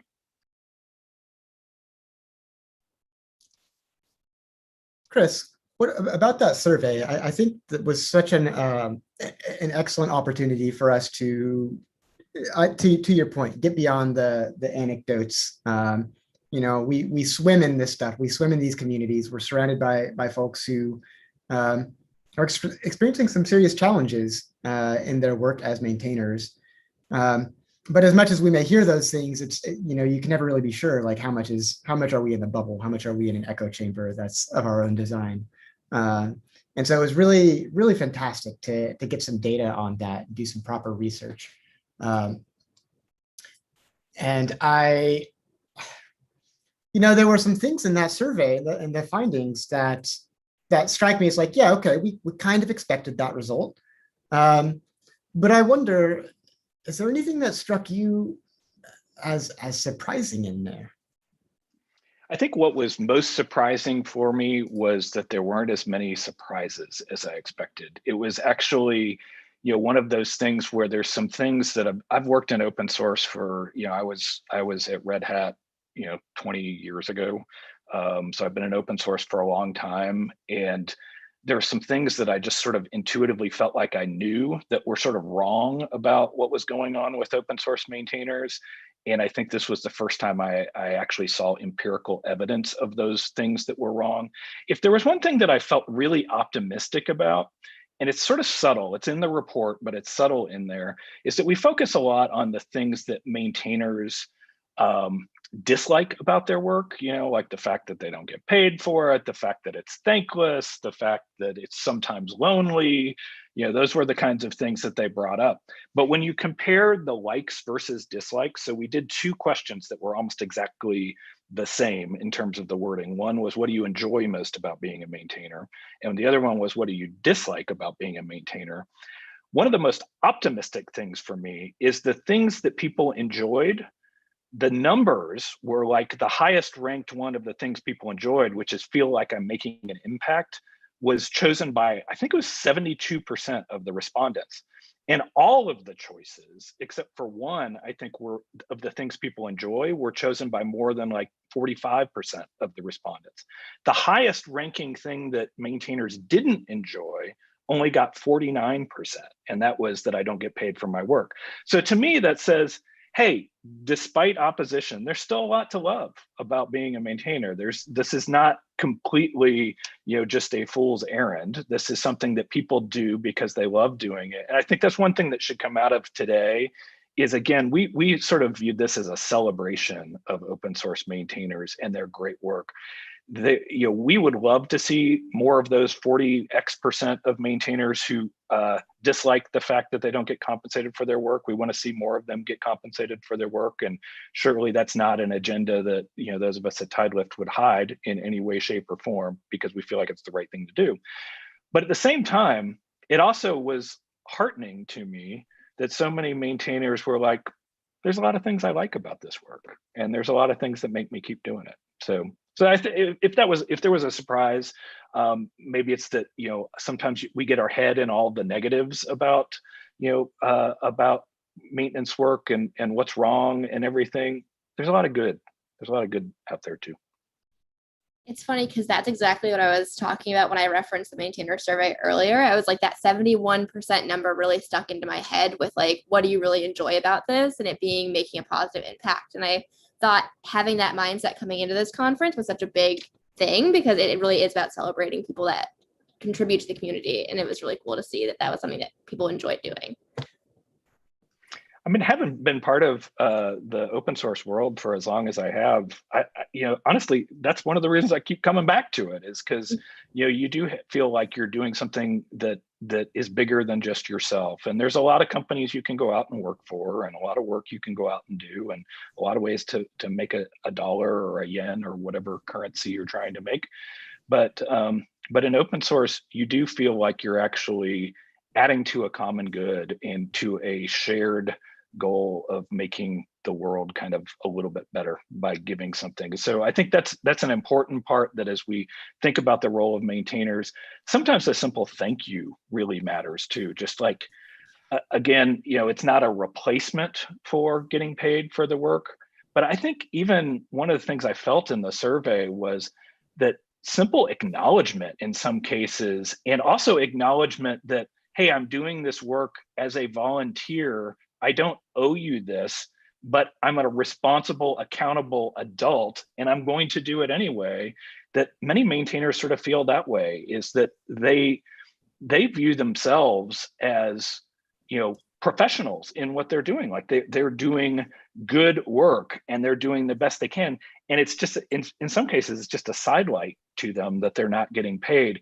But we should recognize that they're giving, us a gift by doing that work on a volunteer basis. And just because they're willing to do it on a volunteer basis doesn't mean we should allow them to do it on a volunteer basis, or that we should accept that as the norm, that they're doing it on a volunteer basis. Because, one of the things Donald mentioned in his keynote that I thought was really, really interesting is that the potential the diversity of potential maintainers is actually impacted by the fact that maintainers aren't getting paid. Yes, and I'm so glad that you highlight that, Chris, because there's something that, one of the things that's lovely about open source is it's this, it is, broadly speaking, groups of people getting together around some shared goal and working towards that. Which is fantastic. But open source has historically been so much about what people do with their free time. It's been so much a labor of love. And, while there are people who get paid to work on open source, that is the minority.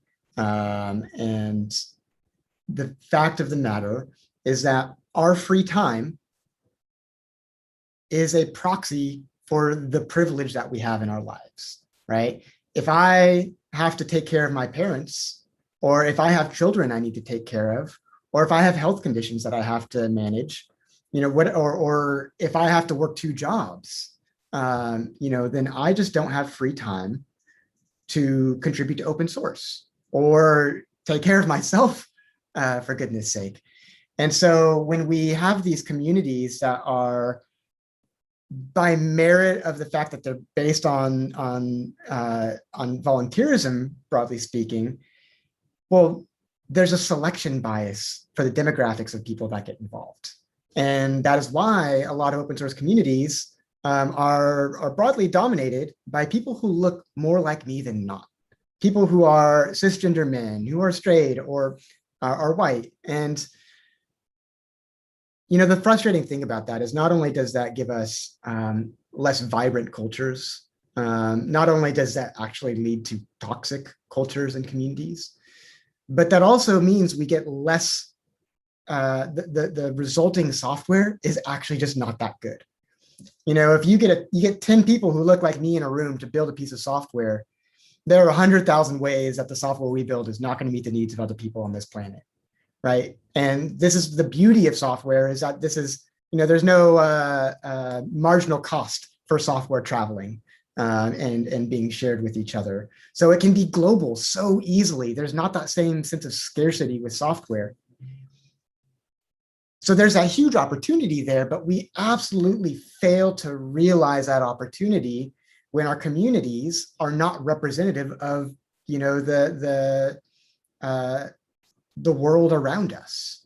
And, you know, so if you get people like me who maybe, you know, I don't use right to left languages, or maybe I'm less privacy conscious or security conscious than somebody else, or I have different needs. Well, if those people aren't in the room and I'm the one building software that I expected them to use, I'm just not going to meet their needs. In fact, I might set them up for harm, you know, by creating algorithms and feeding them biased data sets. So it's just so important that we work at compensating maintainers and contributors so that it doesn't need to be filtered solely on the basis of who has free time to work on these things. Because otherwise, we're just going to continue perpetuating this these issues that we have in this industry. Yeah, for sure. I mean, even if you know, like, just take for granted that it's the right thing to do to increase diversity of open source, if you're viewing it through a purely pragmatic lens, like you say, the increasing the diversity of contributors to open source increases the resilience of open source, right? You know, that's the real key. Like Karsten just put in the chat, he said, to be inclusive, we also need to address the equitability in open source. And I think that's 100% right. It's, you know, it's making sure that we create almost, if you think back to the presentation that Rishi Manchanda did earlier today, that soccer pitch, where the soccer field was tilted at a 45-degree angle, somebody's shooting the ball downhill. And in one of the things we can do in open source is we can figure out ways to sort of detilt the pitch. And I think that's an area that there's a lot of smart people focusing on right now already. There's lots of people out there thinking about it. One area that I'd say we, as you know, an upstream community, could really focus on is, in particular, how do we increase, you know, the equitability? How do we improve equitability issues for increasing the diversity of open source maintainers specifically? You know, like, you know, not just like, I mean, there's a big problem in technology in terms of increasing diversity of contributors to technology, and then contributors to open source, but then even the maintainers of open source, like, what else could we do to get more people involved from more diverse backgrounds around the world? I do feel like, you know, that's one place where there's some people who think that injecting money into open source and paying maintainers like somehow screws up the model in some ways. I would say that's probably honestly going to be one of the key things to increasing diversity, is making it not a volunteer activity and not something that people do as a hobby on nights and weekends, because not everybody has hobbies. Right. Not everybody has time for hobbies. Right. So right. And I think you're so right also to identify that it's not just about increasing the representation within the communities, but it's making sure that that representation is reflected in community leadership. And, you know, there's this common refrain, like it's not a pipeline problem. You know, there are a lot of women, non-binary people, people with different ethnic backgrounds, different people who speak different languages, people with disabilities, like you name it. There are a lot of people who are discovering free and open source software, who are using it. Maybe they make small contributions here and there. And yet, if our communities, if our project communities are not set up to receive them well, then that first impression might be the only impression we ever make with them, because they leave. They don't feel welcome. They don't feel like there's a clear foothold for them to get on. And so it's as much about casting a broader net in terms of raising awareness, as it is about improving the sort of the community infrastructure of the project itself. And we saw some of this reflected in the findings of the survey. For instance, one of the number one things that maintainers think would be valuable as an additional support in their work is help with documentation. And documentation, you know, this has been a theme here at Upstream.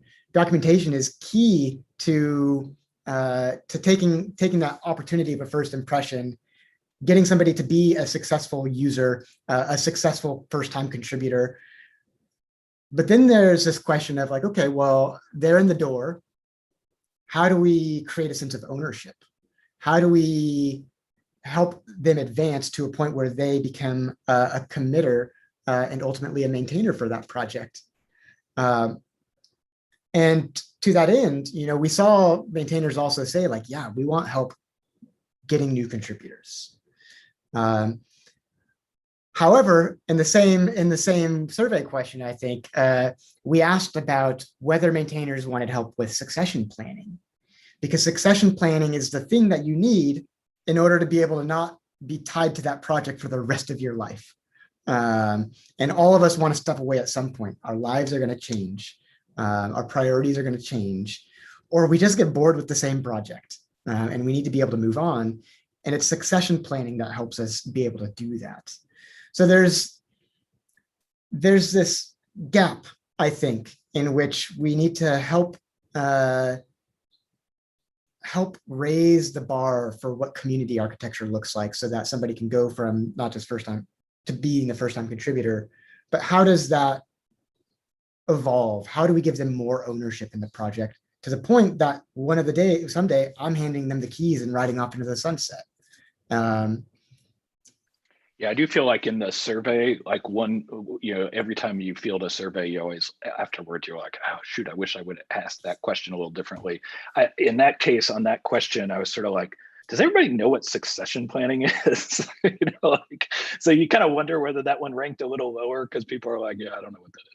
But which could be the case. But one of the things that was really interesting out of that question in the survey was also just like, again, like if you sort of take a step back and look at the results, it was that there were so many things beyond money that maintainers were like, yes, help me, and that's something, like for me, sort of, as I think about our role, in helping maintainers, as a broader open source community, it's that, money is important, but their maintainers need a lot of help in a lot of different ways. Documentation was the number one thing, as you pointed out, but there were lots of other areas where maintainers' answer was like, yes, please, I need help. I'm overwhelmed.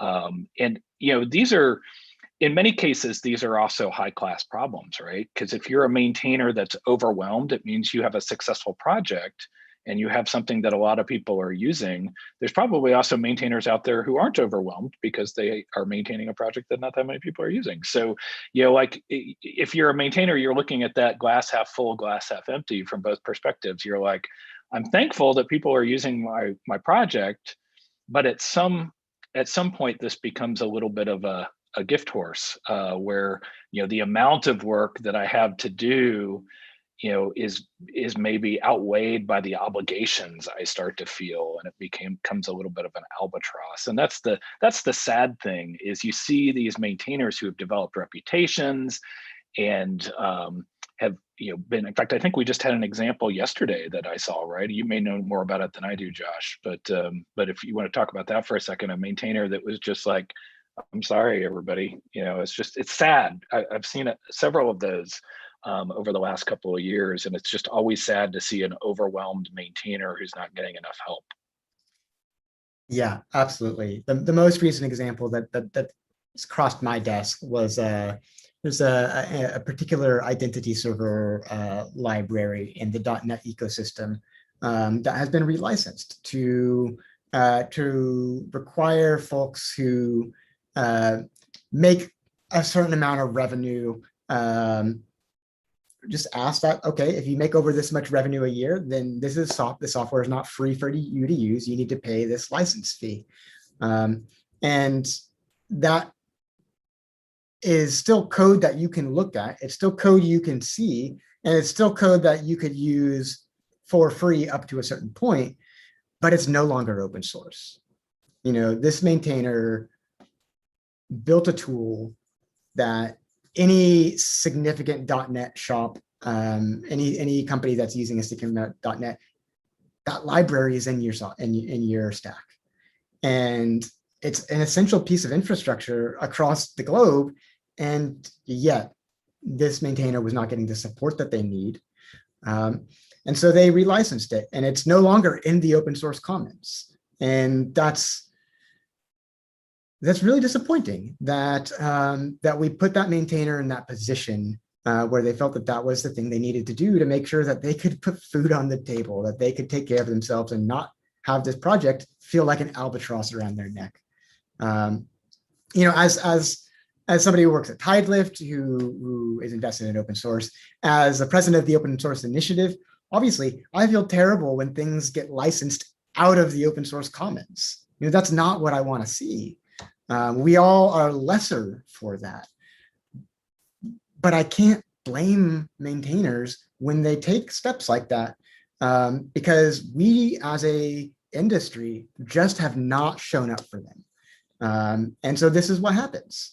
And so I think we need to, I hope that this serves as a reminder for all of us that, as I said earlier, in contracts, there are rights and responsibilities. And, we've all been thrilled with the rights we get out of open source. We get to use the software. There's no vendor lock-in. We don't have to pay a license fee. But we really just have not spent enough time thinking about what our responsibilities are back to those communities and projects. And I hope that this is a turning point for us. Yeah, and I 100% agree with you. And one thing I would add, Josh, is that in addition to the sort of it's the right thing to do, sort of like that approach, one thing I wouldn't want people to come out of this day with is that they feel guilty about the plight of maintainers and personally responsible. I think there is definitely an element of we all need to do more for maintainers. But if you're using open source in an enterprise setting, look at it from a pragmatic perspective. I mean, it's more than just the right thing to do. It's also just good business. When you're supporting maintainers, what you're doing is ensuring the software that your business runs on will continue to be developed and supported into the future. I mean, that's what you want. That's why you buy software in the first place from any vendor, whether it's Oracle or Microsoft or your Red Hat or whoever it is. And so for whatever reason, when we created the open source model, we created a development model, but we didn't really figure out the business model quite, I would say, correctly for every area. There are parts of the open source that are working from a business model perspective, but for whatever reason, it's not quite working with the way maintainers are compensated. I mean, one of the things that Donald has said a few times, and it always strikes me when he says it, Donald Fisher, Tidelift CEO, is that you see, all of these companies that are huge unicorn, companies that are making tons of money on the backs of open source software, all of them built almost entirely on open source software, and their founders are becoming billionaires. But you never see a billionaire open source maintainer. You don't even really see millionaire open source maintainers, or even, as our survey shows, $100,000 a year open source maintainers. Why is that? And why is it okay? Right. Chris, you're so right. And I'm gonna take a quick aside, take a moment here to just do a quick aside, let everybody know who is here in the hallway track listening to the Peanut Gallery. Our next two talks have just started. First, we have Sumina, who is speaking about sidestepping the PR bottleneck, 4 non-developer ways to support your upstream projects. We also have Isabel Costa, who is giving a presentation about managing a beginner-friendly open source community. They're both presentations I'm thrilled to have here as part of the program. Highly recommend you check those out. But if you want to stay with us, we're glad you're here too. Chris, Yeah, I wouldn't stay with us, by the way. I've known Sumina for a couple of years. She's super entertaining and fun to watch. So I would go see her. And Isabel, she actually was a participant in our panel earlier today, I think, right, Josh? So she will have an interesting perspective, and it almost like if you're new to open source, you might want to go check out her talk, and she'll have some good insights for you. One other thing, Josh, we've been a little heavy here with this talk for a couple minutes. One thing I would just point out is that with just you and I in here, it kind of looks like we're on the bridge of the Starship Enterprise with our matching T-shirts here, don't you think? It does a little bit. I don't know. Like maybe we need to get somebody in here who doesn't have the matching T-shirts. Yeah, I think we should work on changing it up a little bit. Well, I think we've had a fantastic conversation. There's definitely more to dig into with the survey results. I do want to just highlight one thing that you said, Chris, and then just wind us down till maybe 10 till the top of the hour. Chris, it's something you said, and it's something that Carson has highlighted here in the chat, that as much as we talk about the plight of maintainers, what we're not talking about is that this is something that we as individuals are responsible for. We as individuals should feel guilty about. It's something we should feel motivated to change because we have fellow humans who are not thriving the way that they ought to be, who are not supported the way they ought to be. The responsibility falls squarely on the shoulders of the companies who are benefiting and not reciprocating in terms of the value they're providing or investing back into the community. And it is absolutely key to look at this as an investment, because our businesses have existential relationship with the open source dependencies that we rely on. And so if we are invested in the business, the future of our business, if we want to minimize our risk, if we want to be here tomorrow, we had better be investing in our downstream our upstream dependencies. On that note, Chris, thank you for joining me for this conversation. I'm going to sign off until about 10 till. All right, it's good to talk to you as always, Josh. We'll see you in a few minutes. See you then.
Oh, hey, we're back.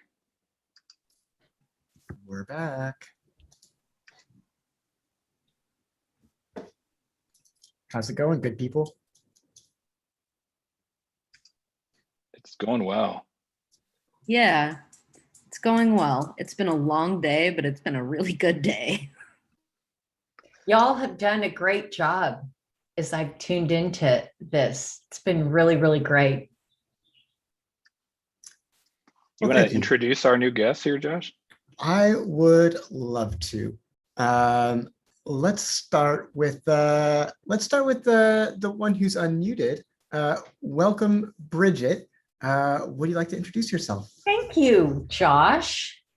I'm obviously with TideLift, and I run our sales and customer success orgs here. So all about bringing our customers together with the maintainers.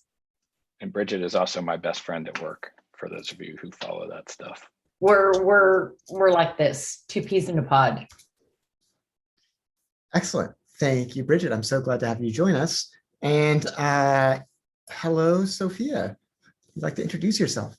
Hello, hi, my name's Sophia. I'm a software engineer at TideLift, and I'm happy to be in this Zoom. I've been watching you guys all day, and now I'm here.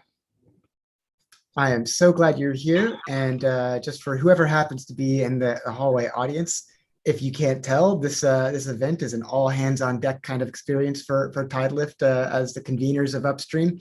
This is not a vendor event about TideLift. This is just something that we're all very invested in, and so grateful that everybody from every corner of the organization is throwing in to make sure that we've got moderators and guests and just a good experience all around. So thank you, Bridget and Sophia, for being here.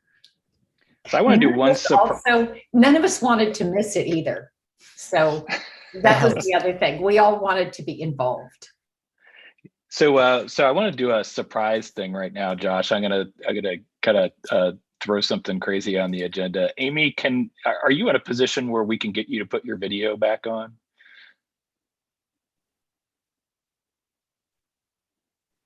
Hopefully Amy is paying attention to me here. I just wanted to have. I think she's getting ready for cocktail hour. Oh, okay. Well, while she's doing that, I just wanted to say a couple of nice words about Amy Hayes, who's been running this show all day long since very, very early this morning. But Amy is in charge of all things related to events at TideLift, and she has just done such a fabulous job today. This is a first year event, y'all. We have never done anything like this before.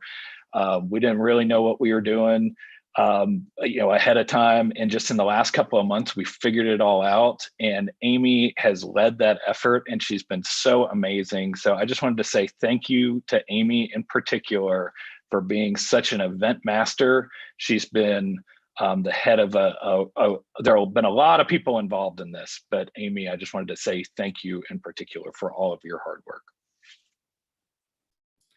I will continue to echo that. I said earlier, this is my first opportunity as program chair, but oh my gosh, I'm just the ideas guy. If it weren't for Amy, this wouldn't be here. A good idea is not worth much without execution. So I'm just endlessly grateful to Amy, who not only just made this a reality, but anybody who has experience hosting events on a Monday, you know what that means for your weekend. It's not great. So just all of the love and gratitude, and congratulations to Amy for putting us together, making this happen. Couldn't do it without you. And Josh, again, one last, since we're getting ready to go into our final keynote of the day, one last thank you to you as well for putting together such an amazing agenda, for doing this, for the tireless work. You were pretty new to TideLift when this idea for Upstream came your way. And to your credit, Josh, you just immediate were like, yes, and you just jumped on it. We're like, this is what I want to do. And you've been a leader in the heart of the event since the very beginning. So thank you so much, Josh, for your hard work. Brenna, also for you. Brenna is on video here. Brenna has been behind the scenes doing all of the things. and Brenna is up early every morning. But if there was anything that wasn't going to be thought of, Brenna was the one who thought of it. So thank you, Brenna, for all your hard work. Thanks also, she's not on the video right now, but thanks also to Shannon, who's, a lot of this event was her idea and her genius that made this thing even happen in the first place. So we're so thankful, Shannon, for your work and for all the things you did to bring Upstream to life. So we've got a couple minutes left before our keynote. Josh, Brenna, like what's happening here? Like what are we doing before and after this last keynote of the day? Brenna? What are we doing? I mean, I think we're getting ready for cocktail hour, aren't we? Or mocktail hour, whatever the case may be. I actually made something, and I shared this with my coworkers previously. I will share it with the world. I don't have a thing to muddle cherries or fruit, so I used a hammer, and then yeah, I'm gonna have to clean that up eventually. But for right now, we're just gonna pretend that everything went well. So it looks a little like early for cocktail hour for us West Coasties, but yes, we're right there with you. Of course, we've been going since 6:45 this morning too. So it's been a long day. Exactly. Brenna, So, did you clean the hammer before? Or are you just thinking about cleaning it after? So it's actually like a kitchen hammer, like a pounding hammer. So almost like a meat hammer. So it's a You kitchen didn't pull tool. it out of the garage. No, Hey, I'm not allowed to use those hammers. Y'all, I have an idea. Amy just shared something with me, but what if we do this? What if we all go watch the closing keynote, Sarah's closing keynote, go off camera for 15 minutes and we come back and do an after party here? Would you all be willing perfect. to meet me here and spend a little time after the keynote? I will see you there and then. All right, Let's till the go after party. 6:15. Right.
Hello, good people.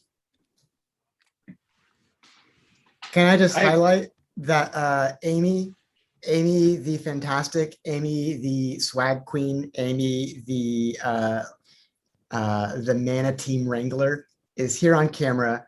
Can we just, since she's on camera, can we all just give her a round of applause? This is why I didn't come on camera, Josh. Also, I want to point out that's why we had to do it real quick before you jumped back off. this one is snoring, so you all know she's very tired. Oh, we have a special guest. I'm going to promote her. Is here on camera. Hello. Hello. Yes. Hi, Sarah. I figured I'd pop in and say hi very quickly and thank you for the opportunity to present. That was great fun. I hate watching myself present, but it was great fun. Well, thank you for closing us out. Could not have imagined a better closing keynote for the day that we've had here, because we have been super real, but we want to ground our realness in optimism and trying to shoot for a better world. So thank you for that, Sarah. Yeah, happy to. You probably guessed that that's my entire worldview. So, hey, Sarah, can you give us a talk? It's going to show up like that. So. Perfect. Yeah. Awesome. Thank you all. Have fun. I have to go walk a dog. Literally, not any sort of euphemism here. So, gotta run. Thank you. Bye, Sarah. Bye. Take care. Oh, look at all these lovely faces. Oscar over there by his cocktail table, but I think he might be frozen. Is he frozen? No, he's ready. He's ready. He's waiting for us to give him the go ahead. Yeah. Oscar, what do you have for us over there? Yes. Thank you for asking. I hope folks were able to see the tweet that was sent out. We are, in fact, making an incredible Upstream cocktail, an incredible Upstream mocktail. So I hope folks are here with me for that. If not, just have fun watching me make a cocktail, maybe, or grab your own drink, whether it's an alcoholic or not alcoholic beverage. We'll be super happy. Feel free to chat while I'm doing things. I might pipe in with some instructions for folks who are following along, but also I won't see the chat. So let me know if folks say things in the chat as well. Awesome. Thank you, Oscar, for rocking the cocktail bar there. Hey, Donald, while he's doing that, can you sit back a little bit and show us that sweet Pay the Maintainers t-shirt that you're the only human on earth who has right now? That is a cool shirt. I think that's going to make one day. I think it must have been my imagination conjured it into being. I'm not sure what happened. That's going to be on the tour for when we get back into real events later this year. You're going to see that shirt out there at the Tide Lift booth. So be looking for it. Actually, also, anybody who attended live is going to get one. So you might get one even before. That's super exciting. That's a great shirt. I love that shirt. It's the Jetsons aesthetic. Say that 10 times fast. Listening to a kids podcast the other day, and they opened with a substantial explanation of what the Jetsons were, which Chris and I both were just like, oh, feel more gray hairs like sprouting. Yeah, that's coming.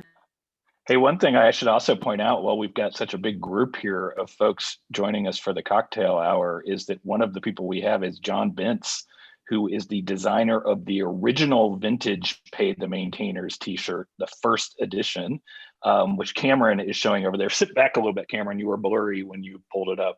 Oh, and Margot's got that one on too. Yes, I like it. Nice work, John. John does some illustration work. In fact, he's got a blog post on the Tide Lift website that you can go find that talks about how he discovered Tide Lift, and he actually illustrated the blog post. It's a beautiful thing. You know what? I did. I'm sorry. I just have to acknowledge that we have yet another one of our speakers who has joined us here in the hallway. Hi, Carson. Hi, everybody. Thanks for inviting me to the hallway. It's my favorite place to be, you know. Right? It's the best part of any conference. Yeah. But your session was great, and all the other talks were also great. Yeah, thank you. Yeah, no, they were all fantastic. It was a great day, for sure. We should have a hallway exclusive event. That's only the hallway. I'm for that. I think we do. I think it's on Fridays, right, Lewis? Well, I mean, maybe this is Josh and I were discussing. This has been so successful. We might need to rebrand the Friday event to Upstream Weekly or some such. Well, I dig it. Oscar, are you ready for next step? Yeah, absolutely. So I hope everyone has their cocktail shaker ready. And I'm going to be making two here. I'm going to be making both the cocktail and the mocktail together. So you feel free to follow along with whichever one you're making. I've loaded mine up with some ice, as you know we have to do when we're making cocktails. So starting with the cocktail side, I'm going to go ahead and add in my 2 ounces of, in this case, I went for a rye for a nice spicy Rittenhouse. So definitely go ahead and add that in. And then if you're making the mocktail, we're going to go ahead and add our 2 ounces of black tea. So I'm going to do that. You can watch along and folks can keep chatting while I'm doing that. All right. Well, while Oscar does that, let me just do something for everybody that has a satisfying audio component. I have this lovely bottle of Gruet here that is going to be how I celebrate. So just wait for it.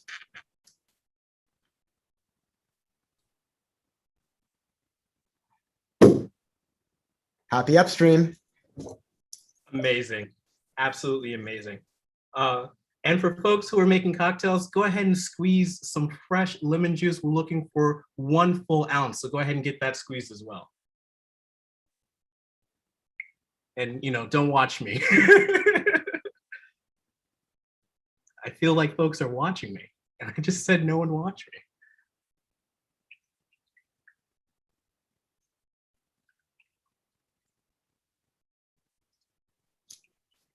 Oh, Lewis, tell me more about that glass that you have there.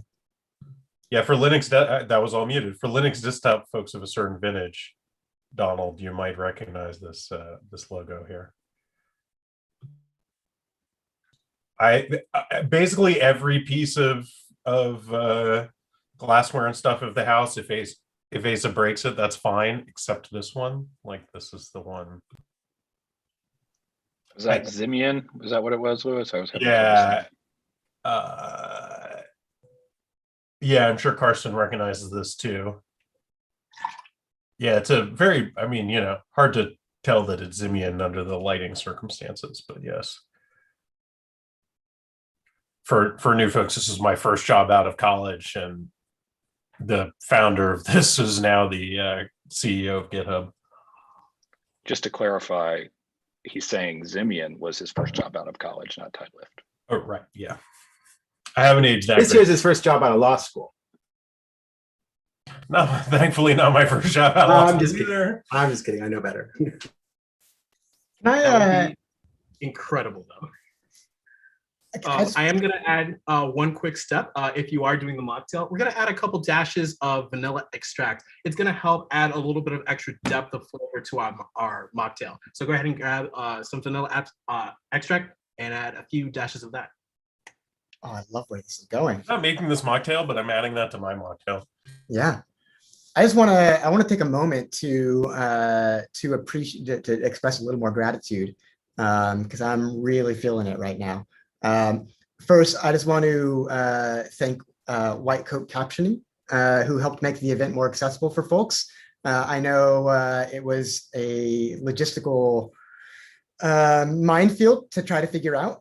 So huge props to Amy and Shannon and the crew at White Coat Captioning for making that happen. It's so important that we make our events accessible, and so that just makes me so happy. We've given Amy a lot of credit, which she deserves every bit and 110% more. I have gotten probably more credit than I deserve. I want to say thank you to our speakers. We had 42 speakers, panelists, and moderators. And I cannot tell you how much time that represents going into this one day. It's not just the time that people spent on their presentations, on recording them, and then being here today for the Q&A, but it's also lifetimes of experience and expertise to get people to a place where they can share things and help us all move forward together. So thank you to our speakers. And I see Oscar's ready for us. Yeah, absolutely. During Josh's amazing thank you, I went ahead and added 3/4 of an ounce of simple syrup to my cocktail. And now I'm going to go ahead and add 3/4 of an ounce of maple syrup to the mocktail. Now, the reason why we're using maple syrup, the huge thing with mocktails is they can often be a little flat, and we want to add as much complexity as possible. That's why we went for the vanilla extract. That's why we're adding some maple syrup now. I got to say that for me, one of the ways that I judge bartenders is how seriously do they take mocktails, right? Mocktails are not second-class drinks. They can be just as fancy, just as compelling as cocktails with alcohol. So thank you for bringing it, Oscar. I completely agree with you. There's this incredible mocktail book that is on my Christmas list, actually. Like, I'm really excited because for me, when I'm not, writing open source or doing Tidelift or something like that, I love making drinks for folks. And I like that to be as inclusive as possible. I don't want anyone to feel like they can't come hang at my bar at home, right? It's like, come, let's have fun. Let's have a good time. Which mocktail book? I need to find a link to it for you. I don't remember the name off the top of my head, but I'll find it and I'll put a link somewhere where folks can find it. So we'll do that. It's time to shake our cocktails. So I'm gonna go audio off while I do this. Go ahead and shake them a full 30 seconds for both. No skimping on your shakes.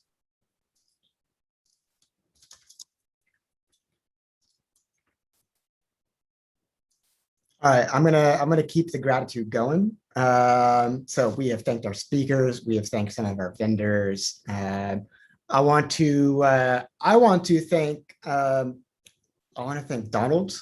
I want to thank Lewis. I want to thank Jeremy. I want to thank Havoc. I also want to thank Chris. But I really want to thank the founding team of Tidelift. Anybody who has ever put on a conference knows that it is a huge lift. It is a huge investment. It is a huge gamble. And so putting on this conference for a company of the size of Tidelift, this is not a small deal. This is a big deal for us. This is a big bet. And I am just so grateful for the ambition, the willingness to shoot for the moon. And I'm so grateful for the trust and responsibility that was invested in Amy and myself and Shannon and Brenna as a core event team to take this forward. We couldn't have done it without your support all along.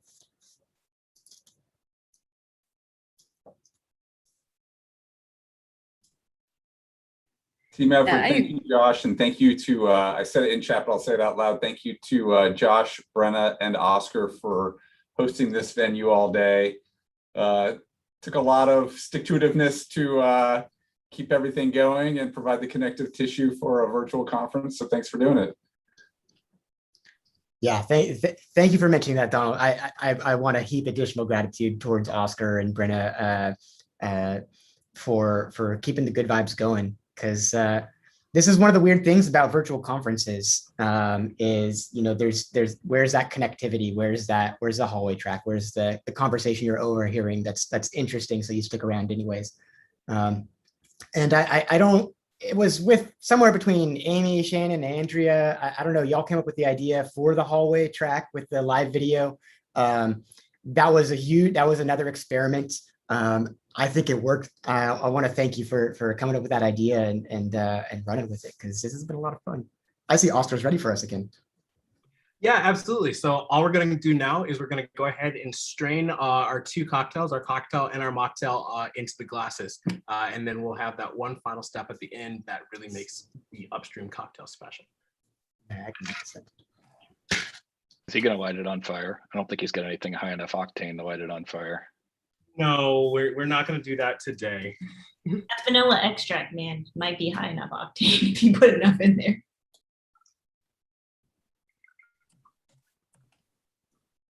Talking about lighting cocktails on fire, Lewis, what was that great book that you introduced me to about the tiki cocktail book by that owner of the tiki bar out there in San Francisco?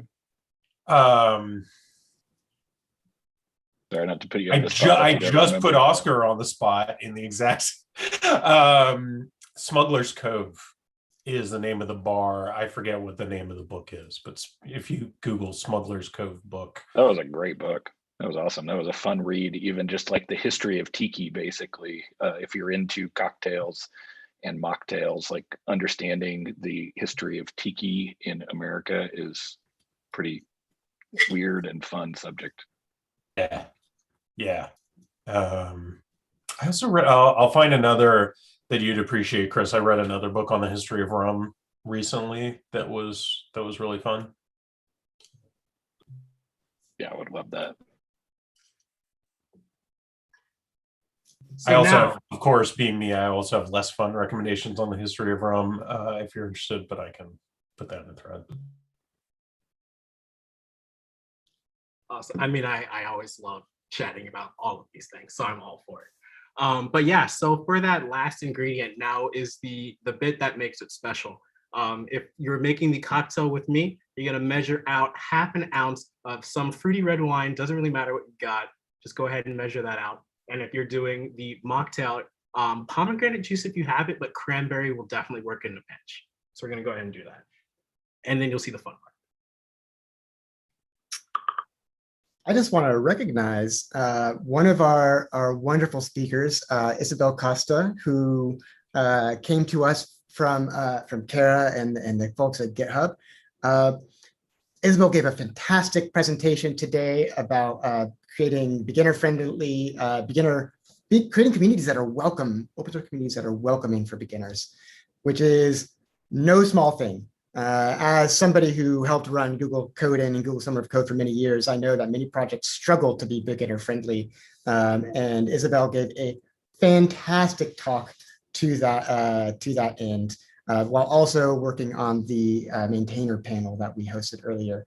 I did not realize that this is the first conference that Isabel has participated in that was solely focused on open source. And yeah, I am just so honored, Isabel, that you joined us for that. May there be many more. Also, welcome to Tada, who also gave a presentation about computational thinking for creatives. Thank you so much for joining us. It was a blast. Thanks, guys. Awesome. Well, for folks who are looking to finish their cocktail, what you're going to do is take a spoon, bar spoon if you've got it, but regular spoon works just fine. And we're going to use it to carefully float the wine off the top of the cocktail. So just be pretty careful, and it should create a nice little layering effect.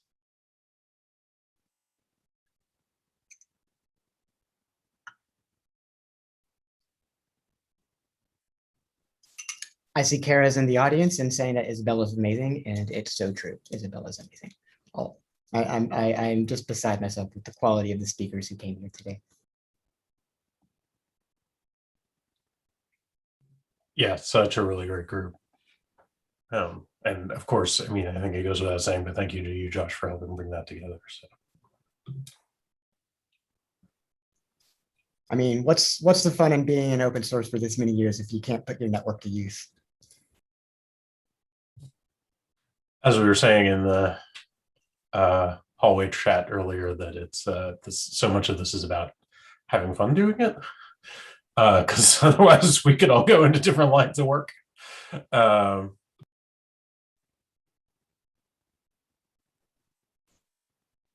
All right, Oscar. Well, for folks making the cocktail, if you take a look, we've got that nice layer.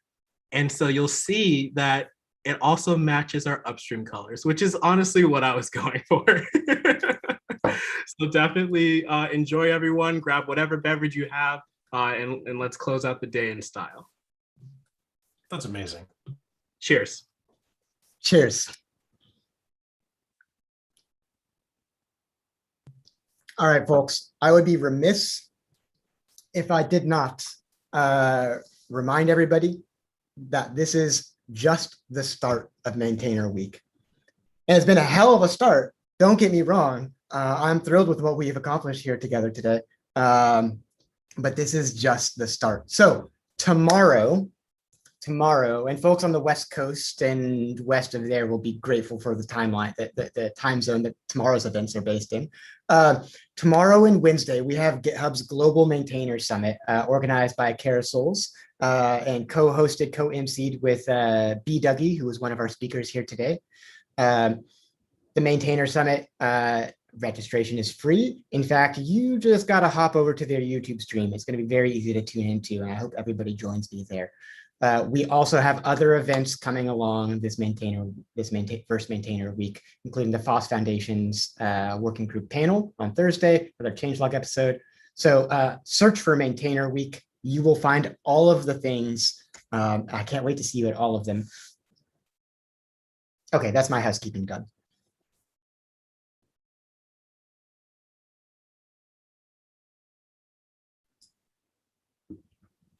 One more thank you to the Upstream organizers, Amy, Josh, Brenna, Chris, Andrea, everybody behind the scenes, Shannon, huge lift. Thank you. Thanks to our speakers. Thanks, everybody.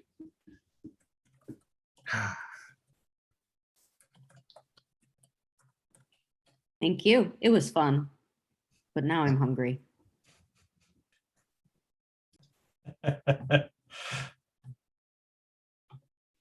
Any last words of wisdom from anyone before we close out this first inaugural? I will remind us that our goal at Upstream 2022 is to have different conversations.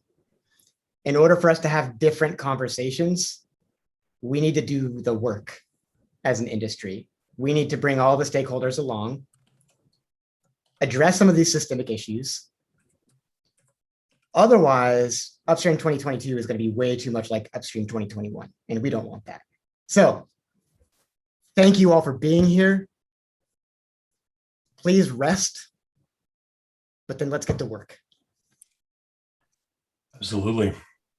Thank you, Josh. Till next time. Thank you, Brenna. Thank you, everybody. Good evening, everyone.